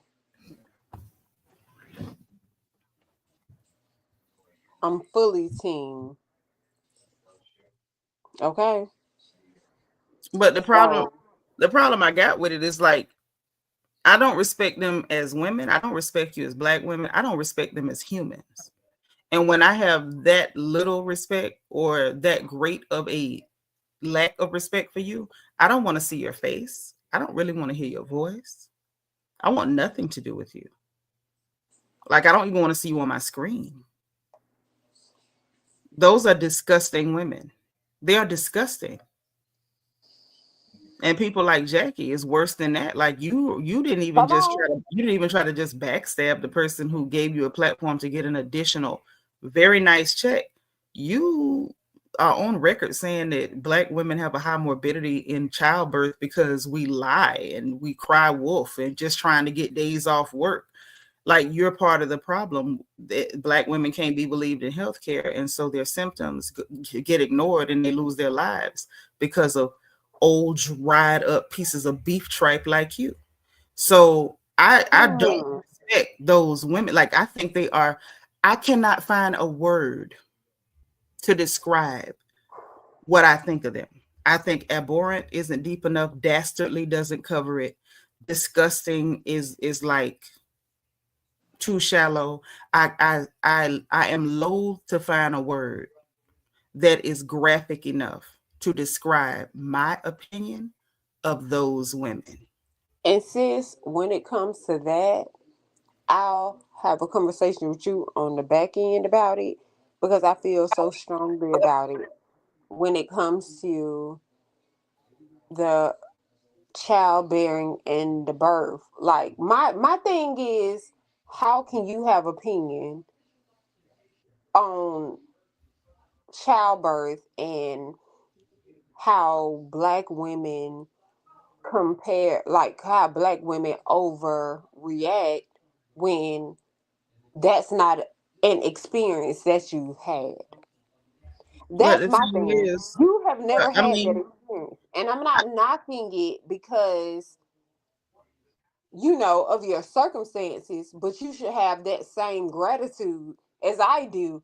Because I'm not knocking it, women experiences, because I've never been pregnant. I've never had a child, so I can't speak on it. So how but can this you is the speak on it when problem. you haven't either? But here's the problem. She's coming from a different angle. And I get what you're saying, and that's fine when we're talking about lay people. She is a medical provider. She's an OBGYN. She is. So this goes deeper than you haven't had a kid. Why do you have an opinion? This goes into, all of the things that can go wrong. Like, it's your job. You literally know all of the things that can go wrong. And you're ignoring symptoms because subjective is just as important as objective. Mhm. And Mhm. what I mean by that, when we even, in nursing, when you get to charting, is SOAP charting for a reason. The subjective comes first. Is what is the person telling you they're feeling? The objective is what you can measure and quantify. So what you can measure and quantify is one thing, but what the person is telling you they're feeling comes first for a reason. And where is the SOAP when you're saying that Black women are not worthy of the S? We're not worthy of the subjective part of your analysis, of your diagnosis. You're I leaving agree. out subjectivity. You're saying that women who look like you, are not worthy of subjective data. That is disgusting. That is disgusting. There are Black women who are dead right now because people see us as less than human, and we're not worthy of subjective data. That is disgusting. But these are the type of women that y'all are tuning in to watch. There's no, like, in no universe does that track for me. It doesn't make sense. I don't get. If It's you the feel like crowd. if you feel like me and women who look like me are not even worthy of you considering subjective data, I'm not even worthy of that. I'm not even human. Why the hell am I going to watch anything and put even so much as a penny in your pocket? You freaking scarecrow. Why would I do it? For what reason? That's why I don't watch them, because I can't even come up with any logical rationale that would make that, one, morally acceptable, two, logical. Like there's nothing about that makes sense. It doesn't. Don't make It sense at doesn't. all. It don't make sense at all. But that's when it comes to the point where that's why their ratings are falling off. However, we couldn't have the discussion like with RHOA. So many people don't watch RHOA, and we do, just so we can give the commentary on the show. But the people who are Some watching that that, the people who are watching that clown cavalcade are not giving any social commentary. They're not. I do, You, and I but speak my full but voice the with my vast full majority, chest on the how I vast, feel. but the vast majority are not. You're right. You're There's right. no criticism I of feel it. what they've done, who they are, and the implications of it. There isn't. Yeah. And I'm just not, feel I'm not willing to partake, because at the end of the day, everything about you is problematic. So what am I going to do? Just watch, and then after the opening credits, just start complaining? Like, what am I supposed to do with that? Like, really? What is there to say? You're sitting on a platform created. You're sitting on a platform created by a sister that allows you to make this very nice stream of income. And the same sister, you worked with Clears to attack her and try to steal it from her and called her a drug. But the gag is she's still getting paid from it. Yeah, but So it's y'all asses couldn't do whatever y'all want to do, say whatever y'all want to say, and now y'all saying y'all want her back. But the thing is, I don't care about, like, this is the thing. I don't care about regrets. Regrets don't excite me. Not at all. They don't excite me. I'm not impressed with somebody regretting their actions. I'm the sort of person, to be very honest with you, if you ever do me dirty, please don't tell me you regret it, because now it's going to be worse for you. I don't want to hear about your regrets. The fact is you did it, and nothing changes the fact that you did it. You did it. And now you're still sitting on that platform collecting a check, and I'm not going to support it. I'm not giving you a penny. That was heinous. As much as some of those ladies on RHOA pissed me off, they didn't do that. Right. That is the most disgusting house Negro, mammy-ish, coonish, Tomish crap I've ever seen in my life. And there's no way in hell I can't support that. How? You're right. It does, like, I can't. Absolutely. And I was looking at it as, if we don't support it, we don't support her, because Mariah still gets paid off her executive producer. Yeah, I so got all that's that. how I'm looking at it. Mariah so ain't like, losing. She won't lose no money. Paid off of it. Mariah got money. She'll be fine. I'm not supporting that. I'm not supporting that. I feel like it's got to be, there has to be a line in the sand somewhere, and they touched all the lines for me. No way. I don't even know where you could get a whole group of Black women to agree to, like, do masses dirty work and attack another sister and try to steal something from her. Like, I don't know where you could find that at.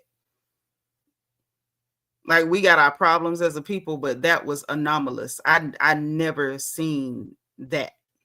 Never seen that. That was crazy. It was insane. Yeah, it was disgusting. It was insane. I can't.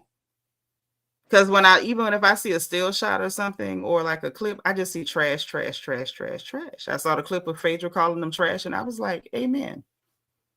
Because they're trash. Phaedra is trash, in my opinion. Yeah, but she ain't do that. But she didn't do that. You say what you will of May, she didn't do that. Yeah, she didn't, but she did a lot. There you go. She did some things, because it's been people who've done less that we've stopped talking to. So yeah, but here's the problem. That Phaedra did what she did. But what did she do? Definitely can't. I still go back to, what did she do? She repeated a rumor. So, but you're an attorney. If we're not mad at Carlos King for starting the rumor, why are we mad at somebody else for repeating it? No. If anybody came to your platform and said, I met up with Bianca, and Bianca tried to do that to me. But she didn't say that. That's what she told Porsha, according to That is Porsha. So that are we is mad not at that is Porsha not or are we mad at Bianca. Phaedra? No, Either ma'am. way. You need to go back and rewatch it. No, That is I not what watched it. that is not what was said. She did not say I met up with Candy and Candy said it. She repeated to Porsha what she heard. Porsha No, repeated she to Candy told what no, she no, was no, told. no, no. She told Porsha this, and Porsha said, "So is Porsha the problem?" Because No, Porsha the said, person that "Phaedra started, told me." Phaedra told me is yeah, what Porsha said. yeah, Phaedra told me. But Phaedra never said I met up with Candy and Candy said that. Carlos King started that rumor. No, Portia said, Phaedra, you told me she said it to you. Do y'all not remember the reunion? She said, no, Phaedra, you said she said it to you. You got to stop because I'm finna get upset. You said she said it to you. If anybody did you like that, Seanitra, I would be sitting up here going in on them bitches in the chat. You know that. I would go Mm, in if somebody I'm gonna said have to that to roll me. tape. Ain't I'm no gonna way have that to roll tape anybody gonna because I don't portray believe that's how or that even went. sit out and say, even if they heard it, I'm not finna put it out there in the mainstream.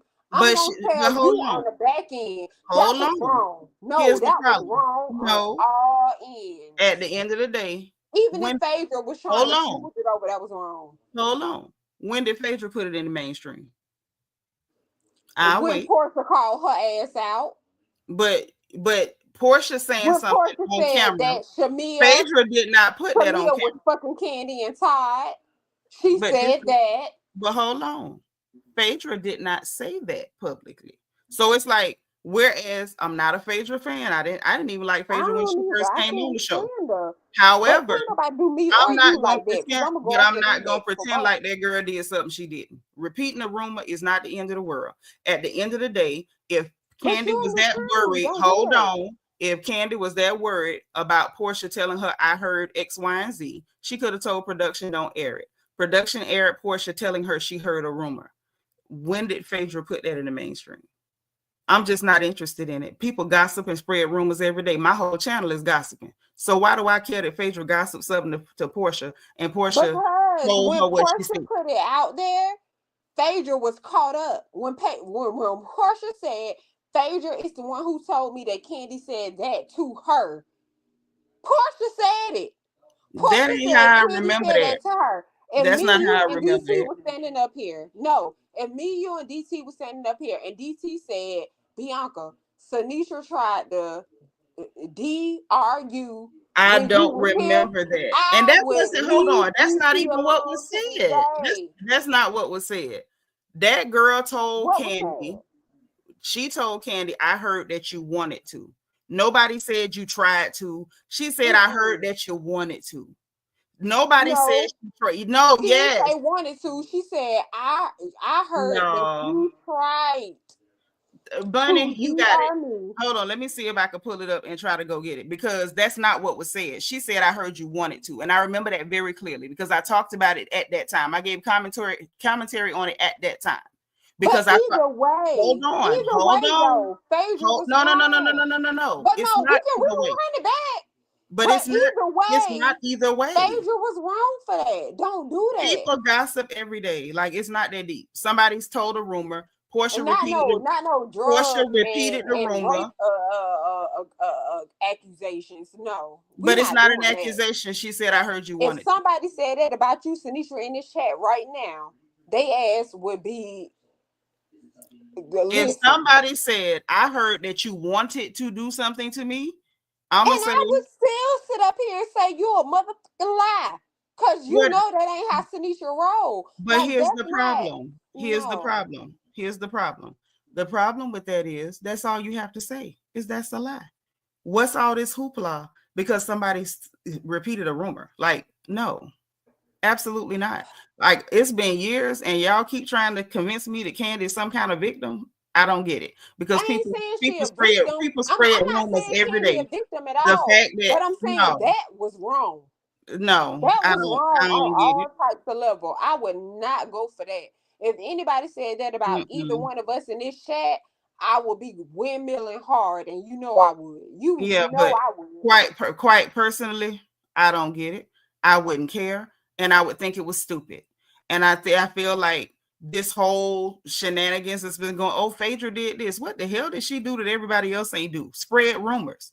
Like at the end of the day, where's all this vitriol for Mia who went and lied? She literally lied and said Mia that she happened bumped. after that though. Hold on. Hold on. Literally lied and And said you know she. I can't stand Hold her on. ass. Hold on. Literally lied and said she bumped cooches with Wendy Osefo. Where's the Mm. vitriol? But somebody spreading a rumor like that they heard something. Like y'all better give me free. I'm gonna start at me because I don't get it. But I go just as hard against Mia as I do for Phaedra. But the problem So is for Mia me, actually it's did the something. Phaedra same. repeated a rumor. Phaedra said she repeated the rumor after Porsha Mm-mm. knelt down to her. Let me hold on. Let me go ahead and just put it out there for you. I have it on good authority from some people who know some people who know people. Mm-hmm. Carlos King that rumor. It is not new. That's one of the reasons why him and Kenya don't get along. It is not all about no escape documentary. Hello, good night. Y'all better catch what's being put down. Candy is not what y'all think she is. And I'm And not that even and that saying was that and about that was and Candy. that was hold on. And that was her good friend. So do I but I mind you, you know I don't like Carlos King either.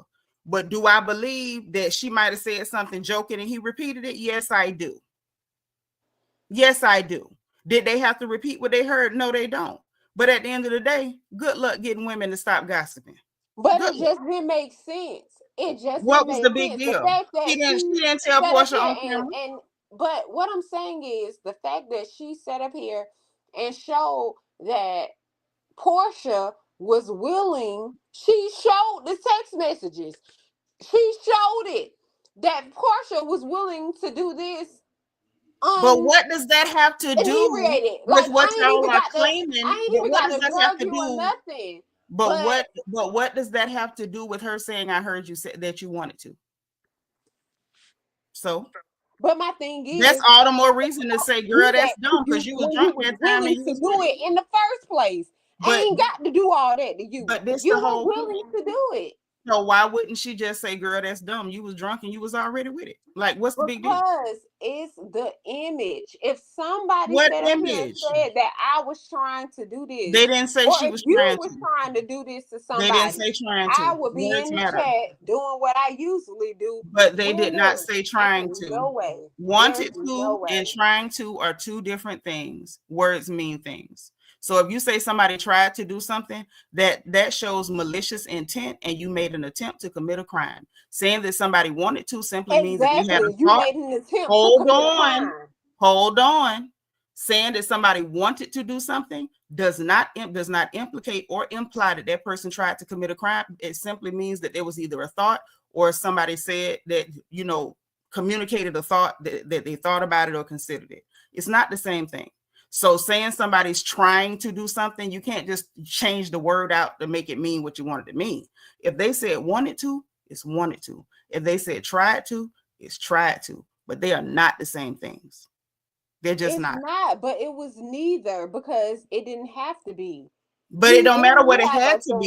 You thread got to deal of with what it all this is. stuff, and now that you're backed up in the corner, you want to sit up here and say, "Oh, you She went tried ahead to and told drug where rape it me." came from. And Like, she's not let's the only stop and the she's not the foolishness. only Let's person stop. that It wasn't no said that that's try, where because it bitch, I came didn't have to from. try. You wanted to do me and my husband and my friend and her. But it doesn't Like, matter. let's not.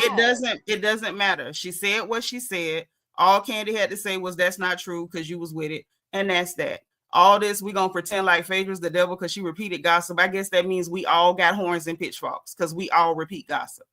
Hello, good night. I'm not buying it. Not buying it.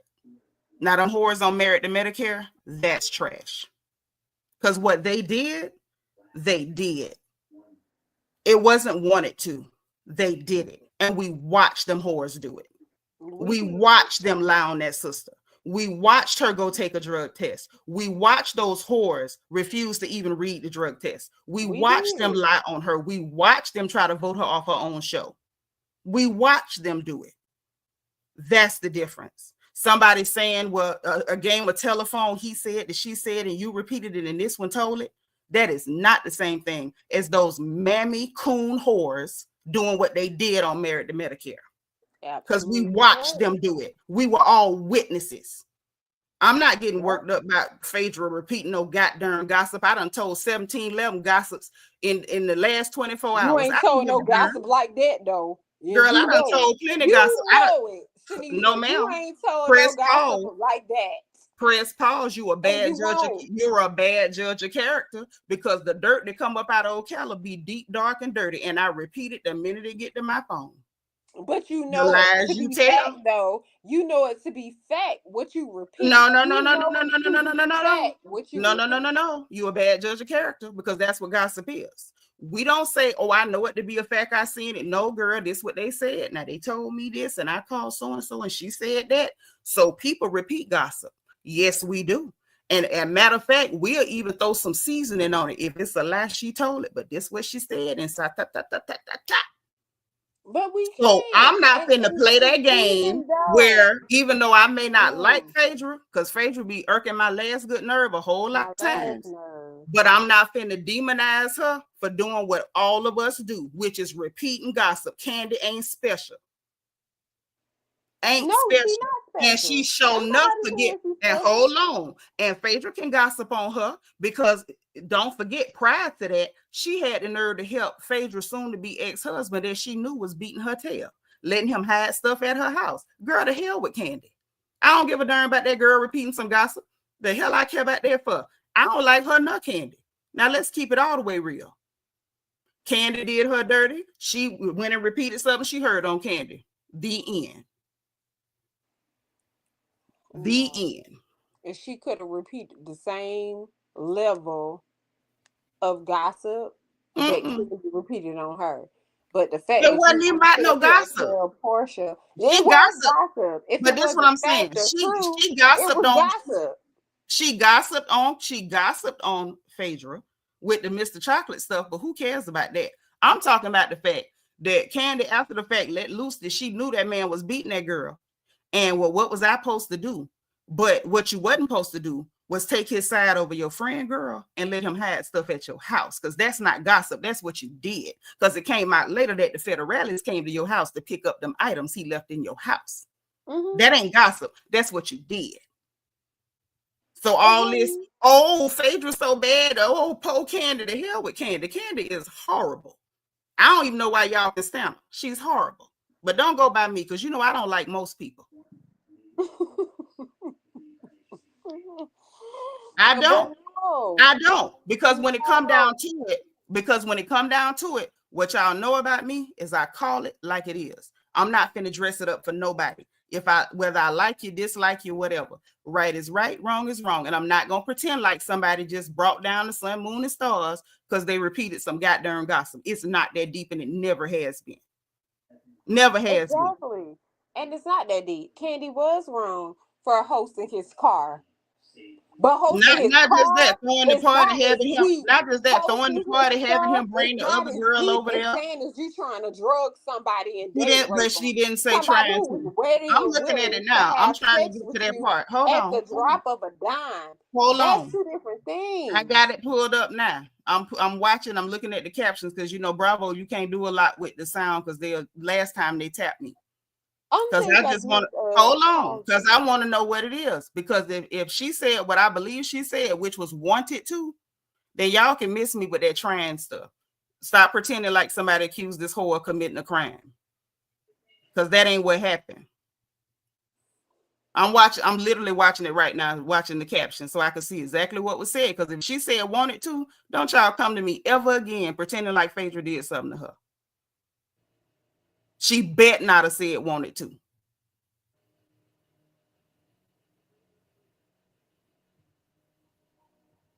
Hold on, we got 50 more seconds before they get to it.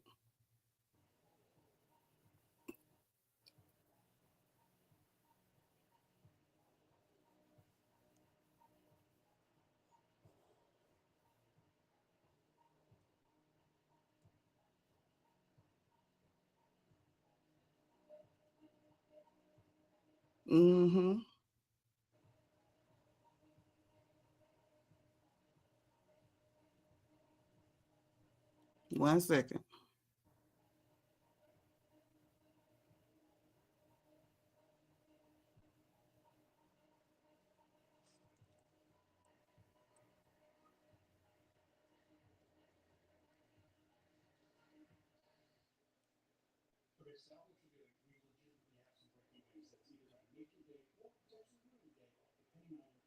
Okay, I'm gonna run it back again because I just saw wanted to. Make sure I got it straight because I just saw wanted to, and wanted to ain't trying to.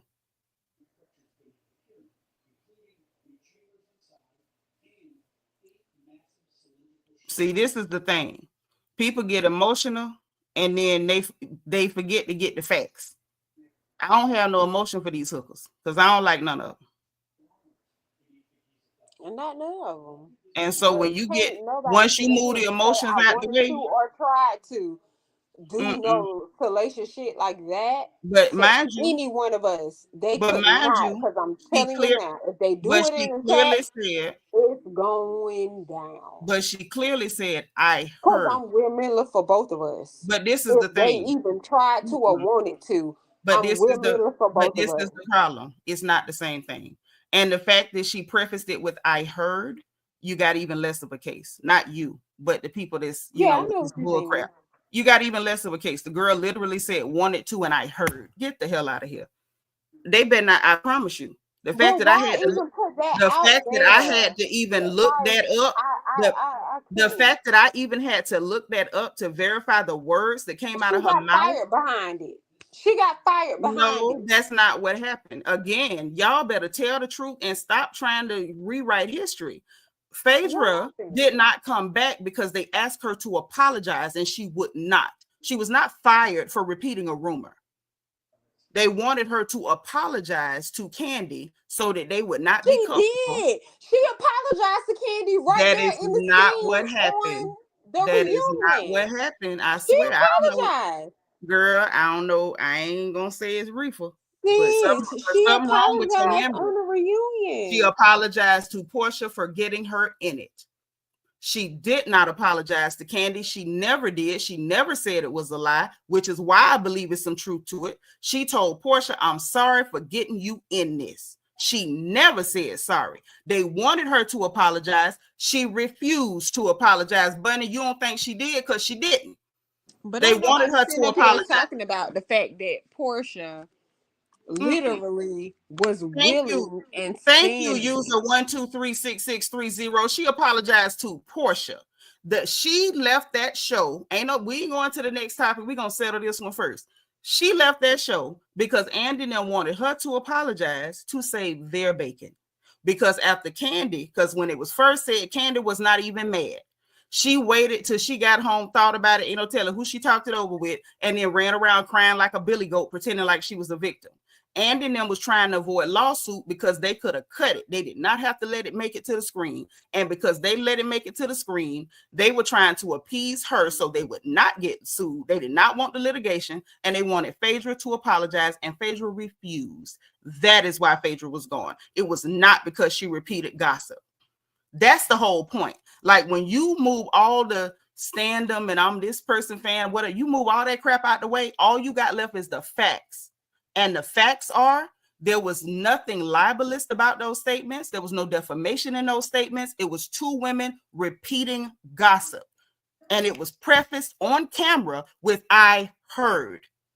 And the words used were wanted to, not tried to. So nobody accused her of committing a crime. Nobody claimed to have direct knowledge of her behavior. They simply repeated what they said they heard.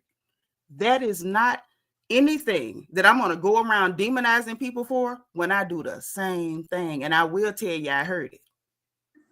I don't know if it's true, but I heard it. Might even tell you if I believe it or not. But saying you heard something is not defamation. It's not libelous. And it's nothing that all the rest of us women don't do. Now, I got a lot of things by Phaedra I don't like, but I ain't finna make up nothing. Well, I must be the outsider because I don't need nobody coming up in this place talking about they heard or they wanted to or anything about Seanitra, I that feel I'm you, sit up here, especially if it's bullshit, that I'm but finna sit this up is the here thing. and carry the narrative. I'm not. But this the I'm thing. You not. don't have to carry it, but to pretend like But I'm somebody gonna let repeating, their ass know you that's better fine. shut And that mind shit you, down right and now. that's fine too if you want to rebut the person gossiping. But I feel like on my end, nothing against you, nobody else. But on my end, that's hypocritical as hell because I repeat gossip every day. Every day. And I dare somebody to run up on me because you mad by what I said I heard. Oh, I heard it. Now what? Like the truth is the truth.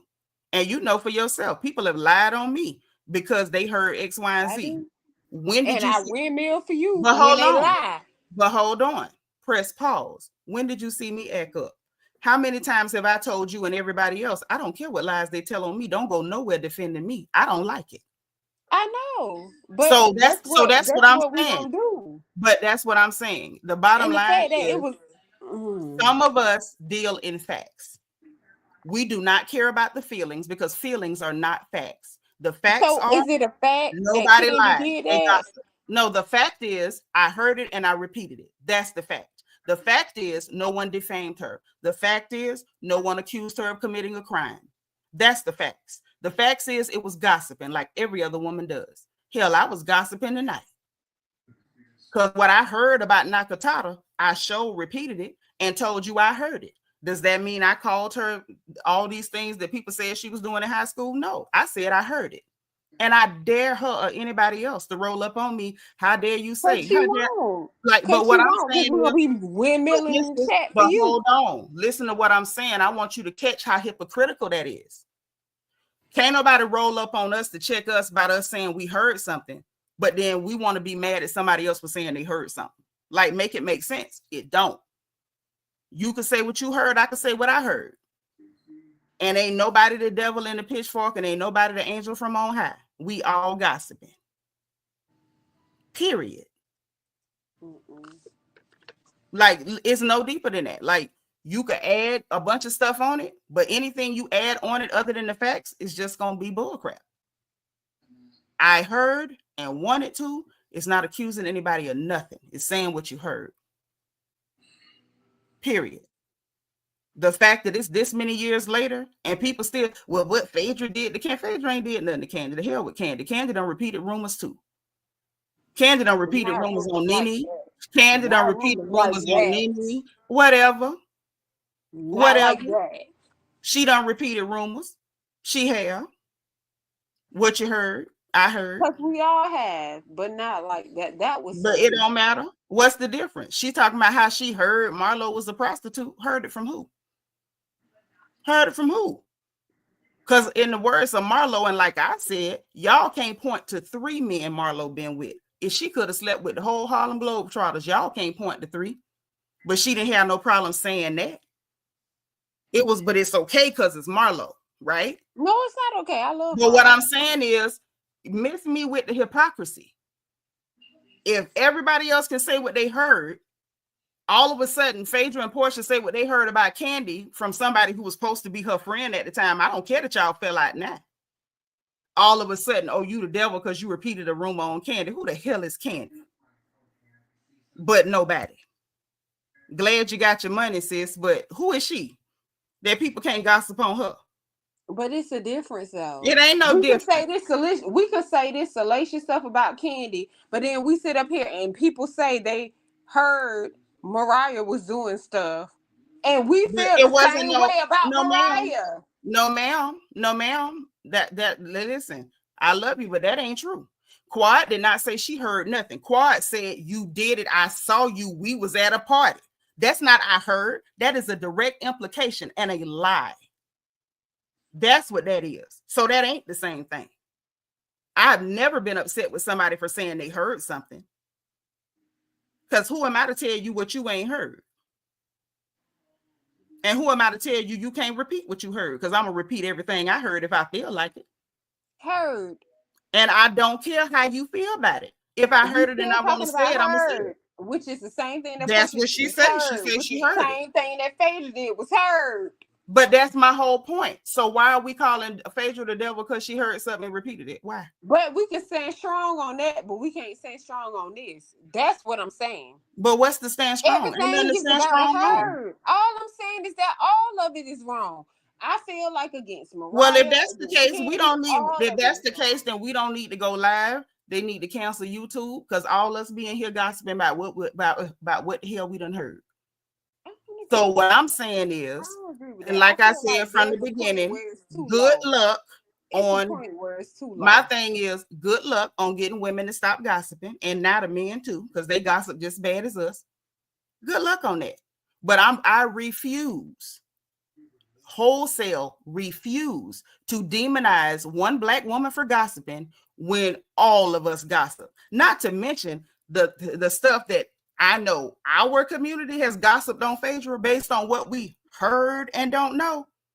Y'all got to miss me with that. That's all I'm saying. Y'all can feel how you feel it elsewhere. Because on this what have we platform, heard that we didn't know about Phaedra that we but the held thing is, her accountable for? but it's not even Nothing. accountable. I'm not talking about accountability, babe. I'm talking about the gossip. That's what I'm saying, though, because that's what we're But doing we right now. repeat it. That's the whole basis of this conversation. But that's my whole point. We repeat the gossip, but that one piece of gossip that Phaedra reported, now she's the devil because she repeated some gossip. Like, all I'm saying is miss me with the bull. When Angela Stanton said what she said about Phaedra, we don't know if it's true, but everybody ran what Angela Stanton said, and I heard. But that was okay. But if she repeats gossip, she's the devil. What I'm saying is, if one's the devil, we all got horns. That's all I'm saying, because we all do it. And the gossip don't stop at Sunday school gossip. It goes all the way to who was messing with children and who was doing this and who was doing that. The gossip gets deep, dark, and ugly. So if one is the devil, we all got horns. That's all I'm saying. And I ain't saying that Phaedra's no angel. I don't care for Phaedra like that. But the truth is the truth. The truth ain't nothing but the truth. And that's my problem. Is it gossip or is it truth? No, the truth is we all gossip. That's the truth. Okay, got that's it. The bottom line. That's We what all the disconnect gossip. was. Because I'm sitting up here like, how in the hell is she speaking truth? It's called, and we don't know for fact. That's what my But that's literally, like that's literally the definition of gossip. You don't know it's true. So we're all repeating what we heard. So that's why I find it mind-boggling that people are still years later trying to convince me that Phaedra's the devil for repeating some gossip when literally that's what we do every freaking day. Like, get the hell out of here. Hey, Couture Bay, say Candy used that for a storyline because she didn't have a story before being pregnant. You better say it again. But Candy couldn't use it for a storyline. And then hold on. It was presented to her. Back to this comment right here. Hold on. She was talking about that prior to. Hold on. And back to what you're saying. Not only I agree with you on this, Couture Bay, I also know that Candy was looking at the money and she was trying to angle in a way that she could maximize on it, which she did. She parlayed that into spinoffs, into dungeon specials, dungeon this, dungeon that. So she parlayed it into money. But when you go and when you're an opportunist and you use simple gossip as an opportunity for a come up, you don't get to play victim later. Not with me. Not years later, and your fans are still being weird, talking about, oh, Phaedra the devil. Like, please go to the nearest hell, because all of us gossip. Like, that's all I'm saying. I don't do the hypocrisy. I ain't going to hell now. I ain't trying to send you, but I'm just saying, the fact that you can't go online nowhere, oh, what Phaedra did to Candy. Like, girl, what Candy did to other people, what we all do. We all gossip. That's why we here. Bunny say, I'm a whole gossip about you. Men gossip worse than women do, especially about professional athletes and personal lives. And don't forget rappers, honey. Angela Stanton wrote a whole book by Phaedra. Show did. Gossiping. And people was repeating it like facts and don't know it's true and didn't feel no way about it. But if Phaedra repeat a one piece of gossip about your fave, oh, Lordy. Man, listen. Couture Bay say the fact is Candy wanted Angela on the show too. I'm sure she did. And Angela's a problem. Yeah, we all gossip. That's why I'm like, child, please miss me with the bull. Tiffany GT say, but I feel like Phaedra created that lie. Honey, gossip is just that, gossip. The nature of it means that you don't know if it's true. So repeat it at your own risk. And we all repeat stuff. And we don't know whether the person who brought it to us really is bringing what they heard, or whether it's something they concocted or something they seen and they don't want to say. We've all met people that come and say, child, somebody said, and you know that they somebody. Gossip is just that, gossip. Repeat it at your own risk. But gossip is not defamation, and it don't make you a villain. It don't make you a villain because you gossip. It don't make you a victim because you got gossiped on. People been gossiping on me my whole life. I ain't never ran around for years at a stretch having people try to crucify somebody because they gossip with my name. So what? Ain't nobody ever gossip on you about that, nothing like that though. Girl, I have been gossiped on. I have been gossiped on about things that would take your hair out and grow it back. Thank you. And I've never acted like Candy did over that one little dumb rumor. Bunny says right from the victim to the dungeon master. Exactly. What she is. I wouldn't work with her no more either. But the thing is, so what? Like, I so wouldn't work what? with her no more either. If somebody lied on me like that on here, somebody gossiping is not lying on you. They gossiped. Get over it. We don't. But at the end of the day, yeah, get over it or don't. Like, if we're gonna be all the way real, Phaedra could have apologized and came right back. She just refused to. And that's the bottom line. And I don't blame her, because I wouldn't have either. You on a platform which is a reality show based on housewives, all y'all do is gossip. All y'all do is gossip. I wish you would ask me to apologize to somebody for saying I heard something. The hell with you. Couture says she called it the dungeon tour with women in lingerie throughout the domestic U.S. Sure did. She's an opportunist. I'm telling you, Candy is a horrible person. I don't know why anybody likes her. Couture said Candy wanted Porsha, especially when Todd said he wanted her out of all the housewives. I believe it. But that's the thing, Couture Bay. She literally had the opportunity to do it. And then the fact that you come back and say you tried to do this, and she did not say tried. Like I literally went and got like Candy said. No, like Candy said, we were at a good place. We kissed. It does not matter. That. It doesn't matter. I don't have to drug you to fuck you. But this is the whole point. Because you was really ready. That's the whole. So why would you even believe that narrative and put it out there? She didn't put nothing out. That's the only reason why I feel so strongly about this. She said it to her. Porsha. So we can blame Porsha. Because I'm not. And let me say this. I'm not even blaming Porsha. I'm not. They were having a conversation. It was a one-on-one. Porsha did not get on social media. She told you what she heard about you. But Porsha also know that all of that was null and void. It does not matter. It doesn't matter. It doesn't matter. I don't have to drug you. It doesn't matter. All she had, then that's all she had. So why would you even believe that narrative? I wouldn't even believe that mess about none of I didn't hear her say. I wouldn't even believe that mess. If we're gonna be honest, I would have shut that shit down. If we're going to be honest, we did not hear Porsha say whether she believed it or not, because she didn't say whether she believed it or not. She told her, I heard you wanted to do X, Y, and Z to me and take me to a dungeon. Because it was malicious. I can tell you what I heard. It doesn't matter what the motive is behind me telling you what I heard. This is what I heard. Now, I heard it. Now what? I heard it. So, I heard it. If you want to know if I believe it, ask me if I believe it. But that's what I heard. Now go. That's the whole point. That's the whole point. See, this is the thing. This is the thing that people like Candy don't get. And the people who cut for Candy don't get. It's sharks in these waters.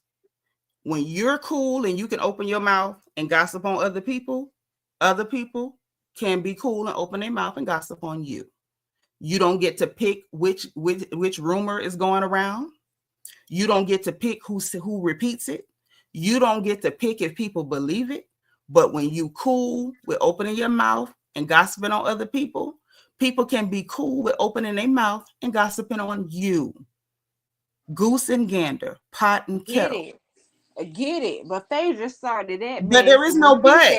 When she said there's no but. Candy and Shamea was effing.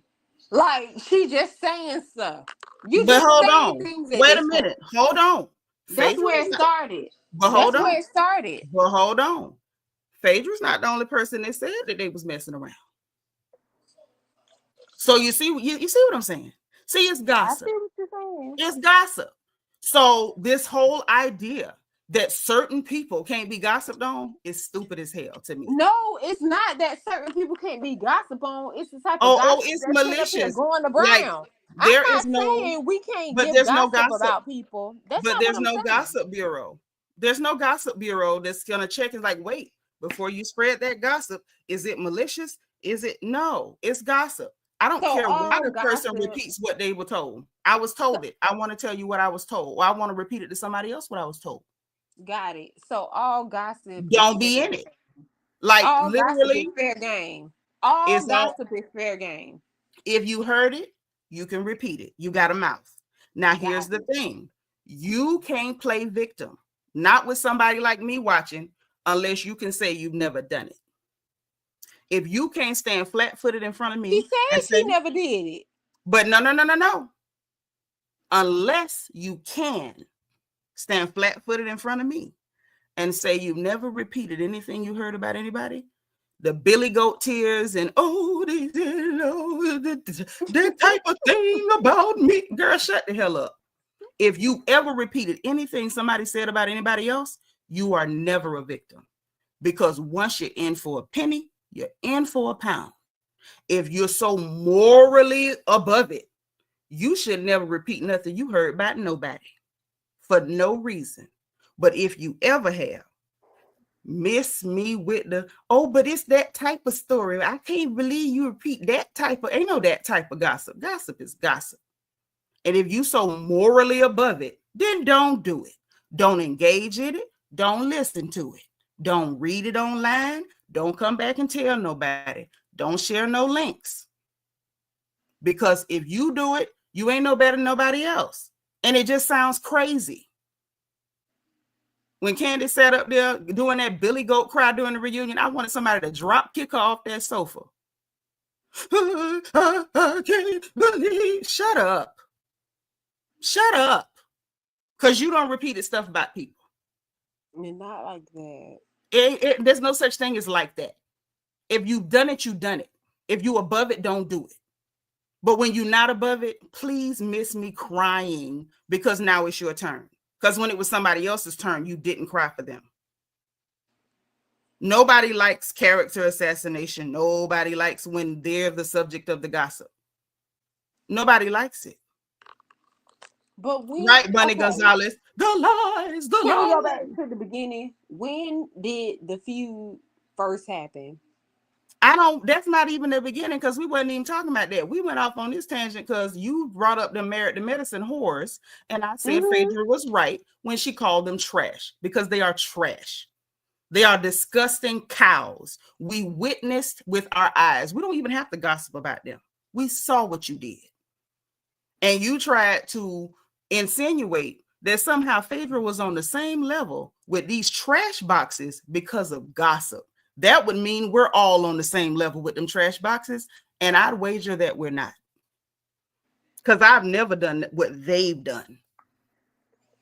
Bump the gossip. I saw you. My eyes ain't big, and pretty like yours and Evil's, but I saw these work. I saw what you did. Witnessed it. Oh well, Shay, create, welcome, baby. It don't matter if it's malicious. Gossip is a lot of times malicious. People think gossip is fun when it's about other people. It's never fun when it's about you. Take it from somebody who's been gossiped on. It's never fun when it's about you. And but like I said, if you're so above it, then you don't participate. But if you participate, go ahead and tuck your Sunday school book up under your car seat with your pistol, like Brit Eady. Because ain't no angels here. But she did, though. She ended up taking them. She did eventually take them? Yep, she did. Oh, okay, well, that's her business. Them her children. Right. That was my attitude from the Like that beginning. wasn't a bit that, but Yeah, when that's she my didn't thing. It when wasn't she a didn't big want to take them, deal. don't It when she wasn't, didn't and want to that take was them. slight shade. That was slight shade. Like that No, no, was no, no, no. slight Let me shade. tell you something. I don't think Porsha was upset by talking about the children not going to the prison. I think everybody understood them her kids. She got a right to not want to take her children to a prison. And if she Right. decided to take them, also her children. The I bottom agree. line, the bottom line is don't nobody care about no 100%. gossip. Don't nobody care about no gossip, but somebody sympathizing with Candy. And I wish I would. I would gnaw off my own foot before I would sympathize with Candy on something all women do. You And ain't that's the special. thing. I don't want y'all to look at it as sympathizing with Candy. Again, if somebody set up here came in this chat and said Seanitra did X, Y, and Z, And and and that that, shit was about what they but heard, this is I'm but gonna no, no, no, go, no, no. bitch, you a hoe This in the is the effing lie, problem. and they're gonna be escorted But out the chat. at the end of the I'm not day, going for it. I'm if not that going person for it. says that's your business, but if somebody says about me that you heard something, it's up to me to either address it or ignore it. If I'm going Well, to I'm address gonna it, stop him then if I you don't address see it. it. I'm gonna stop him before My you thing do. is this: if I'm going to address it, then I address it. If I'm going to ignore it, then I ignore it. What I'm not going to do is cry like a billy goat and pretend to be a victim because somebody did what I do every day. That's what I'm not going to do, because I actually do have some morals and I am decent and I don't like to play victim. And I don't fancy myself a hypocrite either. So that's what I'm not going to do, because that's what's disgusting. Women gossiping, I feel the same. that's been going on since the beginning of time. Disgusting. That's been going on since the beginning of time. Good luck with that. Bunny says it was sympathizing with Candy, and I think Candy gets a pass because she's a rich fan favorite. She does, from her fan She base ain't only. rich. And She all her is. business closing down right now. All of them. She ain't Like, got no hold on. Hold on. OLG no La, la, la, more. la, la. Hold on, B. See, this hold on know us, so she don't know this how we talk. So we finna get you up Uh-oh. out of here. Uh-oh. See, you came in What here, you thought you was saying? taking up for Bianca and don't realize Bianca will put you out too. If she was in the chat, I she would. will. That's what you get. Now don't come back. I'm doing what I'm doing for a reason. We're not finna run with no BS about Candy the victim narratives. I'm not doing it. Gossip is gossip. All right. We having a We come conversation, y'all. we come on this channel to gossip. Like, at the end of the day, gossip ain't got no villains, gossip ain't got no victims. Okay? Gossip is what it is. And the day that we all want to act like we so holy or whatever, that certain gossip just hurts our ears and we so hurt by this gossip, then, stop gossiping and stop listening to it too. Might want to avoid the internet because it's full of gossip. I'm trying to see. Some of it real bad too. But as long as it's about people we don't like.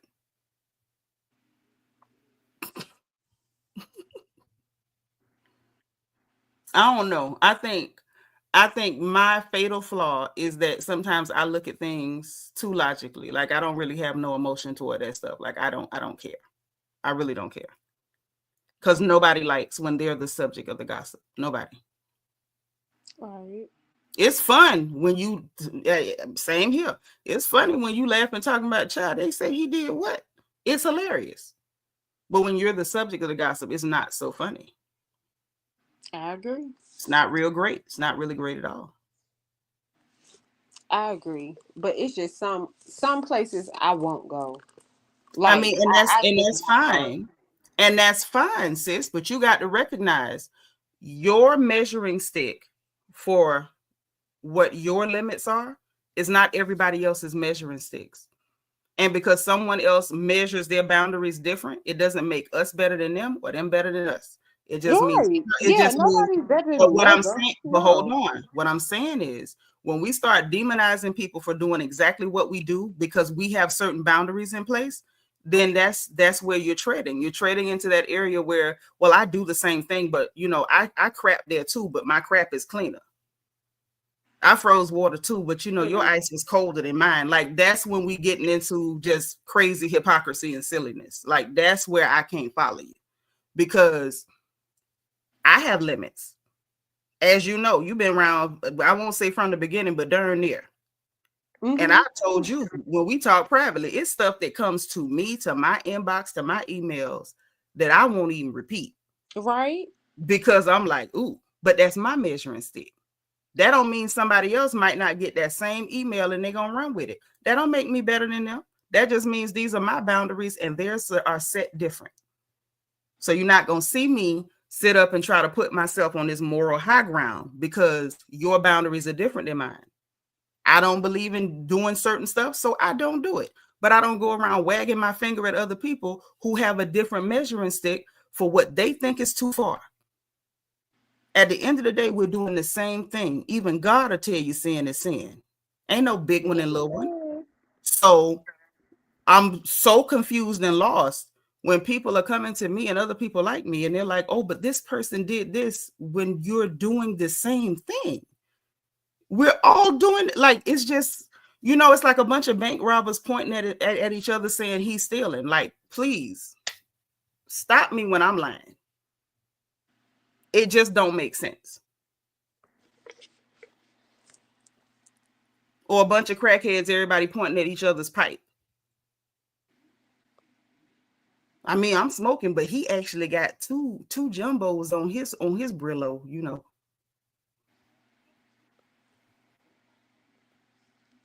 Stuff like that. Help me help you. I don't understand. No, you're right. 2 different measuring sticks. You're absolutely right. Because I'm telling you now, let somebody come up in this chat with that BS. It's not happening on my accord. But it's not. And that's on my accord, not Seanitra's. It's on my accord, not yours. Right. But on my accord, it's not happening in this chat. On the porch, it's not going to happen with me. Like, I dig what you're saying, but at the end of the day, everybody got their own boundaries. So the things that you think are too far, don't you do it. And if somebody's doing something that you think is too far, don't engage with them. You're right. But it starts to look like 10 bank robbers all pointing at each other saying, screaming thief. When we start getting into the territory of judgy and finger wagging. 10 bank robbers, everybody screaming thief. That's what it looks like.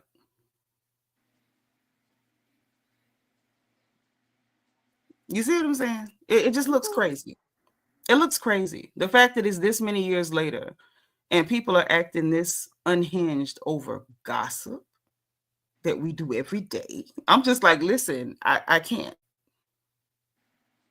My brain gonna bust. Bubble gonna burst on my brain because I don't get it. Don't let the bubble burst. It need to stay intact. I'm just saying, because it don't make sense. You know what I'm saying? Like, when people try to explain stuff to me that don't make sense and try to make me understand why the thing that don't make sense makes sense, it don't work. Like, you literally lost me because it don't make sense. Too Adorable say, it's crazy how production protects certain individuals. Facts. Bunny said the entire show was based on gossip, viewership, and gossiping about what we saw on the app.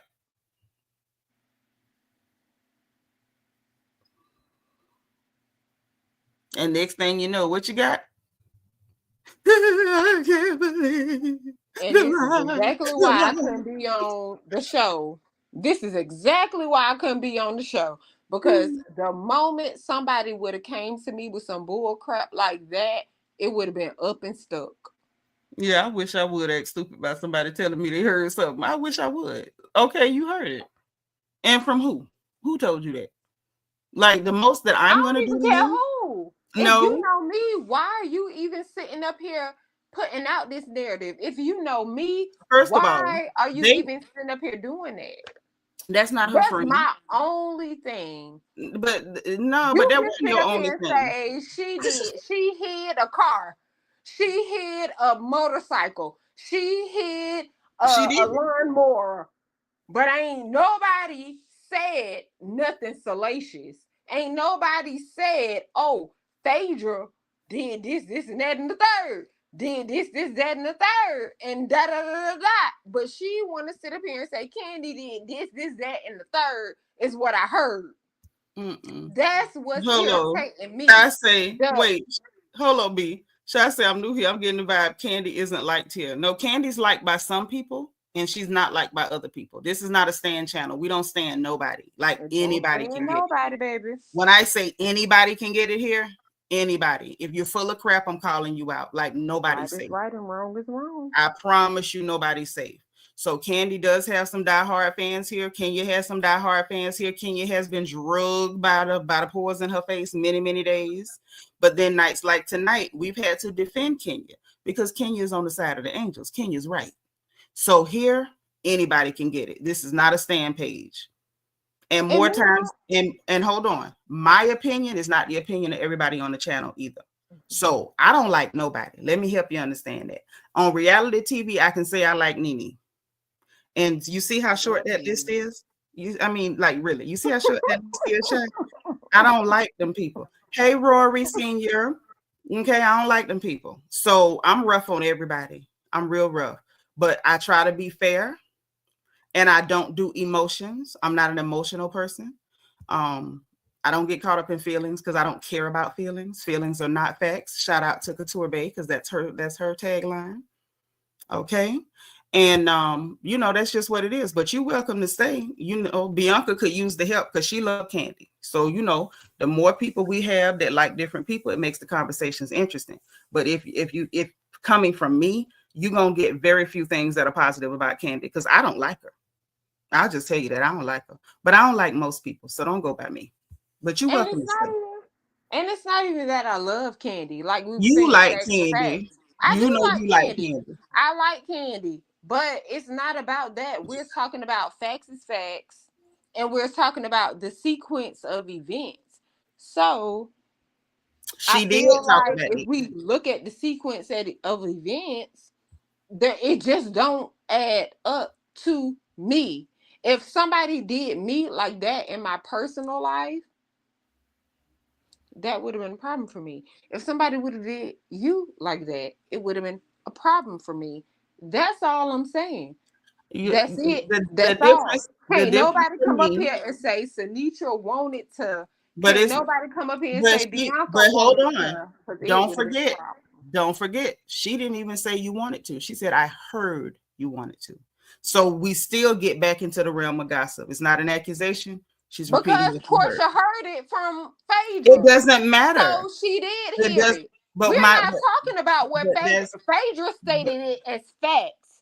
That's what we're missing. But that's why Porsha felt like she could come with Candy to the bullshit because this is the problem. Stated it. Hold on. Facts. This is the problem. We were not a party to that conversation, were we? No, but according to Porsha, hold on. We were not a party. Wait 1 minute. We were not a party to that conversation. Do we know as a statement of fact what was said between Phaedra and Porsha? Do we know? We don't. So anything you say about that is also gossip. So put that hat on. Now, how much sense do it make that we mad about gossip? So Phaedra may have not have said it at all. But the thing is, could have not said it. She could have told us something about it. We don't know if Porsha. But Phaedra admitted it at the reunion. Hold on. Listen to what I'm saying. Don't listen to be emotional. Listen to hear what I'm saying. I'm not being emotional. I'm talking about facts. What we saw. But you're not. You're not. You're jumping the gun. And let me show you how. Hey, Ree. You're jumping the gun. Hey, Ree. Hey, boo. You're jumping the gun because we know what we do know is Phaedra told her something. We know that. We know that Phaedra apologized to Porsha and said, I'm sorry I put you in this. We know that. We do know that Phaedra never apologized to Candy and refused to say it was a lie. We know that. We know that Porsha and Phaedra both stipulated to the fact that she said something. Do we know the meat of that conversation? Do we know the verbiage? Do we know how the words were said? Do we know what exactly was said? No, we do not. We don't. And get this. We don't, and there's no but after. We don't know. No, there is a but because there's no but. We don't know. No, Porsha knows with the text messages and all the things that her, Candy, and Todd was doing. But you talking about her, Candy, and Todd? There's no way that it even makes sense. Listen, that's it doesn't. All I'm saying. It don't no. That is based off of Bianca. Porsha. Bianca, that is not all you're saying. That is not all you're saying. You started off saying that we knew that Phaedra said X, Y, and Z. And I told you, according to Porsha. Hold on. Let me finish what I'm saying, because I'm making a clear and logical, rational point. We do not know for a fact which words or what words came out of Phaedra's mouth, because nobody here was a party to that freaking conversation. Period. Now, if you want to start talking about or debating whether the gossip made sense or whether it was more likely than not to be true, that is a different argument. And it has nothing to do with whether we know what Phaedra said to Porsha, which we do not. And if we state any of those things at all, we are doing the exact same thing that Candy's fans are crying about: gossiping. Well, that's how ridiculous it is. Can I put my 2 cents in? Well, just you can, but just let me say this real quick. According to Porsha, she said, Candy, you sent me a cease and desist because I'm going to fast it over to Phaedra because she is the one who told me that you tried to. She didn't say wanted to. She said, I don't know what was said on the reunion. I'm talking about the reunion. On the reunion. Do nobody remember that? Or am I crazy? The reunion is after the fact. That was an excited utterance. No, but it was after the fact of everything going down. And that's when we got to the meat of the issue.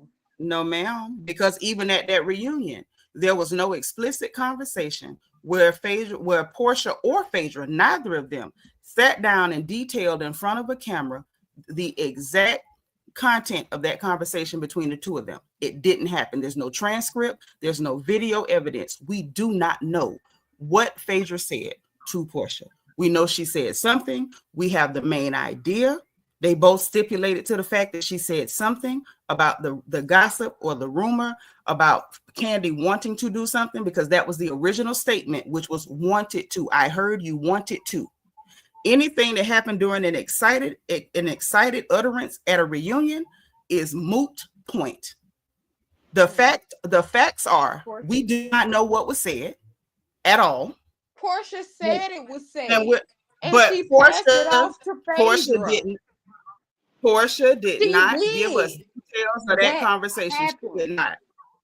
She did not give us details of that conversation, Bianca. I don't care how many times you repeat it. Just like I pulled up that last clip, I'm sure I can dig up the other. She did not say that. What she did was she said, Phaedra, you the one told me. She didn't say we were sitting down and I said this and you said that and I said this and you said that. We do not know what went on in that conversation. Well, the cease and desist is the reason why we don't know, because of the fact that Candy shut it down real quick. But it don't matter why we don't know it. You know what I'm saying? My point is, when we don't know something and we have either conjecture or we're figuring it out or we're putting 2 and 2 together or we're repeating what we heard, it all boils down to gossip. That's my only point. I'm not saying whether it's right or wrong or whether she should have repeated it or whatever. All I'm saying is, by the time we start judging people for gossiping, I swear we need to walk around with mirrors, because we are literally doing it now about a conversation that went on between Phaedra and Porsha that none of us were a party to. All we know is that the conversation was concerning the rumor that Porsha repeated to Candy on camera. We don't even know how the conversation started. We don't know all the words that were said. We don't know what led up to it. We don't know if there were other context clues, things that were left out of context. We don't know anything other than the rumor that Porsha initially stated on camera to Candy when they met up. That's all we know. But I wanted to say something about Porsha and Shamea regarding that gossip that Phaedra put out there, that the two of them were messing around. I think that for Shamea, she still keeps that in the back of her head, well, in the back of her mind, and it kind of, you can see it. You can see that is like the little crack that is like breaking their friendship up. And I don't, and to be honest, like for Phaedra, for me, I really wanted her to defend herself. She looked more Ree, like a villain by not saying anything. Ree, go back. So you saying Shamea holding something against Phaedra or against Porsha? Probably against both of them.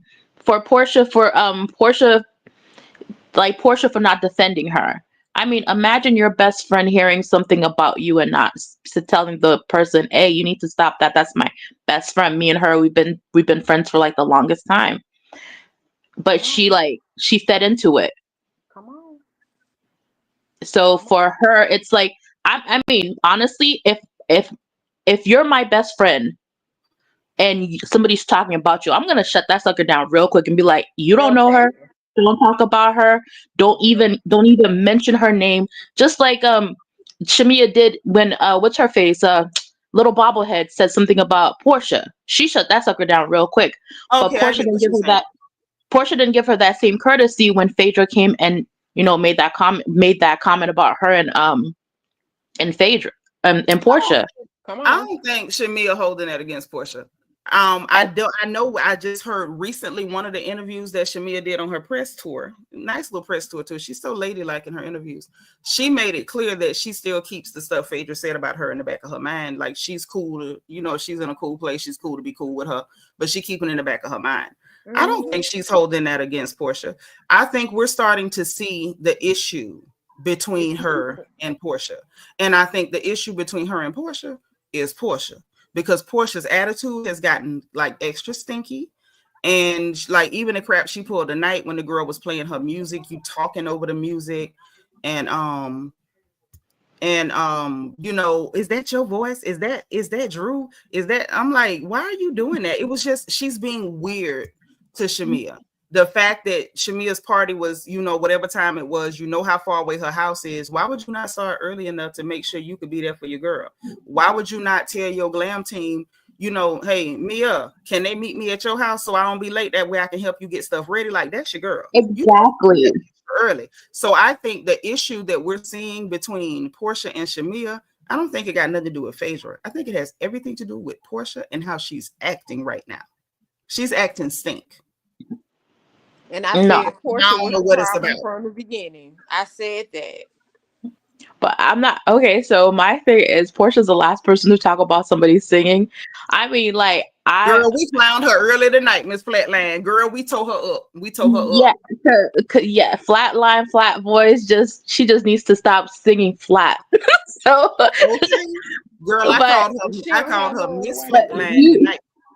Cause she got the nerves. I mean, like, to be honest with you, she thinks that Drew's messing with her baby daddy. Like, Drew can sing. I don't think she think that. I don't think she think that at all. Because I don't think none of us think that Dennis is screwing Drew. She ain't even. I think it's right. You always be coming late, Ree. We was talking about it earlier. Like, it was some more stuff came up tonight. Drew is giving single black female. This ain't about I think you sleeping with Dennis. Nobody cares who's sleeping with the hot dog man. Like, literally. The issue is Drew is being creepy. Drew is being super creepy. Whether I like Porsha or not, I believe in telling the truth and shaming the devil. Okay. One thing by itself, coincidence. Two things, maybe.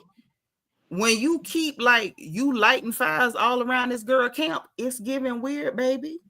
It's giving weird. You say Dennis approached you, well and good. We know Dennis is a weirdo. He been approaching everybody around Porsha, especially because he was mad because she was over there, being, I guess like a temporary African or something, right? So he approached Shamea. He approached Drew. He was doing stuff with Fallon, promotion with Fallon. Like, of course, he's being a messy, bitter baby daddy. I'm upset because you living and spending coin and you ain't spending my coin and you ain't studying me. You don't want to push my belly out the way no more. Find the meat. So I'm gonna go approach Drew. Everybody else that was, cool with her was like, yeah, I'm good. Drew being the cornball. Oh, that's great. You in Atlanta, Music City. All these black producers. You go to somebody who ain't never put out no music. It's weird, but okay. By itself, no biggie. You go to production. Then you say, I want y'all to come film because I want to do a photo shoot for Porsha company, and I'm not going to tell her. I'm just a brand ambassador, but I'm trying to set up photo shoots for your company with production behind your back. Okay, that's messed up. I could see it, but other people could still make a case. Girl, then we find out tonight you don't went to one of Porsha's assistants behind her back again, asking him if he can come help you work with Dennis with something. Are you okay? It's like she wanted to make Porsha her storyline, or like maybe like she got Porsha on her mood board. I don't know, but it's weird and it's creepy. I don't know how y'all gonna dress that up. That's Did you see what Ralph posted on X today on Twitter? What that thing posted? You know, I don't like him either. You know, Brie, y'all know I don't like nobody. I know you don't like him. What's her name? Let me go ahead. Listen, Ree, Shy knew. Shy was like, I take it. Y'all don't like Candy. I'm like, no, don't go by me, baby. I don't like nobody. Now, what Ralph did, because you know I don't like him either. What he did? Girl, he posted on Twitter that what's her? Oh, I always call her bobblehead. That she got her husband arrested and thrown in jail. Kelly, yes. First of all, Kelly said, now here we go gossiping again. Kelly said that the husband was threatening to kill her in open court and got a contempt of court or restraining order, and they locked him up.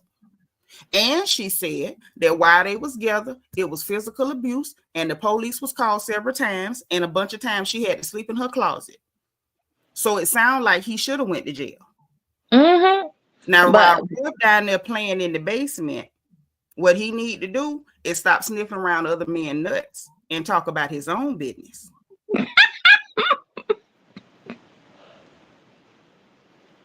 I'm just saying.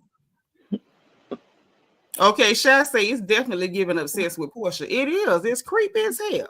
No, what's creepy is that these men are giving Peter a run for his money. That's what's creepy. Well, I mean, it is creepy, but this is the world y'all live in now. I feel sorry for young women. These men is super feminine now. These some feminine fellas. Y'all got to deal with some feminine fellas. After a while, they're gonna be snatching and snatching y'all tampons and stuff. I don't know what you're gonna do. It's getting real out there. I don't know what you young women gonna do for yourselves. Peter was just ahead of his time with his femininity. He was ahead of his time. He was light years ahead. Buzz Lightyear. Now all of them is around here switching and going on and being sassy. You know what got me up? You know what got me up? How is it that Ralph got a confessional and Kenya can say nothing? That I don't understand that one. Somebody explain that to me. We done went off on a whole tirade back there earlier. I ain't got no more energy for it. I'm done. They done pissed me off so bad with that Kenya situation. I ain't got no more energy, Reed. I ain't got no more energy. Not only did they give him a confessional with no shirt on. So he had his titties out? He had on a blazer with no shirt and his chest looked ashy. I ain't got it no more. So what, did somebody create a GoFundMe page to buy him some lotion for his chest? They should have, but Brit Eady might need it to bury her other parent. She needed GoFundMe to bury her daddy, so she might need it for her other parent. Oh Lord. So we got to say the GoFundMe for her. Yeah, the ghetto. Wait, I'm confused. She sells insurance but doesn't get insurance for her parents?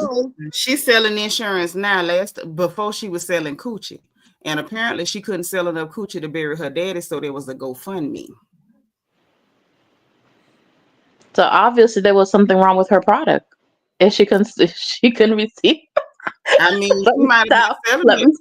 she might have been selling it, but they might not have been giving her but $1 an ounce. I don't know what she was getting, but it wasn't enough to bury her daddy. She had to get a GoFundMe. That's a shame. They had buyer's remorse, and she still had to go get a GoFundMe. I mean, unless she was selling it to him on credit, I don't know. I can tell you one thing: if I'd have had to crawl up underneath Rick Ross' undercarriage and push his belly out the way to find his meat, I wouldn't want for money again in my life, because you gonna pay me for my pain. Nah, you end up getting like a 6-pack and some like gun. You end up getting to your arms get toned. Let me say this to you again. The day I have to crawl underneath somebody like and push your big sour belly out the way to find your meat. You gonna pay me so much money I never have to work again. There's no way in the hell that I'd have been up under there like Atlas trying to push the world up on my shoulder, pushing your gut out the way to find you. No. I wouldn't even need it to get married. You'd have paid me so much money, I wouldn't even want to see money no more. I know that's hard. I would have money on the visitation list like I was in jail. The day you gonna let something look like Rick Ross get naked and come running at you and you held still for it and still had to bury your daddy with a GoFundMe? You ain't gonna never convince me that's not a sign of autism. It is.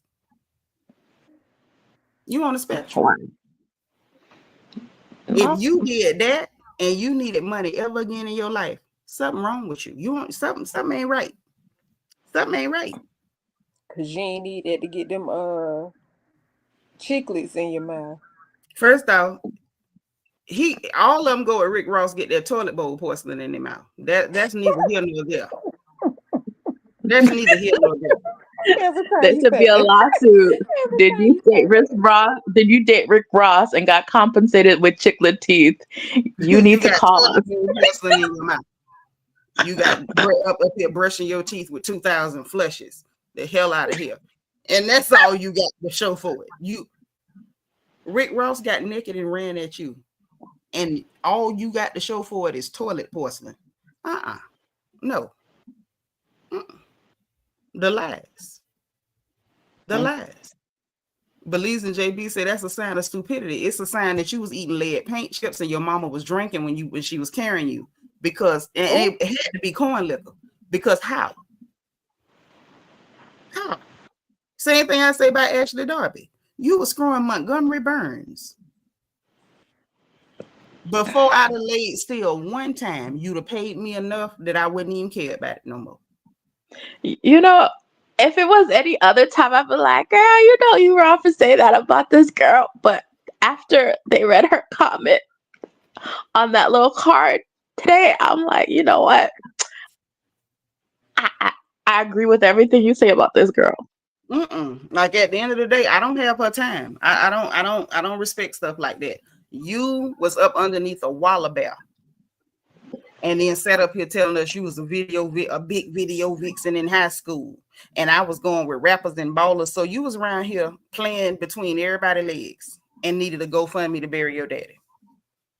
If you was doing all that hunching and screwing and sucking and going on, and you couldn't even get enough money to bury your daddy, that's some coochie you should have kept to yourself. And I don't care who repeated. It is what it is. You keep that to yourself.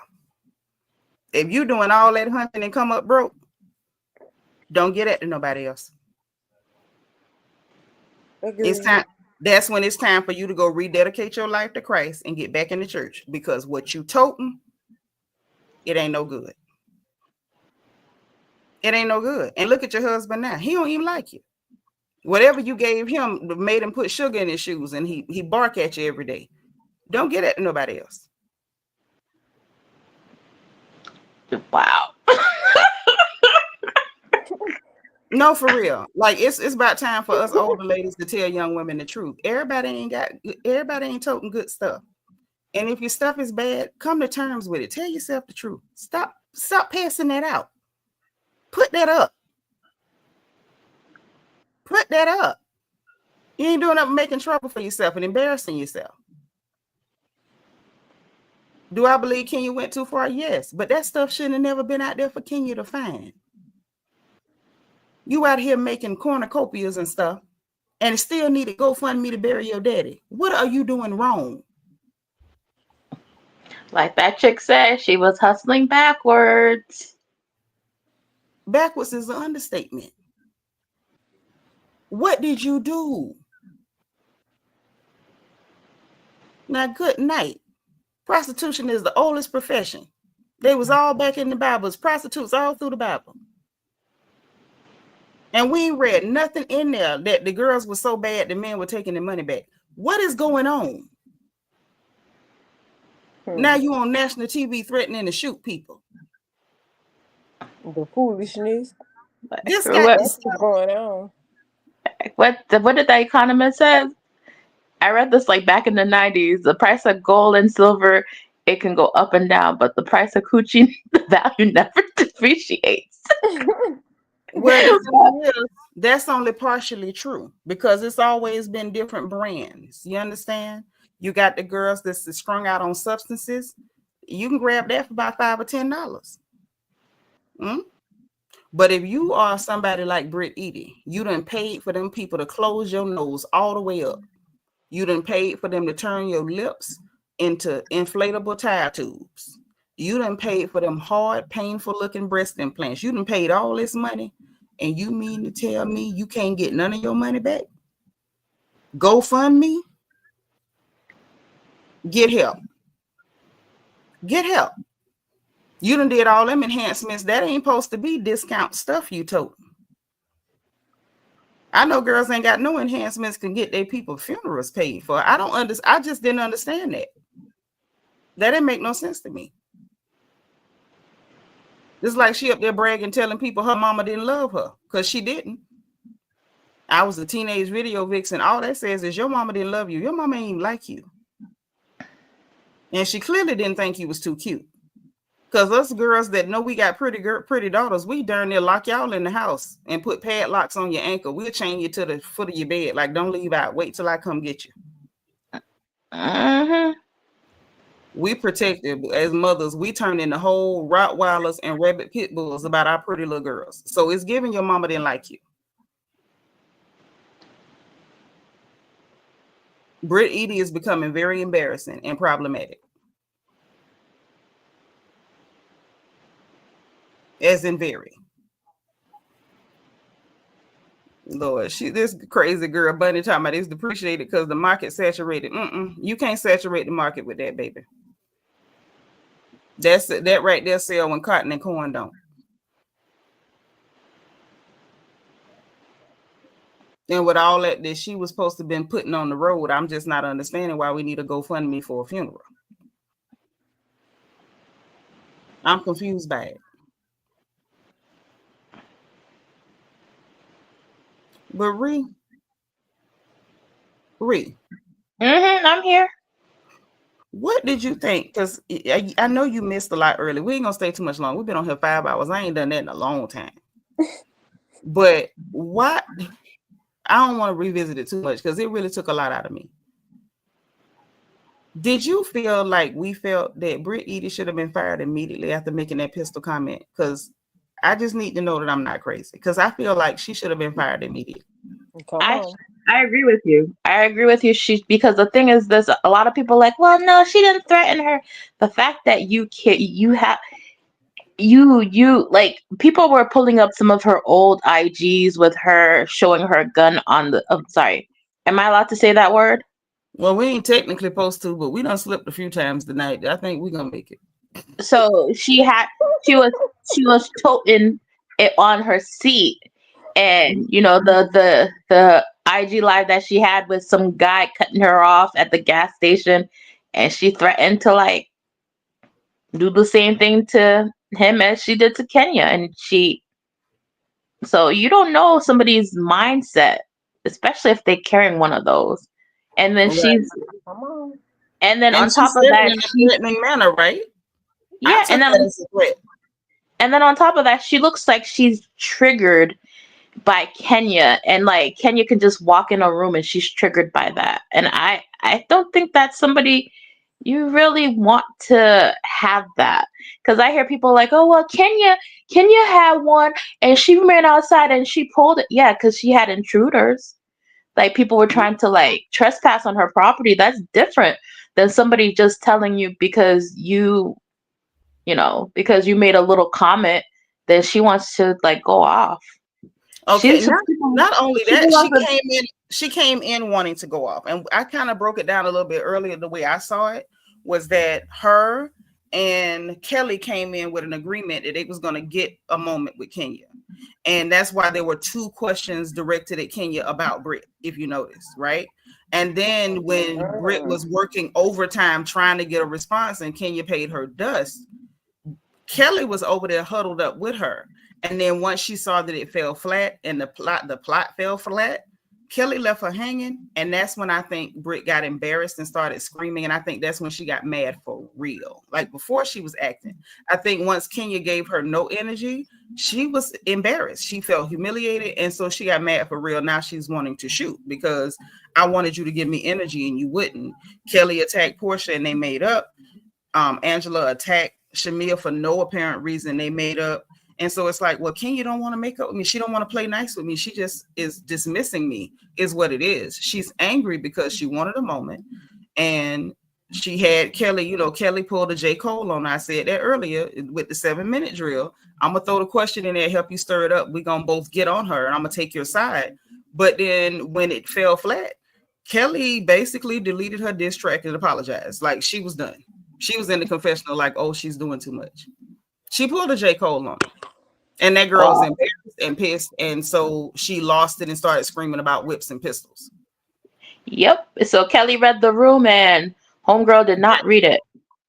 Well, I think it was an Aubrey the Snow Princess moment. Like she had put her foot all the way on the gas thinking she had backup. And once she jumped all the way out there was no really, even after she read the room, I think once she read the room was when she got angry, because once she read the room, there was really no way for her to battle like that because she had gone so far. But she went so far because she thought Kelly was going to do it with her. And when Kelly read the room, she left her hanging. She literally pulled a 7-minute drill on her. She did. And I'm like, girl, did you not just see what J. Cole did to Aubrey? Why would you let her do you? She did a J. Cole to you. We're going to jump in together. Oh, I'm sorry. I love her. She's great. Oh, that lets you know there's no true friendship in reality TV. At all, because they started off with, oh, that's At my all. friend. That's my friend. This my girl. We by the pool. This my girl. Then you got on the show, and once the ladies started to kind of warm up to you, you was like, what the hell with you, Brit? They don't like you, girl. I mean, isn't now they don't even follow each other. Right, because Brit chose a side. I honestly think we watched tonight the moment Brittany chose a side. We saw it tonight when it fell flat and everybody's in a cool place, and now Brittany's out here acting like a donkey by herself. Brittany chose the side. Like, oh, I done sat down with Shamea. I done sat down with Porsha. Porsha forgave me, and now we're cool. You know, a little shade, but we cool. I done sat down with Kenya, and we done had a sister girl moment. I'm not gonna beef with these chicks over for you. I know we all had an agreement. We came in new, and all three of us tried to attack people who we knew had fan bases and people that like them. Y'all made up. Everybody made up, but Brit, you couldn't make up with Kenya. She ain't giving you no energy. We'll help you jump her. And then when it didn't work, bye, Brit. Girl, I'm waiting for that apology tour that she needs to go on. Listen, that She better have knots and all that stuff coming down her nose. That toilet mouth helps me apologize, because she was just now, I think that was last week online, talking about y'all just wait and see how everything play out. Like, don't just jump to conclusions. Give me a chance. We saw you. We don't like you. There's no chances to get. We don't like you. Like, most people have a strong dislike for you. There's no give you a chance. Child, Kenya was online earlier. She said, being the longest standing RHOA member threatened with whips and pistols by a newcomer 3 weeks into filming. Seeing this obsession play out is scary. I wanted protection and assurance that the threats would be taken seriously. I may be strong, but I'm not bulletproof. And she's right. She ain't. She shouldn't have to be either. Production really dropped the ball on this, man. Corporate dropped the ball, because that wasn't even production's call to get rid of somebody, but the executive should have said immediately, this girl cannot film another day. That should have been her last day filming. It's crazy how she ran to corporate to snitch in Kenya, but then like that's just nuts. But the thing is, Kenya, according to Kenya, she went to them about the threats and they did nothing. And they allowed it to progress. They saw Kenya setting up to do the stuff she was doing. They did not stop her. And then in the end, you know, bye-bye Kenya, we're going to keep the prostitute with the toilet teeth. And so now we're here. Oh. Okay. She's gonna be fighting she's gonna be fighting to see if she stays on for a second season. Because right But now it looks like nobody likes her. Porsha like apparently went somewhere with her and they took pictures, but it looked like everybody else don't like her. And quite frankly, Porsha probably don't like her either. You know how Porsha is. So if she thinking Porsha is gonna be her rock, you in trouble. I Because mean, Porsha will bail on you too, because Nene learned that. Bunny said that J. Cole was an epic about face 180 degrees and left you hanging. That's exactly what Kelly did to that girl tonight. I saw that. I'm like, y'all don't see this? Kelly was a part of it. Who do y'all think wrote the other question about can you speak to Brit without having an attitude and be polite like she always speaks to you? that was Kelly. That was Kelly. Kelly was a part of it. They was gonna jump. I'm telling you, this was first person shooter. The questions was their first person shooter, right? And then while Kenya was like laughing everything off, Kelly tried to jump in. That was that 7-minute drill. And when it wasn't working, she pulled I really like her. I'm going to delete this. Oh my God. Like literally after J. Cole did it, nobody should be dumb enough to get J. Cole. That's all I'm saying. Nobody should be dumb enough to get J. Cole. Because we saw it happen. Like, you know what it looks like. Why are you falling for the J. Cole? You ain't gonna catch me like that. Well, I am sad that I missed part of I missed part of the show, but I was just trying to wrap up some work. But okay, I'm glad you came through, girl. You came in, after 4 hours, but you was here.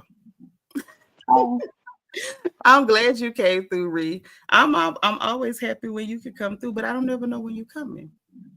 Oh, girl, I try to catch all your lives when you I do try to catch up on all your lives. I know, but I know sometimes you be doing your thing. So I know when you get here, it might be a little late, but you make it in. But this time it was real late, girl, because we was in here a long time. Like, we ain't had lives this long in a minute. Matter of fact, the last time we had lives this long on Housewives was during the Potomac colorism scandal. That was the last time we had lives this long. I still can't believe Karen, man. She went and Lord, I know she didn't think locked up. They won't let me out. They won't let me. I'm locked up. Yeah. I still can't believe Karen, but they offered her a plea deal, girl. They offered her the ankle monitor and they offered her 6 months, and she wouldn't do either one. So now you're gonna do that year. No, she let that RHOP celebrity status get to her head. So shoot, they're gonna go ahead and cool her down in that jail. Visitation no longer comes by. Feel like they forgot about me. Okay, I'm just saying. I hope she got an Akon CD or something in there to play. Every woman should have a husband like Ray, because Ray held her down. Ray is the realest. I love Uncle Ray. He's like, go ahead. I was about to say, what you think about Uncle Charles? Girl, that's just hold on. I have to think about it, because my friend tells me all the time. She said, you need to remember, you can't say everything that pops in your head. But I like Uncle Charles. He's terrible, but I like him. I like him too, because isn't he crotchety? Like, he is so crotchety. I mean, like, the way that he talks to his wife, he's just like, he's trying to help her, but at the same time, you're just like, hey, Uncle Charles ain't with the bull crap. He's like, look, this is what it is. This is what it ain't. You could stay or you could go. What you doing? But I still think that he was hilarious, but it was nice of him when he was just like, you need to fix your wig. It's kind of like slide to the left, slide to the right. Girl, we can't mess with your wig. Because he didn't even know what to call the lace. He said, yo, what's the name? Is coming up. You need to go fix your what's the name. I say, yes. Bring back men that don't know what a lace front is. That's how you Child. know that's a man. Uncle Charles is hilarious. That dude don't play nothing. He one of them that you could just see. He one of them uncles that'll come out the back of the house and tell the children, "I told y'all to keep that noise down. I'm gonna put y'all in the front yard." You just see him waiting to like scold some kids and put them outdoors. Like he's so crotchety. He's one of them. I told y'all don't be walking on my grass type people. He tickles my soul. He makes me laugh so bad. And it's funny to me because you can tell she want to kind of be dramatic and emotional, and that man is not going. That And is he so be funny. like, why are you crying? That's your fault. So you should be in tears about some stuff that you did. Right. Who told you to go? Yeah. Oh, he's the best. Uncle Charles is freaking hilarious. But yeah, like he makes her bearable. He makes her bearable because she's other than him, she's unbearable. Like I really don't like her either. But I think he just likes to he's like, hey, I'm straight no tracer.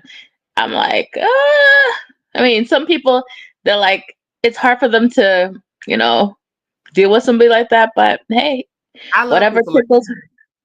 I love people like that. I mean, but you always know what their intentions are, and Yeah, because they're not playing with you. I was raised by people like that. My father was like that. He was real like, this is what it is. What's your problem? yeah, but I remember, real quick before we go, I remember it was one occasion. I forgot what I was upset about. Somebody did something I ain't like, and I went to my daddy crying. And my father always for me. So I'm thinking that Phil is going to be mad and y'all bothering my baby and X, Y, and Z. And I had got a little too big to be doing that. And I went to Phil, girl, and I was crying. Daddy, they did that. I'm going off. And he said, you must like it. Girl, when I say every tear dried up in my face, I was in so much shock. It shocked my tear ducts so that it wouldn't even work no more. I was like, what? He said, oh no. He said, you can't prove by me you don't like it. I said, I'm crying. I'm telling you what they did. He said, if you didn't like it, you'd have made them stop. You wouldn't be in here talking to me about it. So you can't prove to me that you don't like it.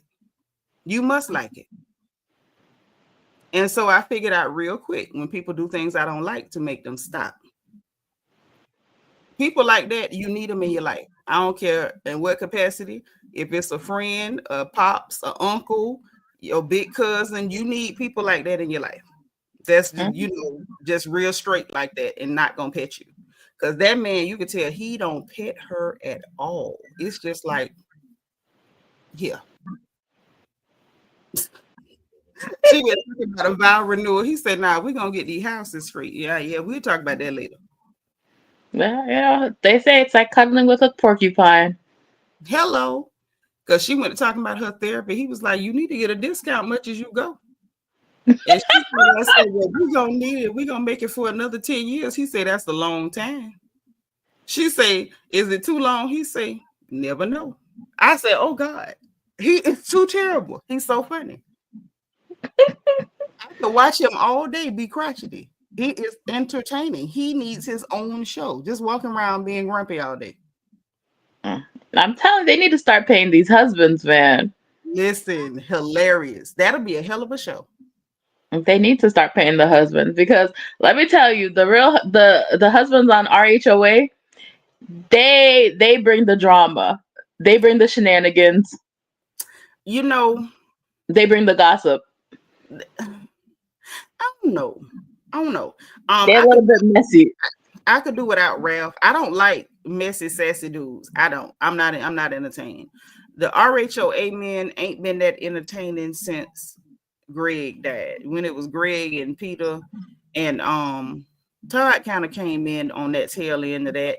That was decent energy. That was entertaining, decent energy. The Ralphs and Dennises of it all, I don't want to see that. Uncle Charles, I wish he could have been on when Greg was on and Peter and all that. That dynamic would have been lit. Now what I would like to see them do with the husbands is grab the husbands from different cities. Because I would like to see how them black men deal with them weirdos out of New Jersey, always with the weird stuff with touching each other and making gay jokes and stuff. I feel like that'll be must-see TV. I think them black men would give them a run for their money with that foolishness. Girl, can you understand? Can you see Ray and Charles Oakley? Charles Oakley be like, I ain't with that. Boy, Uncle Ray. I can see Uncle Ray right now. Charles, you see them over there? Yeah, his eyes are gonna bulge out like, are you see what I'm seeing? Oh, hell nah. Ray gonna be like, let's sit over here because they better not come over here with that. It was something happened on New Jersey one time. I think they was on a boat or they was outdoors. The men were doing something and they had a phallus, like a toy phallus, and they was playing with each other with that. I could see them brothers right now, like, listen, let's stay over here because if they bring that over here, I'm whooping somebody's song. It'll get so hilarious and real. The way I would pass out. The way them men over there in Jersey like to run up and get in each other's face and stuff, they would not be able to do none of that with them cats, especially Uncle Charles. You remember he got in trouble that time. The owner of the team up there in New York tried to put him out the stadium, sit that dude, and then Uncle Charles choked him out in the stands. Oh yeah, because he looks like the type he reacts first, then asks questions later. To deal with whatever come after that. Mm-hmm. They tried to put him out that stadium, and he choked that dude out. I said, I thought he was banned from that stadium. Huh? Isn't he banned from that stadium? Yeah, now.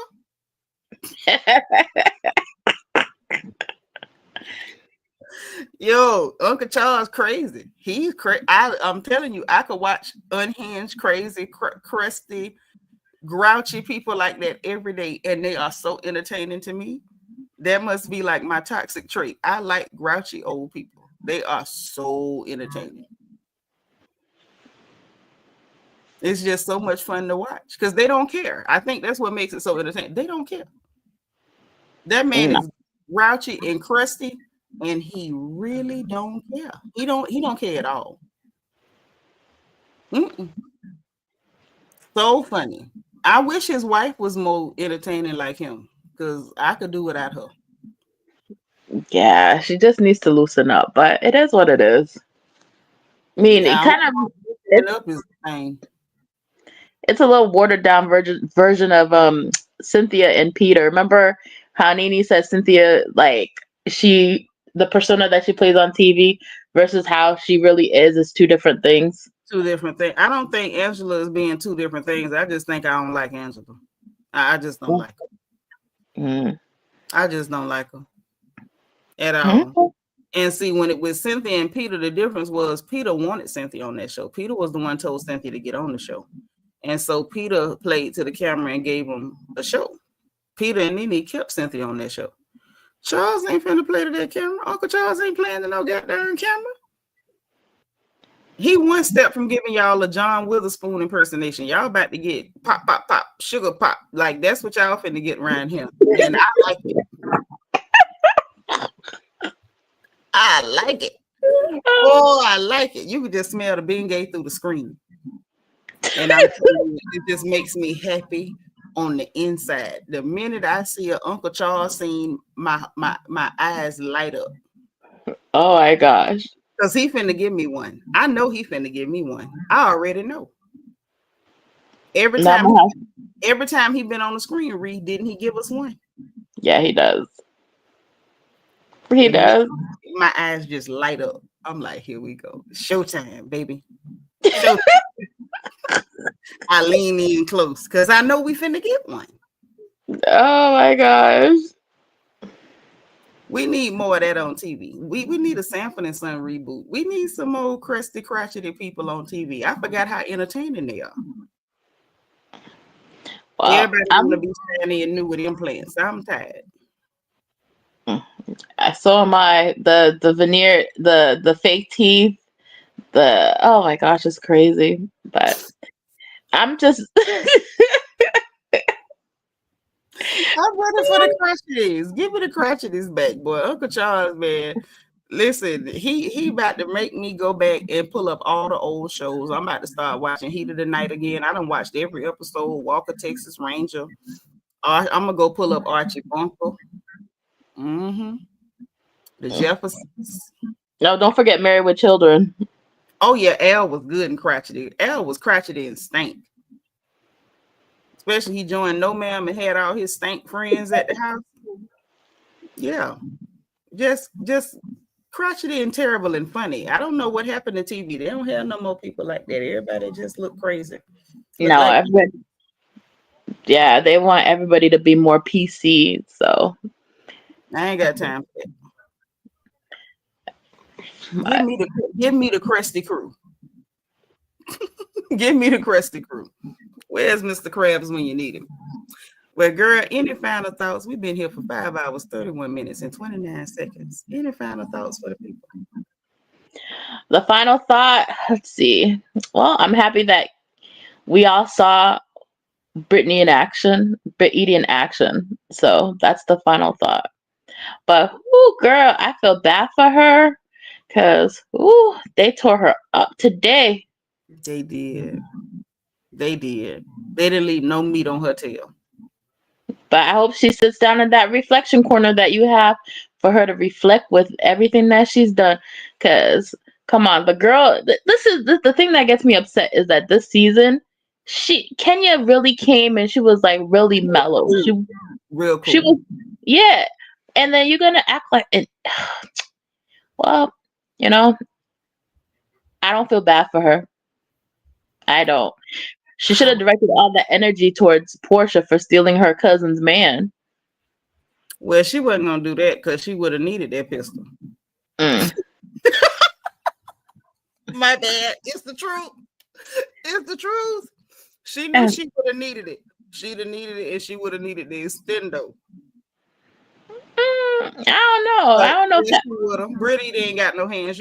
Well, you may not know because you ain't no fighter. I could look at that girl and tell she ain't got nobody hands at all. And I feel like Kenya knows she ain't got no hands. That's why Kenya was back turned, hands down, walking slow, wasn't even sweating. That girl ain't got no hands. That's why she loud like that. If she'd have ran up on Porsha acting real irresponsible and ignorant and flying in her face, she'd have needed that pistol. That's true, because Porsha didn't. Yeah, because Porsha ran down on Carmen. Chased her out. We've seen her. I'm trying to say, y'all gonna be up here singing "Reach Out and Touch" like it's the end of the church service. Yeah, because she would go ahead and bless her with a black eye. Reach out and touch somebody's hand. That's what's about to happen. So no, she wasn't finna run up on Porsha talking about nothing. Nothing. And then that's why it was funny to me when Porsha took pictures with Brit Eady. They went somewhere and took pictures together or whatever. I don't know what Kenya expected or felt like, she talking about ain't no loyalty or whatever. It's like, girl, you the dummy. You agreed with Porsha to get Marlo out of there, and you got Brit Eady, and Brit Eady got you out of there. So it's like you made a stupid decision. You and Porsha ain't never been close. So why would you go team up with her to keep somebody else out of check, only for you to end up out of check? To be honest with you, I'm tired of Marlo and her fake storylines. Like, come on, Marlo, tell us how you made your money. Maybe you could teach a course. But if she's no longer doing that, it's not a storyline. Her past ain't our business. Now the fact remains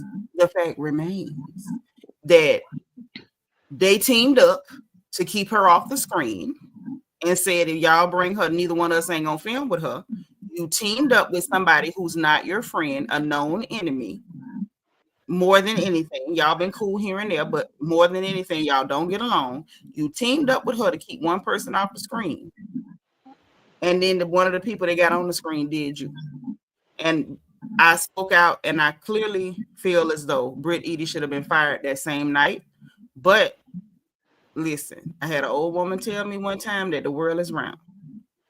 And now things come back quicker because the days are getting shorter. They did their best at the time to sign them contracts, and before this season could finish, 3 weeks in, 4 weeks in, this girl done got you.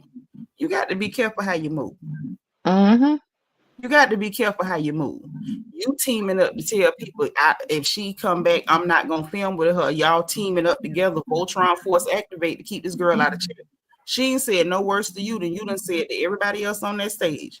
But because she had the nerve to talk back at you and you think you better than her, you teamed up with Porsha who's not your friend. And now you sitting up talking about loyalty because Porsha hanging out with Brit Eady after Brit Eady that got you at your job and threatened to shoot you. See, everybody got lessons to learn here. They did Kenya wrong, and I will say that, and I feel that way in my heart, and I'm not going to stop saying that. Brit Eady should have been fired. I'm not going to stop saying that. Is it okay that they suspended Kenya for like some episodes? No problem. I do feel like she should be brought back for the reunion, and she should definitely be back on the roster next year. But she need to sit and learn her lessons too. Yeah, I agree with you. Made some errors, baby. You made some big errors, huge ones. And you start off when you start maliciously plotting against somebody for stuff that all of y'all do, and then somebody maliciously plotted against you. You got to think twice. And you shaking hands with people that you're not even friends with to get it done. That wasn't a good move. When you start wrong, it usually ends wrong. And it don't matter how many times you've done things that was somewhat slimy and got away. Understand, you never get away, you only get back. Eventually, you got to pay the piper. Somebody told me if you're going to steal, make sure you only do it once because that's the only time you're going to get away with it. Thank you. And I know people got caught the first time. Everybody else can do all type of stuff, but when you know right and do wrong, it'll be the one time you decide to do it and everything will go wrong. That's true. So it's like, it's just better not to do certain things. Like, think before you act. Think before you make these calculated decisions. Like, who told you to do that? Who told you? Who sent you? I mean, honestly, I think Marlo would have been good for the show because Marlo would have gotten down to the point about Porsha and I was about to say Florida Evans. I said that earlier. I said Marlo would have been the one to get the dirt on Porsha and Simon because they have a history. It would have been a normal, organic conversation, even if it was contentious or slightly aggressive. She would have got it. But having a newbie come in and, why you took that girl, man? That's dumb. It looks unhinged. It looks like, where the hell did that come from? I've never even spoke to you before. It didn't even make sense. And we got nothing out of it. But figuring out that we don't like Kelly so much. Like, that's all we got out of that. It was a stupid move. Like, it was literally a stupid move. And Kenya, I blame her for not being smarter. She made such a big deal about how dumb Porsha is, but Porsha outsmarted you. She got you to go along with her, to go to those people, team up to keep Marlo out. That wasn't to protect you, Kenya. That was to protect her because she knew Marlo would have got hurt, whereas nobody else would. So she got you to help her protect herself from Marlo so the rest of her dirt with Simon and stuff don't come out and she don't end up looking too bad. And then after the girl gets you fired after threatening to shoot you, now she hanging with the chick taking pictures. How you let somebody that told you she thought the Underground Railroad was a real train outsmart you? How you let that happen? Girl, like Nene says, when you play dirty, you don't win. Never win when you play dirty, but you also don't win when you start underestimating people. When you start thinking, I need an ally because all before I had an alliance, it was me and Candy, and we'll find another person. We link up and gang up on people. So I got an ally. I need an ally. Candy's gone. So me and Porsha, come on, girl, we need each other. Porsha don't need you. You thought you needed her. And she used you to make sure Marlo don't come back so she don't have to answer no hard questions. And then once that girl do you in, she don't care. Ain't no alliance. I mean, even look at the situation with Phaedra. She, ever since all that stuff happened, we didn't see her. I mean, for years, we didn't see her deal with Phaedra. It wasn't until when she got off the show. Last couple years, then they started coming back on each other. Yeah, but that's what I'm saying. Porsha ain't loyal to nobody. Nene kept her from getting fired twice. And she lied on her 2 times. So why would you think that this is the person you should link up with to try to do somebody else in? And it wasn't for your benefit. It was all for her benefit. So, there it is. Well, listen, I got to go for real this time, child, because we'll be up here all night. And I really do have to go. All right. Good night. Good night, dear. Night, Reese. Bye. Bye. All right, y'all. That's it. We done talked way too much tonight. We've been online way too long. 5 hours, 40 minutes, 49 seconds. And I'm just going to bed. And I hope y'all are too. I may not go to sleep, but I'm going to lay down. Okay. So listen, y'all know what time it is. I'm so glad y'all hung with me tonight. This was fun. We have not had a night like this in a very long time. And I enjoyed it. Did not hit the like button on the way in. Make sure you hit the like button on the way out. Hit your notification bell, click all so you'll know every time we go live on this channel. Subscribe if you haven't subscribed already, because you know we're happy to have you here. And if you want to join channel membership, there's a join button beneath the video and a membership link in the description box. Okay. Also in the description box, I have the link for our storefront, merchandise store, my wish list, my book. Make sure you grab it. And by the by, you guys enjoy the rest of your evening. As always, stay positive, stay productive, encourage those around you, encourage yourself. And in case no one else says it to you, always remember, God loves you, I love you, and it ain't nothing you can do about it. We'll talk again, okay?